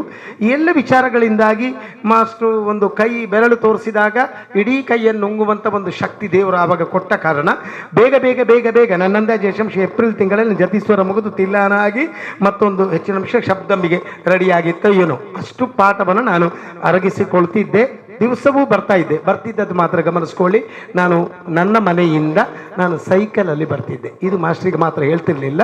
ಮಾಸ್ಟ್ರದ ಆಗ ಮನೆಯ ಬದಿಯಲ್ಲಿ ಒಂದು ಓಣಿ ಇತ್ತು, ಓಣಿಯ ಬುಡದಲ್ಲೇ ಸೈಕಲಲ್ಲಿ ನಡೆದು, ಯಾಕಂದರೆ ಮತ್ತೆ ಆಮೇಲೆ ಮಾಸ್ಟರ್ ಜೋರು ಮಾಡ್ತಾರೆ. ಯಾಕಂದರೆ ಇಲ್ಲಿಗೆ ಪಾಠಕ್ಕೆ ಬರುವಾಗ ಮತ್ತೆ ದಿನೇಶ್ ಕೊಡುವರಂತ ಒಟ್ಟಿಗೆ ಬರ್ತಾ ಇದ್ರು. ಹಾಗಂತ ಇಲ್ಲಿಗೆ ಬರುವಾಗ ಹೆಚ್ಚಾಗಿ ಈಗ ಗೀತಾ ಸರಳೆಯರು ಹೇಳಿದಾಗೆ ಪಾಪ ಅವರನ್ನೆಲ್ಲ ಬೇಗ ಬಿಡಬೇಕು. ಏನು ಉಮಾಕಲ್ರಾಯರಿದ್ದರು, ಹೀಗೆ ಬೇರೆ ಬೇರೆಯವರೆಲ್ಲ ಪಾಠಕ್ಕೆ ಬರ್ತಾ ಇದ್ದರೆ ನಾವು ಹೊರಗಡೆ ಕೂತ್ಕೊಂಡು ನಾನು, ದಿನೇಶ್ ಕೊಡುವ, ಮೋಹನಣ್ಣ ಮತ್ತು ಬಾಲಕೃಷ್ಣ ಮಂಜೇಶ್ವರ ಹೀಗೆಲ್ಲ ನಾವೆಲ್ಲ ಹೊರಗಡೆಯಿಂದ ಬಂದು ಕಾಯುವುದು. ಮಾಸ್ಟ್ರಿಗೆ ಪಾಠ ಮಾಡುವಾಗ ಅವರು ಮತ್ತೆ ತಗೊಳ್ಳುವಂಥ ಸ್ವಭಾವ ಉಂಟು ಅಂತಾರೆ. ಪಾಠ ಮಾಡುವಂಥ ಸಮಯದ ಪರಿವೇ ಇರಲಿಲ್ಲ. ಹಾಗಂತ ಆ ಪರಿವೇ ಇರಲಿಲ್ಲ ಅಂತ ಹೇಳುವಾಗ ನಾವೆಲ್ಲ ಹುಡುಗರೆಲ್ಲ ಹೊರಗಿದ್ದೇವೆ. ಸ್ವಲ್ಪ ಮಾಸ್ಟರ್ ಹೆಚ್ಚಂಶ ಒಂದು ನಮ್ಮನ್ನು ಬಿಡ್ತಾರ ಅಂತ ಒಂದು ಸಲ ಕಿಟಕಿಯಲ್ಲಿ ಹೀಗೆ ಮುಖ ನೋಡಿಸಿ ಹಾಂ ನೀವೆಲ್ಲ ಬಂದಿದ್ದೀರಲ್ಲ ಅಂತ ಮತ್ತೆ ಸ್ವಲ್ಪ ಹೊತ್ತಲ್ಲಿ ಮತ್ತೆ ಮರ್ತು ಹೋಗ್ತದೆ. ಯಾಕಂದರೆ ಪಾಠ ಮಾಡುವಾಗ ಮರ್ತು ಹೋಗ್ತದೆ. ಹಾಗಂತ ನಮಗೆ ಪಾಠ ಸ್ಟಾರ್ಟ್ ಆಗುವಂಥದ್ದು 8:30 9 ಗಂಟೆಗೆ. ಆಗ ಪಾಠ ಸ್ಟಾರ್ಟ್ ಆಗಿ 11 ಗಂಟೆಗೆ ನಾವು ಹೋಗುವಾಗ ನನ್ನ ಸೈಕಲಲ್ಲಿ ನಾನು ಹೋಗ್ತಿದ್ದೆ. ಉಳ್ಳಾಲ ಬ್ರಿಡ್ಜಲ್ಲಿ ಒಬ್ಬರು ಸರಿಗೆ ಎಲ್ಲ ಕಟ್ಟಿ ನನ್ನನ್ನು ಸೈಕಲಿಂದ ಕೆಳಗಾಕಿ ನನ್ನ ಹತ್ರ ಇದ್ದಂತಹ ಆಗ ಇದ್ದದ್ದು ಅದಕ್ಕೆ 65 ರೂಪಾಯಿ ಒಂದು ಸ್ಟೀಲ್ ವಾಚ್, ಆ ವಾಚ್ ಹಿಡ್ಕೊಂಡು ನಾನು ಯಾವಾಗಲೂ ಹೀಗೆ ಹೋಗೋದು. ಯಾಕಂದರೆ ವಾಚ್ ಕಟ್ಟಿದ್ದೆ ಆವಾಗ, ಆ ವಾಚೇ ಒಬ್ಬ ಹಿಡ್ಕೊಂಡು ಹೋದ. ಆಯಿತಾ, ಇದು ಯಾಕೆ ಹೇಳಿದಂದರೆ ಈಗಿನ ವಿದ್ಯಾರ್ಥಿಗಳು ಎಷ್ಟು ಸೌಲಭ್ಯ ಇದ್ದರೂ ಎಷ್ಟು ಕಲಿತಾರೆ. ಹಾಗಾದರೆ ನಾವು ಅಷ್ಟು ಕಷ್ಟದಲ್ಲಿ ಕಲಿತ ಕಾರಣ ಅದರದ್ದು ಏನುಂಟು, ಅದರ ಗುಣ, ಅದರ ಗುಣಮಟ್ಟ, ಅದರ ಕಷ್ಟ, ಇದೆಲ್ಲವನ್ನು ನಾವು ಅರ್ಥ ಮಾಡ್ಕೊಂಡಿದ್ದೀವಿ. ಆ ಸಂದರ್ಭದಲ್ಲಿ ಮಾಸ್ಟರ್ ಏನು ಮಾಡಿದ್ರು ಅಂದರೆ ಏಪ್ರಿಲಲ್ಲಿ ನಾನು ಕ್ಲಾಸಿಗೆ ಸೇರಿದ್ದು. ನವೆಂಬರ್ ತಿಂಗಳಲ್ಲಿ ನಾನು ಕರೆದು, ನೋಡು ನಿನ್ನ ಅಂಗಶುದ್ಧತೆ ಎಲ್ಲ ಚೆನ್ನಾಗಿದೆ, ಕುಂಬಳೆ ಸುಂದರರಾಯರಂಥ ಯಕ್ಷಗಾನ ಕಲಾವಿದರಿದ್ದಾರೆ, ಅವರು ಹೇಳ್ತಾ ಇದ್ರು ಅವರ ಮಗಳು ಮಮತಾ ಅಂತ, ಈಗ ಅವಳು ರಿಟೈರ್ಡ್ ಟೀಚರ್ ಅವಳು ನಮ್ಮ ಕಾಸರಗೋಡಲ್ಲಿದ್ದಾಳೆ. ಅವಳಿಗೆ ನೀನು ಪಾಠ ಮಾಡಬೇಕು, ನಿಮ್ಮ ಶಾಲೆಯಲ್ಲೇ ಒಂದು ಕ್ಲಾಸ್ ಸ್ಟಾರ್ಟ್ ಮಾಡುವಾಗ. ಗಮನಿಸ್ಕೊಳ್ಳಿ, ನಾನು ಪಾಠಕ್ಕೆ ಸೇರಿದ್ದು ಏಪ್ರಿಲಿಗೆ, 1 ವರ್ಷವೂ ಆಗಲಿಲ್ಲ. ಅಷ್ಟರ ಬಳಿಕ ನನಗೆ ಡಾನ್ಸ್ ಕ್ಲಾಸ್. ನಾನು ಕೆಲವು ಸಲ ಎನಿಸೋದು, ಯಾಕೆ ಈ ಮಾಸ್ಟರ್ ನನಗೊಂದು ಕ್ಲಾಸ್ ಅಂತ ಮಾಡಿಕೊಟ್ರು. ಈಗ ಮಾಸ್ಟರ್ ಆವಾಗ ಒಂದು ಸಾಕ್ಷಿ ಚಿತ್ರದಲ್ಲಿ ಹೇಳ್ತಿದ್ರು, ಯಾವಾಗ ದುಡ್ಡು ಆದ ಕೂಡಲೇ ಮತ್ತೆ ಕಲಿಯುವಂಥ ಆ ಒಂದು ಪರಿವೆ ಕಮ್ಮಿ ಆಗ್ತದಂತ. ಹಾಗಂತ ನನಗೆ ಕಡಿಮೆ ಆಗಿರಲಿಲ್ಲ, ಏನೋ ಒಂದು 10-12 ವಿದ್ಯಾರ್ಥಿಗಳಿದ್ದರು. ನನಗೆ ಆವಾಗ ಅನಿಸ್ತಾ ಇದ್ದದ್ದು, ನನಗೊಬ್ಬ ನಿಜವಾಗಿ ಏಕವ್ಯಕ್ತಿ ನೃತ್ಯ ಪ್ರದರ್ಶನದ ರೂವಾರಿ ಆಗ್ತಿದ್ನೇನೋ ಏನೋ ಗೊತ್ತಿಲ್ಲ. ಈಗ ದೀಪಕ್ನ ಹಾಗೆ ಅವ 2 ಅಲ್ಲ, ಒಂದು 4 ಗಂಟೆ ಕೊಟ್ಟರು 6 ಗಂಟೆ ಕೊಟ್ಟರು ಇವತ್ತು ಪ್ರದರ್ಶಿಸಬಲ್ಲಂಥ ಒಬ್ಬ ಪುರುಷ ಕಲಾವಿದ. ಹಾಗೆ ನಮಗೆ ಕಷ್ಟ ಆದೀತು, ಆದರೂ ಆಗ ಆಗ್ತಿದ್ನೇನೋ. ಹಾಗಂತೂ ನಾನು ಗುರುಗಳು ಹೇಳಿದಂಥ ಪಾಠಗಳನ್ನು ಸಂಪೂರ್ಣವಾಗಿ ಏನುಂಟು ಅರಗಿಸಿಕೊಂಡು ಆ ಮಾಸ್ಟರ್ ಹೇಳಿದಂತಹ ಒಂದು ದಾರಿಯಲ್ಲಿ ನಾನು ನಡೆದು ಬಂದ ಕಾರಣ ಇವತ್ತಿಗೆ ಗುರು ಉಳ್ಳಾಲ ಮೋಹನ್ ಕುಮಾರ್ ಶಿಷ್ಯರ ಪಟ್ಟಿಯಲ್ಲಿ ಅಲ್ಲಿ ಒಬ್ಬ ಮಿನುಗುತ್ತಾ ಇರ್ತೇನೆ. ಕೆಲವು ಸಲ ಮಿನುಗುತ್ತೇನೆ, ಕೆಲವು ಸಲ ಮುಚ್ಚುತ್ತೇನೆ. ಆದರೂ ಅಂತೂ ಒಂದು ಆ ಪಟ್ಟಿಯಲ್ಲಿ ನಾನು ಸೇರ್ಪಡೆಯಾದೆಲ್ಲ ಎಂಬಂಥ ಸಂತೋಷ ಇದೆ. ಅಂತಹ ಒಂದು ಧೀಮಂತ ವ್ಯಕ್ತಿ, ಅಂತಹ ಒಂದು ಪುಣ್ಯ ಪುರುಷ, ಈಗ ನನ್ನ ಶಿಷ್ಯ ಹೇಳಿದ ಹಾಗೆ ಪದ್ಮಶ್ರೀ ಪ್ರಶಸ್ತಿ ಖಂಡಿತವಾಗಿ ಸಿಕ್ಕಿದ್ರು ಅದು ಕಡಿಮೆ ಅಂತ ಲೆಕ್ಕ, ಅಂತೂ ಅದಾದರೂ ಸಿಕ್ಕಬೇಕು. ಈ ಪ್ರಶಸ್ತಿ ಸಿಕ್ಕುವ ಕೆಲವು ಸಲ ಹೇಳಿದುಂಟು, ನೀವು ಎಷ್ಟು ಸಮಯ ಇದರ ಹಿಂದೆ ಓಡಾಡಿದ್ದೀರಿ ಅಂತ ಕೇಳುವಂಥ ಒಂದು ಅವಸ್ಥೆ ಇರ್ತದೆ, ಅಂದರೆ ರಾಜಕಾರಣಿಗಳೇ ನಡ್ಕೊಂಡು. ಅಂಥ ಅವಸ್ಥೆ ನಮ್ಮ ಗುರುಗಳಿಗೇನಿಲ್ಲ, ಖಂಡಿತವಾಗಿ ಸಿಗ್ತದೆ. ನನಗೆ ಈ ಒಂದು ಅವಕಾಶಕ್ಕೆ ಒಂದು ಅಮ್ಮಕ್ಕನಿಗೆ ನಾನು ವಂದಿಸ್ತಾ, ಇಂತಹ ಒಂದು ಶಿಷ್ಯರ ಬಳಗ ನಾವು ಹೇಳೋದು ಇವತ್ತೊಂದು ಗುರುಗಳ ಒಟ್ಟಿಗೆ ಚರ್ಚೆ ಅಂತ, ಇನ್ನೊಂದು ದಿವಸ ಅಮ್ಮಕ್ಕ ನೀವು ಒಂದು ನೆನಪಲ್ಲಿ ಗುರುಗಳನ್ನು ಮಧ್ಯೆ ಕೂರಿಸಬೇಕು, ಅದು ತಿರುಗುವ ಚೇರಾಗಬೇಕು, ಆಯಿತಾ? ನಾವೆಲ್ಲ ಸುತ್ತ ಕೂತ್ಕೊಳ್ತೇವೆ, ನಮ್ಮ ಒಂದೊಂದು ಪ್ರಶ್ನೆಗಳು. ಯಾಕಂದರೆ ಅವರು ಹೇಳೋದುಂಟು, ನನಗೆ ಕಾರ್ಯಕ್ರಮಕ್ಕೆ ಎಲ್ಲಾರು ನನ್ನನ್ನು ಕರೆದಾಗ ನನ್ನ ಆಯುಷ್ಯ ಜಾಸ್ತಿ ಆಗ್ತಂತ, ಅದು ಆಗಲೇಬೇಕು. ಆದ ಕಾರಣ ನಮ್ಮ ಹೌದು 10 ವರ್ಷ ಮತ್ತೆ ಇದಾಗ್ತದೆ ಅಂತೇಳಿ ಈಗ ಹೇಳಿದ ಹಾಗೆ ಈ ಸಣ್ಣ ಮಗುವಿನ ಡ್ಯಾನ್ಸನ್ನು ನೋಡಿದವರು ಅವರಿಗೆ ಸಂತೋಷ ಅಂತ ಈ ಒಂದು ವರ್ಷಗಳಲ್ಲಿ ಇಂಥ ತುಂಬ ಕಾರ್ಯಕ್ರಮಗಳನ್ನು ಮಾಡಿ ನಾಟ್ಯ ನಿಕೇತನ ಅಷ್ಟೊತ್ತು ಏನೂ ಮಾಡದಂಥ ಕೆಲಸಗಳನ್ನು ಇವತ್ತು ಅಮ್ಮಕ್ಕ ಮಾಡಿದ್ದಾರೆ. ಅವರಿಗೂ ಅಭಿನಂದನೆಯನ್ನು ಸಲ್ಲಿಸ್ತಾ, ಇಂಥ ಕಾರ್ಯಕ್ರಮಗಳು ಚೆನ್ನಾಗಾಗಲಿ, ನಾವೆಲ್ಲ ಸೇರೋಣ, ನಾಟ್ಯ ನಿಕೇತನ ಎಂಬುವುದು ಸುದೃಢವಾಗಿ ಮತ್ತೆ ಪ್ರಜ್ವಲಿಸಲಿ ಅಂತ ಹೇಳ್ತಾ ನನ್ನ ಮಾತಿನಿಂದ ವಿರಮಿಸ್ತೇನೆ. ಜೈ ಹಿಂದ್, ಜೈ ಕರ್ನಾಟಕ. ಶ್ರೀಧರ್ ಬದಲಾಗಿ ಪ್ರತಿಮಾ ಮಾತಾಡ್ತಾರಂತೆ. ನಾವಡ್ರೆ ಧನ್ಯವಾದಗಳು. ನಾನು ಆ್ಯಕ್ಚುಲಿ ನಿಮ್ಮ ಹಿರಿಯ ಶಿಷ್ಯೆ ಕಮಲಾ ಭಟ್ ಅವರ ಶಿಷ್ಯೆ. ಆದರೆ ನಾನು 1986ರಲ್ಲಿ ಜೂನಿಯರ್ ಎಕ್ಸಾಮ್ ಕಟ್ಟಿದ್ದು. ಆಗ ಆಂಟಿ ಸುಮಂಗಲ ಹೇಳಿದಾಗೆ ಮಾಸ್ಟರ್ ಎಲ್ಲ ಶಿಷ್ಯಂದರಿಗೆ ಅವರ ಮಕ್ಕಳನ್ನು ಮಾಸ್ಟರ್ ಹತ್ರ ತೋರಿಸಿ ಸರ್ಟಿಫಿಕೇಷನ್ ಬೇಕು. ಸೊ ನನ್ನನ್ನು ನಿಮ್ಮ ಹತ್ರ ಪ್ರಾಕ್ಟೀಸಿಗೆ ಕಳಿಸಿದರು. ಮತ್ತು ಮಾಸ್ಟರೇ ನನಗೆ ಜೂನಿಯರಿಗೆ ನಟವಂಗ ಮಾಡಿದ್ದು. ಆ ಜೂನಿಯರ್ ನಟವಂಗ ಮಾಡಿ ಆ ವರ್ಷ ಆಗ ನಾನು 2nd ರ್ಯಾಂಕ್ ಬಂದಿದ್ದೆ ಸ್ಟೇಟಿಗೆ. ಮತ್ತು ಆಗ ನಾವು ಇಲ್ಲಿ ಕ್ಲಾಸಿಗೆ ಪ್ರಾಕ್ಟೀಸಿಗೆ ಬರುವಾಗ ಕಮಲ ಅಂತ ಹೇಳ್ತಿದ್ರು, ಮಾಸ್ಟರ್ ಮನೆಗೆ ಹೋಗುವಾಗ ಟಿಫಿನ್ ತಗೊಂಡು ಹೋಗಿ ಅಂತ. ನಾವು ಫಸ್ಟ್ ಡೇ ಬಂದು ಪ್ರಾಕ್ಟೀಸ್ ಆದಮೇಲೆ ಟಿಫಿನ್ ಓಪನ್ ಮಾಡುವಾಗ ಅಮ್ಮ ಬಂದು ಹೇಳಿದರು, ಟಿಫಿನ್ ತಗೊಂಡು ಬರೋದು ಅಂತಾದರೆ ನಾಳೆಯಿಂದ ಇಲ್ಲಿಗೆ ಬರಬೇಡಿ ನೀವು. ಆಮೇಲಿಂದ ನಾವು ಮಾಸ್ಟರ್ ಮನೆಯಲ್ಲೇ ತಿಂತಾಯಿದ್ದೆವು. ನನಗೆ ಈಗ ಸಹ ಅಮ್ಮ ಮಾಡಿದ ನುಗ್ಗೆದು ಪಲ್ಯ ಈಗ ಸಹ ನೆನಪಾಗ್ತದೆ ಸರ್, ಆಸೆ ಆಗ್ತದೆ. ಅಮ್ಮ ಒಮ್ಮೆ ಬಂದು ಮಾಡಿಕೊಟ್ರೆ ಒಳ್ಳೆ ಇತ್ತೇನೋ ಅಂತ ಅನ್ನಿಸ್ತದೆ. ತುಂಬ ರುಚಿಯಾದ ಅಡುಗೆ ಮಾಡ್ತಿದ್ರಮ್ಮ. ಮಾಸ್ಟರ್ ಪಾಠ ಸಹ ಹಾಗೆ. ನಾನು ಮಾಸ್ಟರ್ ಹತ್ರ ಬರುವಾಗ ಎಲ್ಲರೂ ಹೆದರಿದ್ರು. ನಾನು ಸಹ ಸುಮಂಗಲ್ ಹೇಳಿದಾಗೆ ಮಾಸ್ಟರ್ ಹತ್ರ ಬರುವಾಗ ಹೆದರ್ತಿರ್ಲಿಲ್ಲ. ನನಗೇನು ಅವರನ್ನು ನೋಡುವಾಗ ನನ್ನ ತಂದೆಯನ್ನು ನೋಡಿದ ಫೀಲಿಂಗ್ ಆಗ್ತಾಯಿತ್ತು. ಹಾಗೆ ಮತ್ತು ಜೂನಿಯರ್ ಸೀನಿಯರೆಲ್ಲ ಆದಮೇಲೆ ನನ್ನ ಮದುವೆ ಶ್ರೀಧರೊಟ್ಟಿಗೆ ಆಯಿತು. ಆಗ ಒಂದು ರೀತಿಯಲ್ಲಿ ಅದಕ್ಕೆ ಒಂದು ಬಿಂದು ಹಾಕಿದ್ದು ಮಾಸ್ಟ್ರೇ. ನಾನು ಮಾಸ್ಟರ್ ಪ್ರೋಗ್ರಾಮ್ಗಳಿಗೆ ಅವರು ಕಮಲಾಂಟಿ ಹತ್ರ ಹೇಳ್ತಾಯಿದ್ರು, ಅಮ್ಮಕ್ಕಂದು ಮದುವೆ ಆದಮೇಲೆ ಅವರಿಗೆ ವರ್ಣ ಆಗಲೇಬೇಕು ಪ್ರೋಗ್ರಾಮ್ಗಳಲ್ಲಿ, ವರ್ಣ ಇಲ್ಲದಿದ್ದರೆ ಅವರಿಗೆ ಕಾರ್ಯಕ್ರಮ ಪೂರ್ಣ ಆಗೋದಿಲ್ಲ. ನನ್ನ ಕಾರ್ಯಕ್ರಮಕ್ಕೆ ಪ್ರತಿಮನನ್ನು ಕಳಿಸು ವರ್ಣ ಮಾಡಲಿಕ್ಕೆ ಅಂತ. ಹಾಗೆ ಆಗಲೇ ನಾನು ಮಾಸ್ಟರ್ ನಟುವಂಗಕ್ಕೆ ತುಂಬ ಕಡೆಯಲ್ಲಿ ವರ್ಣ ಮಾಡಿದ ಭಾಗ್ಯ ನನಗೆ ದೊರಕಿದೆ. ಅದಾದಾಗ ಮಾಸ್ಟ್ರು ಮತ್ತೆ ಒಂದು ಸಲ ಶ್ರೀಧರನ್ ಕರೆದು ಕೇಳಿದರು, ನೀನು ಪ್ರತಿಮನನ್ನು ಏನಾದ್ರು ಮದುವೆ ಮಾಡಿಕೊಳ್ಳುವ ಅಂತ ಯೋಚನೆಯಲ್ಲಿ ಇದೆಯಾ ಅಂತ.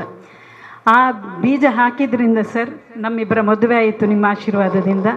ಹಾಗೆ ಭರತಾಂಜಲಿ ಅಂತ ಸಂಸ್ಥೆಯನ್ನು ಕಟ್ಟಿ ಬೆಳೆಸ್ತಾ ಇದ್ದೇವೆ. ಅದಾದಮೇಲೆ ನಾವು ದೂರದರ್ಶನಕ್ಕೆ ಅಪ್ಲಿಕೇಶನ್ ಹಾಕಿದ್ವಿ. ಮಂಗಳೂರಿಂದ ನನಗೆ ಗೊತ್ತಿರುವ ಹಾಗೆ ಫಸ್ಟ್ ಟೈಮ್ ದೂರದರ್ಶನಕ್ಕೆ ಹಾಕಿದಾಗ ಮಾಸ್ಟರ್ ನಟುವಂಗಕ್ಕೆ ಬಂದರು. ಅವರು ಬಂದಾಗ ಕೆಲವೆಲ್ಲ ಎಡವು ಎಲ್ಲ ಇತ್ತು, ಪ್ರಾಬ್ಲಮ್ಗಳಿತ್ತು. ಆದರೆ ನಾನು ಸಿಲೆಕ್ಷನ್ ಆಯಿತು. ಆಗ ಅಲ್ಲಿ ಶಾರದಾ ಮೇಡಮ್ ಇದ್ದರು. ಅವರು ಫಸ್ಟಿಗೆ ನಾವು ಬರ್ತೇವೆ ಅಂತ, ರೆಕಾರ್ಡಿಂಗಿಗೆ ಬರ್ತೇವೆ ಅಂತ ಆಗುವಾಗ ಸಹ ಹೇಳಿದರು, ನೀವು ಚೈನಾ ಸಿಲ್ಕಿದು ಎಲ್ಲ ಕಚ್ಚೆ ಹಾಕೊಂಡು ಬರೋದಿಲ್ಲ, ಕಾಂಜೀವರಂ ಸೀರೆದೇ ಆಗಬೇಕು. ಅಂದರೆ ಮಂಗಳೂರಿನವರ ಮೇಲೆ ಅಷ್ಟು ಅಸಡ್ಡೆ ಅವರಿಗೆ.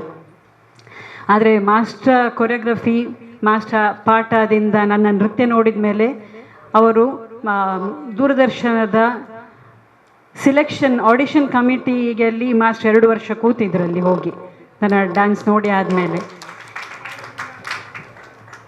ಇನ್ನೆಂತ ಹೇಳು ಸರ್, ನನಗೆ ಸ್ಟೇಜ್ ಮೇಲೆ ಡ್ಯಾನ್ಸ್ ಮಾಡುವಾಗ ಮಾಸ್ಟರ್ ಎದುರಿದ್ದಾರೆ ಅಂತಾದರೆ ನನಗೆ ಏನೋ ಒಂದು ತುಂಬ ಇನ್ವಾಲ್ವ್ ಆಗಿ ಮಾಡಲಿಕ್ಕೆ ಏನೋ ಒಂದು ಶಕ್ತಿ ಸಿಗ್ತದೆ ಸರ್. ನೀವು ಇನ್ನೊಂದು ಸಲ ನಿಮ್ಮ ಎದುರು ಡ್ಯಾನ್ಸ್ ಮಾಡಬೇಕು ಅಂತ ಆಸೆ ಆಗ್ತಾ ಉಂಟು, ಮಾಡ್ತೇನೆ ಬೇಗದಲ್ಲಿ. ಅದಾದಮೇಲೆ 2019ರಲ್ಲಿ ಲಕ್ಷ್ಮೀ ಗುರುರಾಜ್ ಅವರು ನಿನ್ನ ಕಾರ್ಯಕ್ರಮ ಮಾಡ್ಬೋದಾ 1 ಗಂಟೆ ಅಂತ ಕೇಳಿದರು.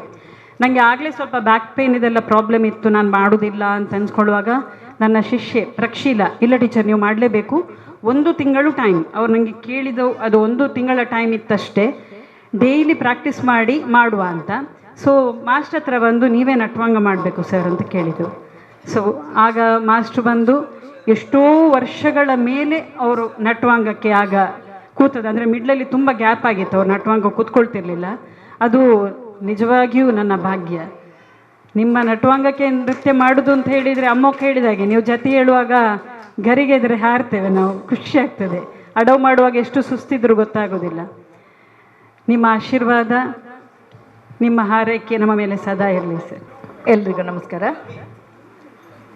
ನನ್ನ ತಂದೆಯವರಾದ ಸುಂದರಾಚಾರ್ಯರು ಮತ್ತು ನಮ್ಮ ಗುರುಗಳು ತುಂಬ ಸ್ನೇಹಿತರು. ಹಾಗೆ ಅವರು ನನಗೆ ನಮ್ಮ ಬಳ್ಳಲ್ ಬಾಗಿನ ಮನೆಯಲ್ಲೇ ಅವರು ಸ್ಕೂಲ್ ಬಿಟ್ಟು ಬಂದು ಪಾಠ ಮಾಡ್ತಾಯಿದ್ರು. ಹಾಗೆ ನೆರೆಕೆರೆಯವರೆಲ್ಲ 1-2 ಜನ ಸೇರಿದ್ರು, ಒಂದು 10 ಜನ ಆದರು. ಕೆಲವೊಮ್ಮೆ ಮಾಸ್ಟ್ರು ಬಾರದಾಗ ನನ್ನ ತಂದೆ ಹಾಡೋದು, ನಾನು ಎದುರು ನಿಲ್ಲೋದು, ಮತ್ತೆ ಮಾಡೋದು. ಹೀಗೆ ಮಾಡಿದ ಪಾಠವೇ ಅದೇ ಕ್ಲಾಸು ಸನಾತನ ನಾಟ್ಯಾಲಯ ಆಗಿದೆ ಮಾಸ್ಟರ್ ಆಶೀರ್ವಾದದಿಂದ. ನನ್ನ ಸನಾತನ ನಾಟ್ಯನ ದೀಪ ಬೆಳಗಿಸಿ ಒಂದು ದಿನ ನೋಡಿ ಮಾಡಲೇ ಇಲ್ಲ, ಆದರೆ ಮಾಸ್ಟ್ರ ಕ್ಲಾಸ್ ಇರೋದ್ರಿಂದ ನಾನು ಇಷ್ಟು ಬೆಳೆದಿದ್ದೇನೆ ಮಾಸ್ಟರ್ ಆಶೀರ್ವಾದದಿಂದ. ಆಮೇಲೆ ಇಲ್ಲಿ ಅಪಯ ಹಾಡ್ಲಿಕ್ಕೆ ಬರ್ತಾ ಇದ್ರಲ್ಲ, ಆಗ ನನಗೆ ಮಾಸ್ಟ್ರು ತುಂಬ ಫ್ರೆಂಡ್. ಅಂದರೆ ಮಾಸ್ಟರ್ನ ಮುಟ್ಟೋದು, ಮಾಸ್ಟರ್ ಶಾಲ್ ಮುಟ್ಟೋದು, ಶರ್ಟ್ ಮುಟ್ಟೋದು, ಈಗ ಸಹ ಮಾಡ್ತೇನೆ, ಆಗ ಮಾಡ್ತಾಯಿದ್ದೆ, ಹಾಗೆ ಮಾಡ್ತಾಯಿದ್ದೆ ಯಾವಾಗಲೂ. ನಾನು ಪಕ್ಕದಲ್ಲೇ ಕೂತ್ಕೊಳ್ಳೋದು ಮಾಸ್ಟರ್ ಹತ್ರ. ಹಾಗೆ ನನ್ನ ಮನೆಯಲ್ಲೇ ಸಂಗೀತ ಆಗ್ತಾಯಿತ್ತು. ಸಂಗೀತಕ್ಕೆ ನನ್ನ ಅಪ್ಪ ಹೀಗೆ ಕುಟ್ಟಿ ಕೊಡ್ತಾಯಿದ್ರು, ಆದರೆ ನಾನು ಹೀಗೆ ತಿರುಗಿ ಡ್ಯಾನ್ಸೇ ನೋಡೋದು. ಆಗ ಮಾಸ್ಟ್ರು ಹೇಳಿದರು ಅವಳನ್ನು ಡ್ಯಾನ್ಸಿಗೆ ಸೇರಿಸಿ ಅಂತ. ಮಂಗಳೂರಲ್ಲಿ ಕೆಲವು ಡ್ಯಾನ್ಸ್ ಟೀಚರ್ಸ್ ಇದ್ದರು, ಹೆಸರೇ ಬೇಡ, ಕೆಲವರಿದ್ದರು. ಆದರೆ ನನ್ನ ತಂದೆ ಇವ್ರ ಹತ್ರವೇ ನೀನು ಕಲಿಬೇಕು ಅಂತ ಹೇಳಿ, ಆಗ ನಮಗೆ ತುಂಬ ಕಷ್ಟ. ಯಾಕೆಂದರೆ ನನ್ನ ತಂದೆಯವರು ಲೇಡಿ ಶಾಲೆಯಲ್ಲಿ ಡ್ರಾಯಿಂಗ್ ಮತ್ತು ಮ್ಯೂಸಿಕ್ ಮಾಸ್ಟರ್ ಆಗಿದ್ದು, ಅವರಿಗೆ ಸಂಬಳ ಇದ್ದದ್ದು 60 ರೂಪಾಯಿ, ಮಾಸ್ಟ್ರಿಗೆ ಗೊತ್ತುಂಟು. ಹಾಗೆ ಮಾಸ್ಟ್ರಿಗೆ ನಾನು ಫೀಸ್ ಕೊಡಲೇ ಇಲ್ಲ. ಹಾಗೆ ಕಲಿತು 2 ವರ್ಷದಲ್ಲಿ ನನ್ನ ರಂಗಪ್ರವೇಶ 1977ನೇ ಇಸವಿ ಮಂಗಳೂರು ಕಾಳಿಕಾಂಬ ದೇವಸ್ಥಾನದಲ್ಲಿ. ಮಾಸ್ಟ್ರು ನನಗೆ 1 ಪೈಸೆಯು ತಗೊಳ್ಳದೆ ನನ್ನ ರಂಗಪ್ರವೇಶವನ್ನು ಮಾಡಿದಂಥ ಮಾಸ್ಟ್ರು. ಹಾಗೆ ಅದನ್ನು ಹೇಳಲಿಕ್ಕೆ ಮನಸ್ಸು ತುಂಬ ಬಂದಿದೆ ಮಾಸ್ಟ್ರೇ, ಥ್ಯಾಂಕ್ಸ್. ಇನ್ನೊಂದು ಹೇಳೋದು ಮರೆತೆ, ಮಾಸ್ಟರ್ದು 90ರ ನಲಿವು ಅಂತೇಳಿ ಅಮ್ಮಕ್ಕ ಪ್ರೋಗ್ರಾಮ್ ಸ್ಟಾರ್ಟ್ ಮಾಡಿದಾಗ ಮೇ ಬಿ ಜೂನ್ ತಿಂಗಳಲ್ಲಿ ನನ್ನ ನೃತ್ಯ ಮಾಡು ಅಂತ ಹೇಳಿದರು. ಮುಂಚಿನ ದಿವಸ ಇಲ್ಲಿ ಬಂದಾಗ ನನಗೆ ತುಂಬ ಸೊಂಟ ನೋಯಿತು, ಹೇಗೆ ಮಾಡ್ತೇನೆ ಅಂತ ಗೊತ್ತಿರಲಿಲ್ಲ. ಆದರೆ ಆ ದಿನ ಮಾಸ್ಟ್ರಿಗೆ ಮೆಚ್ಚುಗೆ ಆಗಿದೆ ಅಂತ ತಿಳ್ಕೊಳ್ತೇನೆ. ಆ ನೃತ್ಯ ನನ್ನ ಆಂಟಿ ಕೊನೆಯ ಬಾರಿ ನಟವಾಂಗ ಮಾಡಿದ್ದು.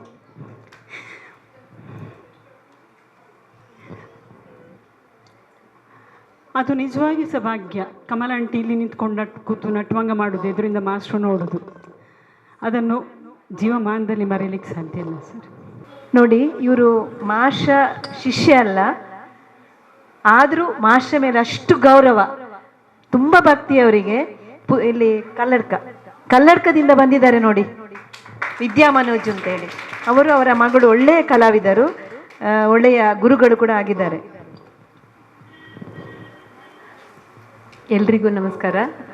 ಅಕ್ಕ, ನಾನು ಅದಕ್ಕೇನೆ ಇಲ್ಲಿ ಬಂದು ನಿಂತಿರೋದು. ಯಾವತ್ತೂ ನಾನು ಮಾತಾಡ್ತೇನೆ ಅಂತ ಈಗ ನನಗೊಂದು ಸ್ವಲ್ಪ ದಿನದಲ್ಲಿ ನಂಗೆ 50 ವರ್ಷ ಆಗ್ತದೆ. ಈ 50 ವರ್ಷದಲ್ಲಿ ನಾನು ಮಾತಾಡ್ತೇನೆ ಅಂತ ನಿಂತು ಫಸ್ಟ್ ಟೈಮ್ ಇದು. ನಾನಿವತ್ತು ಬಂದದ್ದು ಅಷ್ಟೇ ಸರ್, ಇದು ಕಾರ್ಯಕ್ರಮ ಅಂತೇಳಿ ನಂಗೆ ತುಂಬ ಗೌರವ ಸರ್. ಅಂದರೆ ಯಾಕೆ ಕೇಳಿದರೆ ನನ್ನ ಹತ್ರ ಆನ್ಸರ್ ಇಲ್ಲ. ಅದಕ್ಕೆ ಯಾವಾಗಲೂ ನನಗೆ ಮೊದಲಿಂದ ಡ್ಯಾನ್ಸ್ ನೋಡೋದೊಂದು ಅದು ಹುಚ್ಚು ಅಂತವೇ ಹೇಳಬೇಕು. ಮಂಗಳೂರಲ್ಲಿ ಮೊದಲೆಲ್ಲ ನನಗೆ ಅವಕಾಶ ಇರಲಿಲ್ಲ. ಮದುವೆ ಆದ ನಂತರ ನನ್ನ ಗಂಡನಿಂದಾಗಿ ನನಗೆ ಅವಕಾಶ ತುಂಬ ಇತ್ತು. ಮಂಗಳೂರಲ್ಲಿ ಏನು ಕಾರ್ಯಕ್ರಮ ಆದರೂ ನಾನು ಬರೋದು ಎದ್ಕೊಂಡು. ಆಗ ಸರ್ ಅಲ್ಲಿ ಕೂತಿರ್ತಾರೆ ಎದುರು. ನನಗೆ ತುಂಬ ಗೌರವ, ಮಾತಾಡ್ಲಿಕ್ಕೆ ಭಯ, ಮಾತಾಡ್ತಿರ್ಲಿಲ್ಲ. ಮತ್ತೆ ನಾನು ನಮಸ್ಕಾರ ಮಾಡಿ, ಸರ್ ನಾನು ವಿದ್ಯಾ ಮನೋಜ್ ಅಂತ. ಮತ್ತೆ ಒಂದ್ಸತಿ ನಾನು ಹೋಗಿ ನಮಸ್ಕಾರ ಮಾಡುವಾಗ, ಏನು ವಿದ್ಯಾ ಹೇಗಿದ್ದೆ, ನನಗೆ ತುಂಬ ಖುಷಿ. ಅವತ್ತು ಫುಲ್ ರಾತ್ರಿ ನಿದ್ರೆ ಇಲ್ಲ, ನನ್ನ ಹೆಸರು ಗೊತ್ತುಂಟು ಸರಿಗೆ ಅಂತ. ನಿಜವಾಗ್ಲೂ ನಂಗೆ ಆ ದಿನ ಇವತ್ತು ನೆನಪಿದೆ, ನನ್ನ ಹೆಸರು ನೆನ್ಪಿಟ್ಟಿದ್ದಾರೆ ಸರ್ ಅಂತೇಳಿ. ಮತ್ತು ನನಗೆ ನನ್ನ ಕಾರ್ಯಕ್ರಮಕ್ಕೆ ಒಂದ್ಸತಿ ಸರ್ ಬರಬೇಕು ಅಂತ ಆಸೆ ಇತ್ತು. ಅದು ನನ್ನ ಮಗಳ ರಂಗಪ್ರವೇಶದಲ್ಲಿ ಆಯಿತು. ನಂಗೆ ಅದಕ್ಕೆ ನಿಜವಾಗ್ಲೂ ನಾನು ಆ ದಿನ ತುಂಬ ಅವಿಸ್ಮರಣೀಯ ಅಂತಲೇ ಹೇಳಬೇಕು. ನಾನು ಇಷ್ಟೇ ಅಕ್ಕ. ನಾನು ತುಂಬ ದೂರದಿಂದ ಬಂದವಳು, ತುಂಬ ವರ್ಷಗಳಿಂದ ಇಲ್ಲಿ ಬರ್ತಾ ಇದ್ದವಳು. ನನ್ನ ಅಮ್ಮ ಕಲೀಲಿಕ್ಕೆ ಬಂದದ್ದು, ನಾನು ಫ್ರೀಯಾಗಿ ಕಲಿತವಳು ಇಲ್ಲಿ. ಯಾಕಂದರೆ ಅಮ್ಮ ದುಡ್ಡು ಕೊಟ್ಟು ಕಲಿತಾ ಇದ್ದರು, ನಾನು ಮಾಸ್ಟರ್ ತೊಡೆಯಲ್ಲಿ ಮಲಗಿ ಕಲಿತವಳು.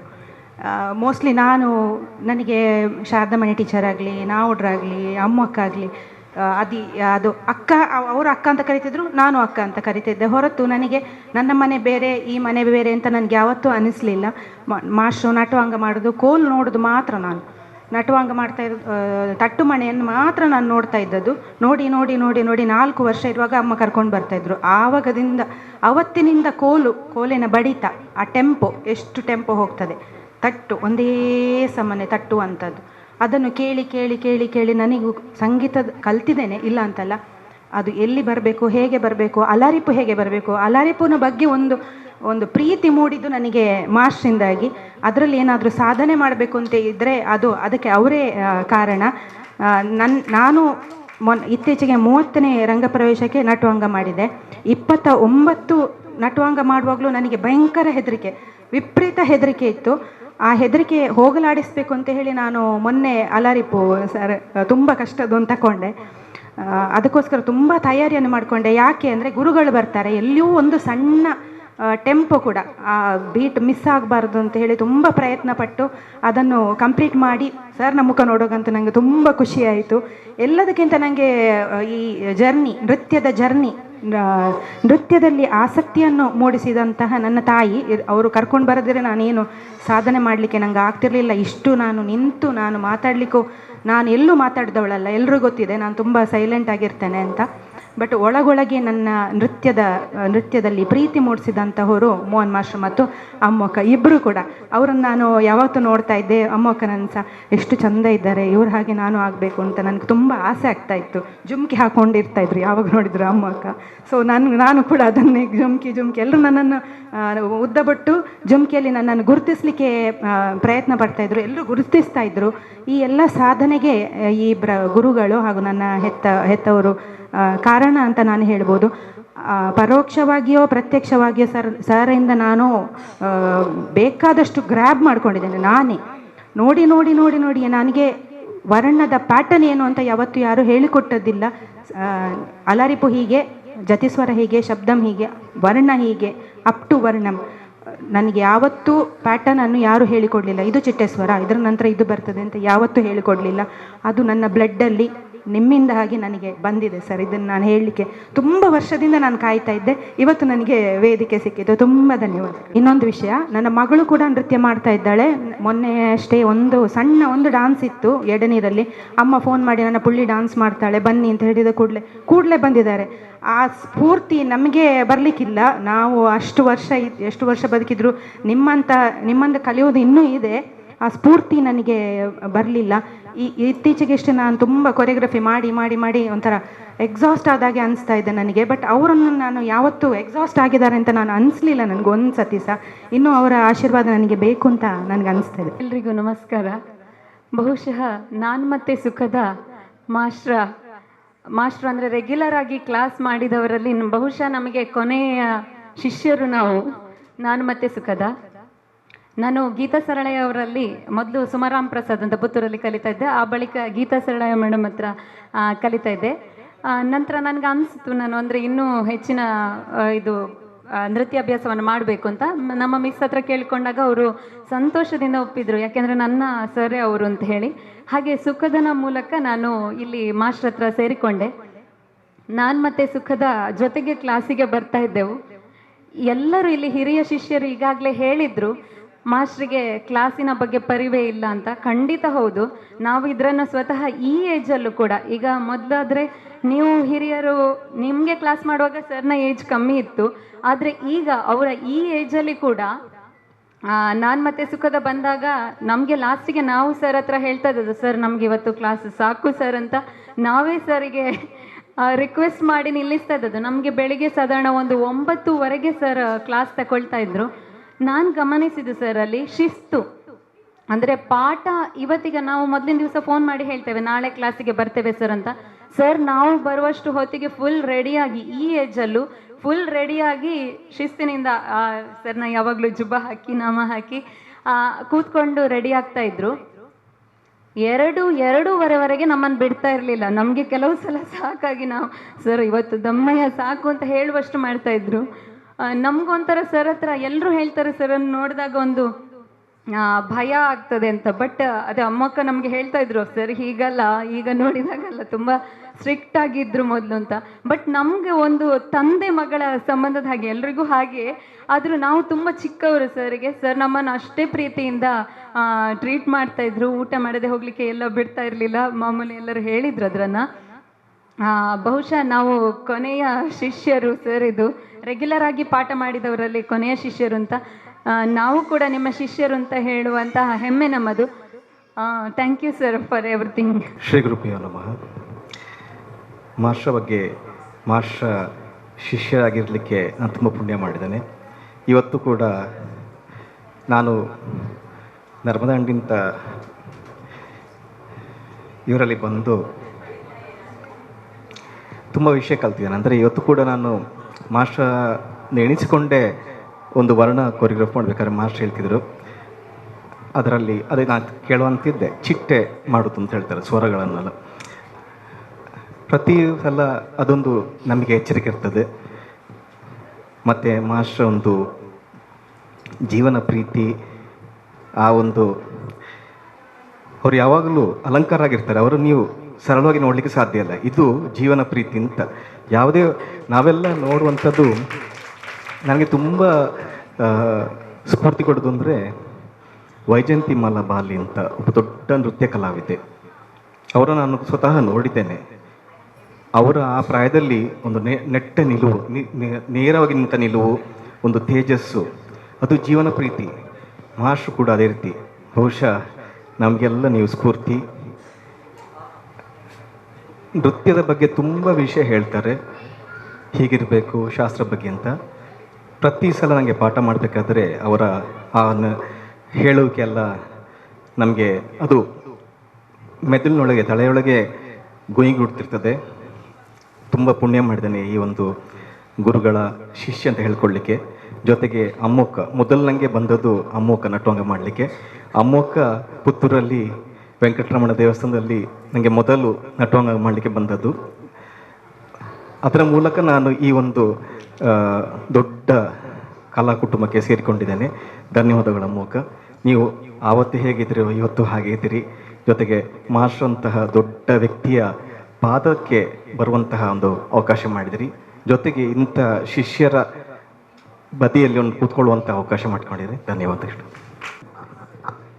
ನನಗೆ ನನ್ನೆಲ್ಲ ಮಕ್ಕಳು ಇದನ್ನು ನೋಡಬೇಕಿತ್ತು. ಯಾಕೆಂತ ಹೇಳಿದರೆ ನೋಡಿ, ಎಲ್ಲ ಈಗ ಇಷ್ಟು ಜನ ಮಾತಾಡಿದ್ದಾರೆ, ಅವರೆಲ್ಲ ಎಷ್ಟೆಷ್ಟು ದೂರದಿಂದ ಬಂದಿದ್ದಾರೆ. ಅದಲ್ಲದೆ ಇವರ ಮೇಲೆ ಪ್ರೀತಿ ಇಟ್ಟು ನಾವು ಹಿಂದೆ ಕಲಿಯುವಾಗ ಹೇಗಿತ್ತು ಅಂದರೆ, ನಾವಡ್ರಾಗಲಿ, ಗೀತಕ್ಕ, ಶಾರದಮಣಿ, ಶ್ರೀಧರ್, ನಾವೆಲ್ಲ ಒಂದೇ ಮನೆಯವರಾಗಿದ್ದೆವು. ಮಕ್ಕಳು ಬಂದರೆ ಹೋಗುವ ಒಂದು ತಲೆಬಿಸೇ ಇರುವುದಿಲ್ಲ. ಆಯಿತು, ಮನೆಯಲ್ಲಿ ಇರಲಿಕ್ಕೆ ತುಂಬ ಆಸೆ. ಅದರ ನಂತರ ಬಂದಂತಹ ಇವರು ಕವಿತಾ, ವಿನುತ ಬಂದಿದ್ದಾರೆ ಈಗ. ಅವರೆಲ್ಲರೂ ಹಾಗೆ ಮನೆಯವರಾಗಿ. ನನಗೂ ಈಗಲೂ ನನಗೆ ಎಲ್ಲ ಶಿಷ್ಯರು ಕೂಡ ನನಗೆ, ನಾನು ಯಾವತ್ತೂ ಅವರು ಅಪ್ಪನ ಶಿಷ್ಯರು ಅಂತ ಅನಿಸೋದೇ ಇಲ್ಲ. ನನಗೆ ನನ್ನ ಸ್ವಂತ ಸಹೋದರ ಸಹೋದರಿಯರಾಗಿ ಅನ್ನಿಸ್ತಾ ಇದೆ. ನಾನು ಈಗಲೂ ಆ ಮಕ್ಕಳ ಹತ್ರ ಅದೇ ಎಕ್ಸ್ಪೆಕ್ಟ್ ಮಾಡ್ತೇನೆ. ಅದು ನನ್ನ ತಪ್ಪು, ನಾನು ಮಾಡೋದು ಸರಿ ಅಂತ ಗೊತ್ತಿಲ್ಲ. ಬಟ್ ನನಗೆ ಅಷ್ಟು ಮಕ್ಕಳ ಮೇಲೆ ಒಂದು ಅಟ್ಯಾಚ್ಮೆಂಟ್ ಜಾಸ್ತಿ. ಬೈತೇನೆ, ಪ್ರೀತಿ ಮಾಡ್ತೇನೆ. ಅದಕ್ಕೆಲ್ಲ ಕಾರಣ ಈ ಮನೆ, ಅಂದರೆ ನನ್ನ ಅಪ್ಪ ಅಮ್ಮ ನಡೆಸಿಕೊಂಡು ಬಂದಂತಹ ರೀತಿ ಅಂತ ನಾನು ಹೇಳ್ಬೋದು. ಬಹುಶಃ ಈ ರೀತಿ ನನಗೆ ಎಲ್ಲೂ ಇಲ್ಲ ಅಂತ ಅನ್ನಿಸ್ತದೆ. ಅವರ ಶಿಷ್ಯರಾಗಲಿ ಶಿಷ್ಯರಲ್ಲದವರಾಗಲಿ ಅವರನ್ನು ತುಂಬ ಪ್ರೀತಿ ಮಾಡ್ತಾರೆ, ತುಂಬ ಗೌರವ ಇಟ್ಟಿದ್ದಾರೆ. ಶಿಷ್ಯರಂತೂ ನನಗೆ ನಮ್ಮ ಮನೆಯವ್ರ ಹಾಗೆ ಎಲ್ಲ ಎಂಥ ಕಾರ್ಯಕ್ರಮ ಇದು ನಾವು ಫೋನ್ ಮಾಡೋದು, ಜಗಳ ಮಾಡೋದು ಎಲ್ಲ ಮಾಡ್ತೇವೆ. ನನಗೆ ಇನ್ನೂ ಆಸೆ ಇದೆ ಅದೇ ಪರಂಪರೆ, ಅದೇ ರೀತಿ ಪ್ರೀತಿ ಇಟ್ಟು ಮಕ್ಕಳು ಅಂದರೆ ನಮ್ಮ ಮನೆಯವರಾಗಿ ಇರಬೇಕು ಅಂತ ನನಗೆ ಯಾವಾಗಲೂ ಆಸೆ ಇದೆ. ಮಕ್ಕಳೇ ಅದಕ್ಕಾಗಿ ನಿಲ್ಲಿ ಅಂತ ಹೇಳ್ತಾ ಇದ್ದೇನೆ. ಎಲ್ಲ ಗುರುಗಳು ಬಂದಿದ್ದಾರೆ. ಅದು ಈಗ 2 ದಿನ ನಿನ್ನೆ ನಾನು ಇನ್ವಿಟೇಷನ್ ಹಾಕಿದ್ದು. ನಾನಂದರೆ ಏಪ್ರಿಲ್ 14ಕ್ಕೆ ಮಾಡೋದು ಅಂತಿದ್ದೆ. ಆಗ ವಿಷಯ ಇತ್ತಲ್ವಾ, ಆಗ ನಾನು ಶಾರದಮ್ಮನ ಹತ್ರ ಹೀಗೆ ಮಾತಾಡುವಾಗ ಹೇಳಿದ್ದು ಈ ರೀತಿ ಮಾಡಬೇಕು ಅಂತ ಉಂಟು. ಶಾರದಮ್ಮನ ಹೇಳಿದ್ದು ಅಲ್ಲ ನಿಮಗೆ ಅಂದರೆ ಮಾಷಿಗೆ ಯುಗಾದಿ ಇವತ್ತು, ನಮಗೆ ದೀಪಕ್ನವರಿಗೆಲ್ಲ ಇವತ್ತು ಯುಗಾದಿ, ಬೇಡ ಇವತ್ತೇ ಸ್ಟಾರ್ಟ್ ಮಾಡು ಅಂತ ಹೇಳಿದ್ದು. ಇದು ಸಡನ್ ಆಗಿ ನಾನು ಡಿಸೈಡ್ ಮಾಡಿದೆ. ಇಲ್ಲದ್ರೆ ನಾನು ಏಪ್ರಿಲ್ 14ಕ್ಕೆ ಮಾಡೋದಿತ್ತೆ. ಅವಸರದಲ್ಲಿ ಇದೆಲ್ಲ ಆಯಿತು. ಆದರೂ ಸಹ ಇಷ್ಟು ಜನ ಬಂದಿದ್ದಾರೆ, ನನಗೆ ತುಂಬ ಸಂತೋಷ ಆಯಿತು. ಇದೆಲ್ಲ ನಮ್ಮ ಮೇಲೆ ಪ್ರೀತಿ ಇಟ್ಟು ಬಂದಿದ್ದಾರೆ. ಇನ್ನು ನಾನು 1 ವಾರ ಇಡ್ತಿದ್ರೆ ಇನ್ನು ಎಷ್ಟೋ ಜನ ಬರ್ತಿದ್ರು. ಅದನ್ನು ಇನ್ನೂ ಆಸೆ ಇದೆ ಒಂದು ಒಳ್ಳೆ ರೀತಿಯಲ್ಲಿ, ಅಂದರೆ ಗೆಟ್ ಟುಗೆದರ್ ಥರ ಮಾಷೊಟ್ಟಿಗೆ ಒಂದು ಸಂವಾದ ಮುಂದೆ ಮಾಡುವ ಅಂತೇಳಿ ಆಸೆ ಇದೆ. ಖಂಡಿತ ಮಾಡ್ತೇನೆ. ಇನ್ನು ಯಾರಾದರೂ ಮಾತಾಡೋರಿದ್ದರೆ ಮಾತಾಡಿ. ಧನ್ಯವಾದ. ಓಕೆ, ನಿಲ್ಲಿ 1 ನಿಮಿಷ. ನಾನು ಮುಖ್ಯವಾಗಿ ಸುಲೋಚನಾ ಭಟ್ ಸರ್ ಮೇಡಮ್ ಇವತ್ತು ಬಂದಿದ್ದಾರೆ ಅತಿಥಿಯಾಗಿ. ಅವರು ಯಾವಾಗಲೂ ಮಾತಾಡುವಾಗ ಫೋನಲ್ಲಿ ಸರ್ ಹೇಗಿದ್ದಾರೆ ಅಂತ ಅಷ್ಟು ಪ್ರೀತಿ ಅವರಿಗೆ. ಅವರು ಕಲಾ ಮಂಡಲಂ ಕಲಿತಂತಹ ದೊಡ್ಡ ಕಲಾವಿದೆ. ಮೋಹಿನಿಯಾಟ್ಟಂ, ಕೂಚುಪುಡಿ, ಕಥಕ್ಕೆಲ್ಲ ಕಲ್ತಿದ್ದಾರೆ. ಆದರೂ ಸಹ ಅವರು ಯಾವಾಗಲೂ ನನಗೆ ಗುರು ಸಮಾನರು ಅಂತ ಅಪ್ಪನನ್ನು ಯಾವಾಗಲೂ ಹೇಳ್ತಾರೆ. ಮಂಗಳೂರಲ್ಲಿ ಈಗಿರುವಂತಹ ಹಿರಿಯ ಕಲಾವಿದೆಯಾಗಿ ಬಂದಿದ್ದೀರಿ ಮೇಡಮ್, ನೀವು ತುಂಬ ಸಂತೋಷ ಮೇಡಮ್. ನಿಮಗೆ ನಾಟ್ಯನಿಕೇತನದ ಪರವಾಗಿ ವಂದನೆಗಳು. ಅದೇ ರೀತಿ ಶ್ರೀಧರ್ ಹೇಳಿದ್ರು, ಹೆಸರು ಹೇಳೋದು ಬೇಡ, ಎಲ್ಲರಿಗೂ ಒಟ್ಟಿಗೆ ಹೇಳುವಂತ. ಅದು ನನ್ನ ಕೆಲವು ಮಕ್ಕಳಾದರೂ ನೋಡಬೇಕು ಇಂತಹ ಗುರುಗಳು ಬಂದಿದ್ದಾರೆ ಅಂತ ಹೇಳಿ. ಗೀತಾ ಸರಳ ನಮ್ಮ ಅಪ್ಪನ ಹಿರಿಯ ಶಿಷ್ಯ ಬಂದಿದ್ದಾರೆ. ಆಮೇಲೆ ನಾವಡ್ರು ಬಂದಿದ್ದಾರೆ.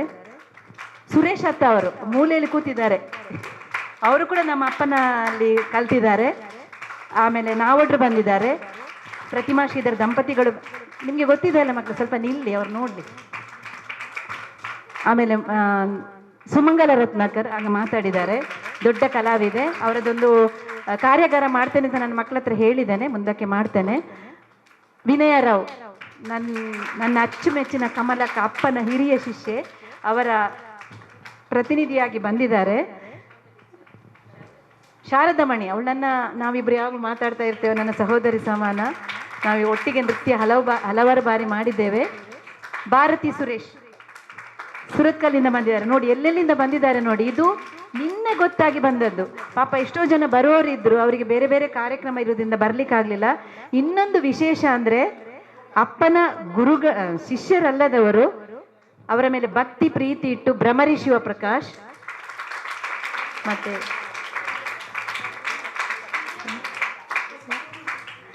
ಅಪ್ಪನ ಶಿಷ್ಯ ತುಂಬ ಪ್ರೀತಿ, ನನ್ನ ಹತ್ರ ಸಹ ಹಾಗೆ ಅಕ್ಕ ಅಂತ ಯಾವಾಗಲೂ ಮಾತಾಡ್ತಾ ಇರ್ತಾನೆ. ದೀಪಕ್ ಬಂದಿದ್ದಾನೆ, ಚಿಕ್ಕದ ಬರ್ವೆ, ಶಾಲಿನಿ ಆತ್ಮಭೂಷಣ್, ವಿದ್ಯಾ ಮನೋಜ್, ಇವರು ಕೂಡ ಹಾಗೆ ಗುರು ವಿಶ್ವನಾಥರಯ್ಯವರ ಸ್ಟೂಡೆಂಟ್.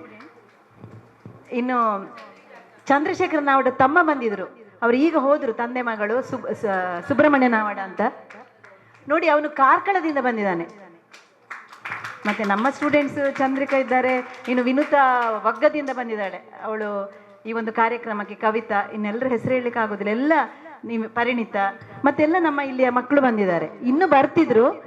ಈಗ ಪರೀಕ್ಷೆಯ ಸಮಯ ಆದ್ದರಿಂದ ಎಲ್ರಿಗೆ ಬರ್ಲಿಕ್ಕೆ ಆಗಲಿಲ್ಲ. ಅಂತೂ ನನಗೆ ತುಂಬ ಸಂತೋಷ ಆಯಿತು.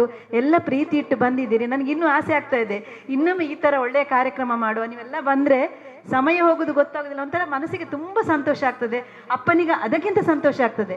ನಾನು ಇಷ್ಟು ಮಾಡಿದ್ದು ಇವರಿಗೋಸ್ಕರ. ಅವರಿಗೆ ಇಷ್ಟು ಸಾಯಂಕಾಲದಿಂದ ಇಷ್ಟು ಸಮಯ ಒಂದು ಖುಷಿಯಲ್ಲಿ ಕಳೆದ್ರು. ಇದೇ ರೀತಿಯ ಕಾರ್ಯಕ್ರಮ ಮುಂದೆ ಮಾಡ್ತೇನೆ ಅಂತೇಳಿ ಎಲ್ಲರೂ ಬರಬೇಕು. ಅಪ್ಪನ ಗುರುಗಳು ಮಾತ್ರ ಅಲ್ಲ, ಅಪ್ಪನ ಮೇಲೆ ಪ್ರೀತಿ ಇಟ್ಟು ಖಂಡಿತ ಬರ್ತಾರೆ ಅಂತ ಹೇಳಿ. ಮಾಡ್ತೇನೆ ಖಂಡಿತ ಮಾಡ್ತೇನೆ. ಆಗಮಿಸಿದಂತೆ ಎಲ್ಲರಿಗೂ, ನನ್ನ ಪ್ರತಿ ಕಾರ್ಯಕ್ರಮಕ್ಕೆ ಬರುವಂತಹ ನನ್ನ ಗೆಳತಿ, ಅವರ ಗೆಳೆಯರು, ನನ್ನ ಎಲ್ಲ ಮಕ್ಕಳು, ನಾಟ್ಯ ನಿಕೇತನದ ಹಿರಿಯರು ಕಿರಿಯರು ಎಲ್ಲ ಬಂದಿದ್ದೀರಾ. ಭಾರತೀಯ ಮಗ ಕೂಡ ಬಂದಿದ್ದಾನೆ, ರಶ್ಮಿ ಕೂಡ ಹಾಗೆ ಹೆಚ್ಚಾಗಿ ಇಲ್ಲಿ ಬರ್ತಾಳೆ ಅಮ್ಮ ಬಂದಾಗೆಲ್ಲ. ಅವರೆಲ್ಲ ನಮ್ಮ ಮನೆಯವರಾಗಿದ್ದಾರೆ. ಇವರಿಗೆಲ್ಲ, ನನ್ನೆಲ್ಲ ಪೋಷಕರಿಗೆ ಹಾಗೆ ಎಲ್ಲರಿಗೆ ಸರ್ವರಿಗೂ ಕೂಡ ಪ್ರೀತಿ ಇಟ್ಟು ಬಂದಿದ್ದೀರಾ. ಮುಂದೆ ಕಾರ್ಯಕ್ರಮ ಇದ್ದಾಗ ಕೂಡ ಪ್ರೀತಿ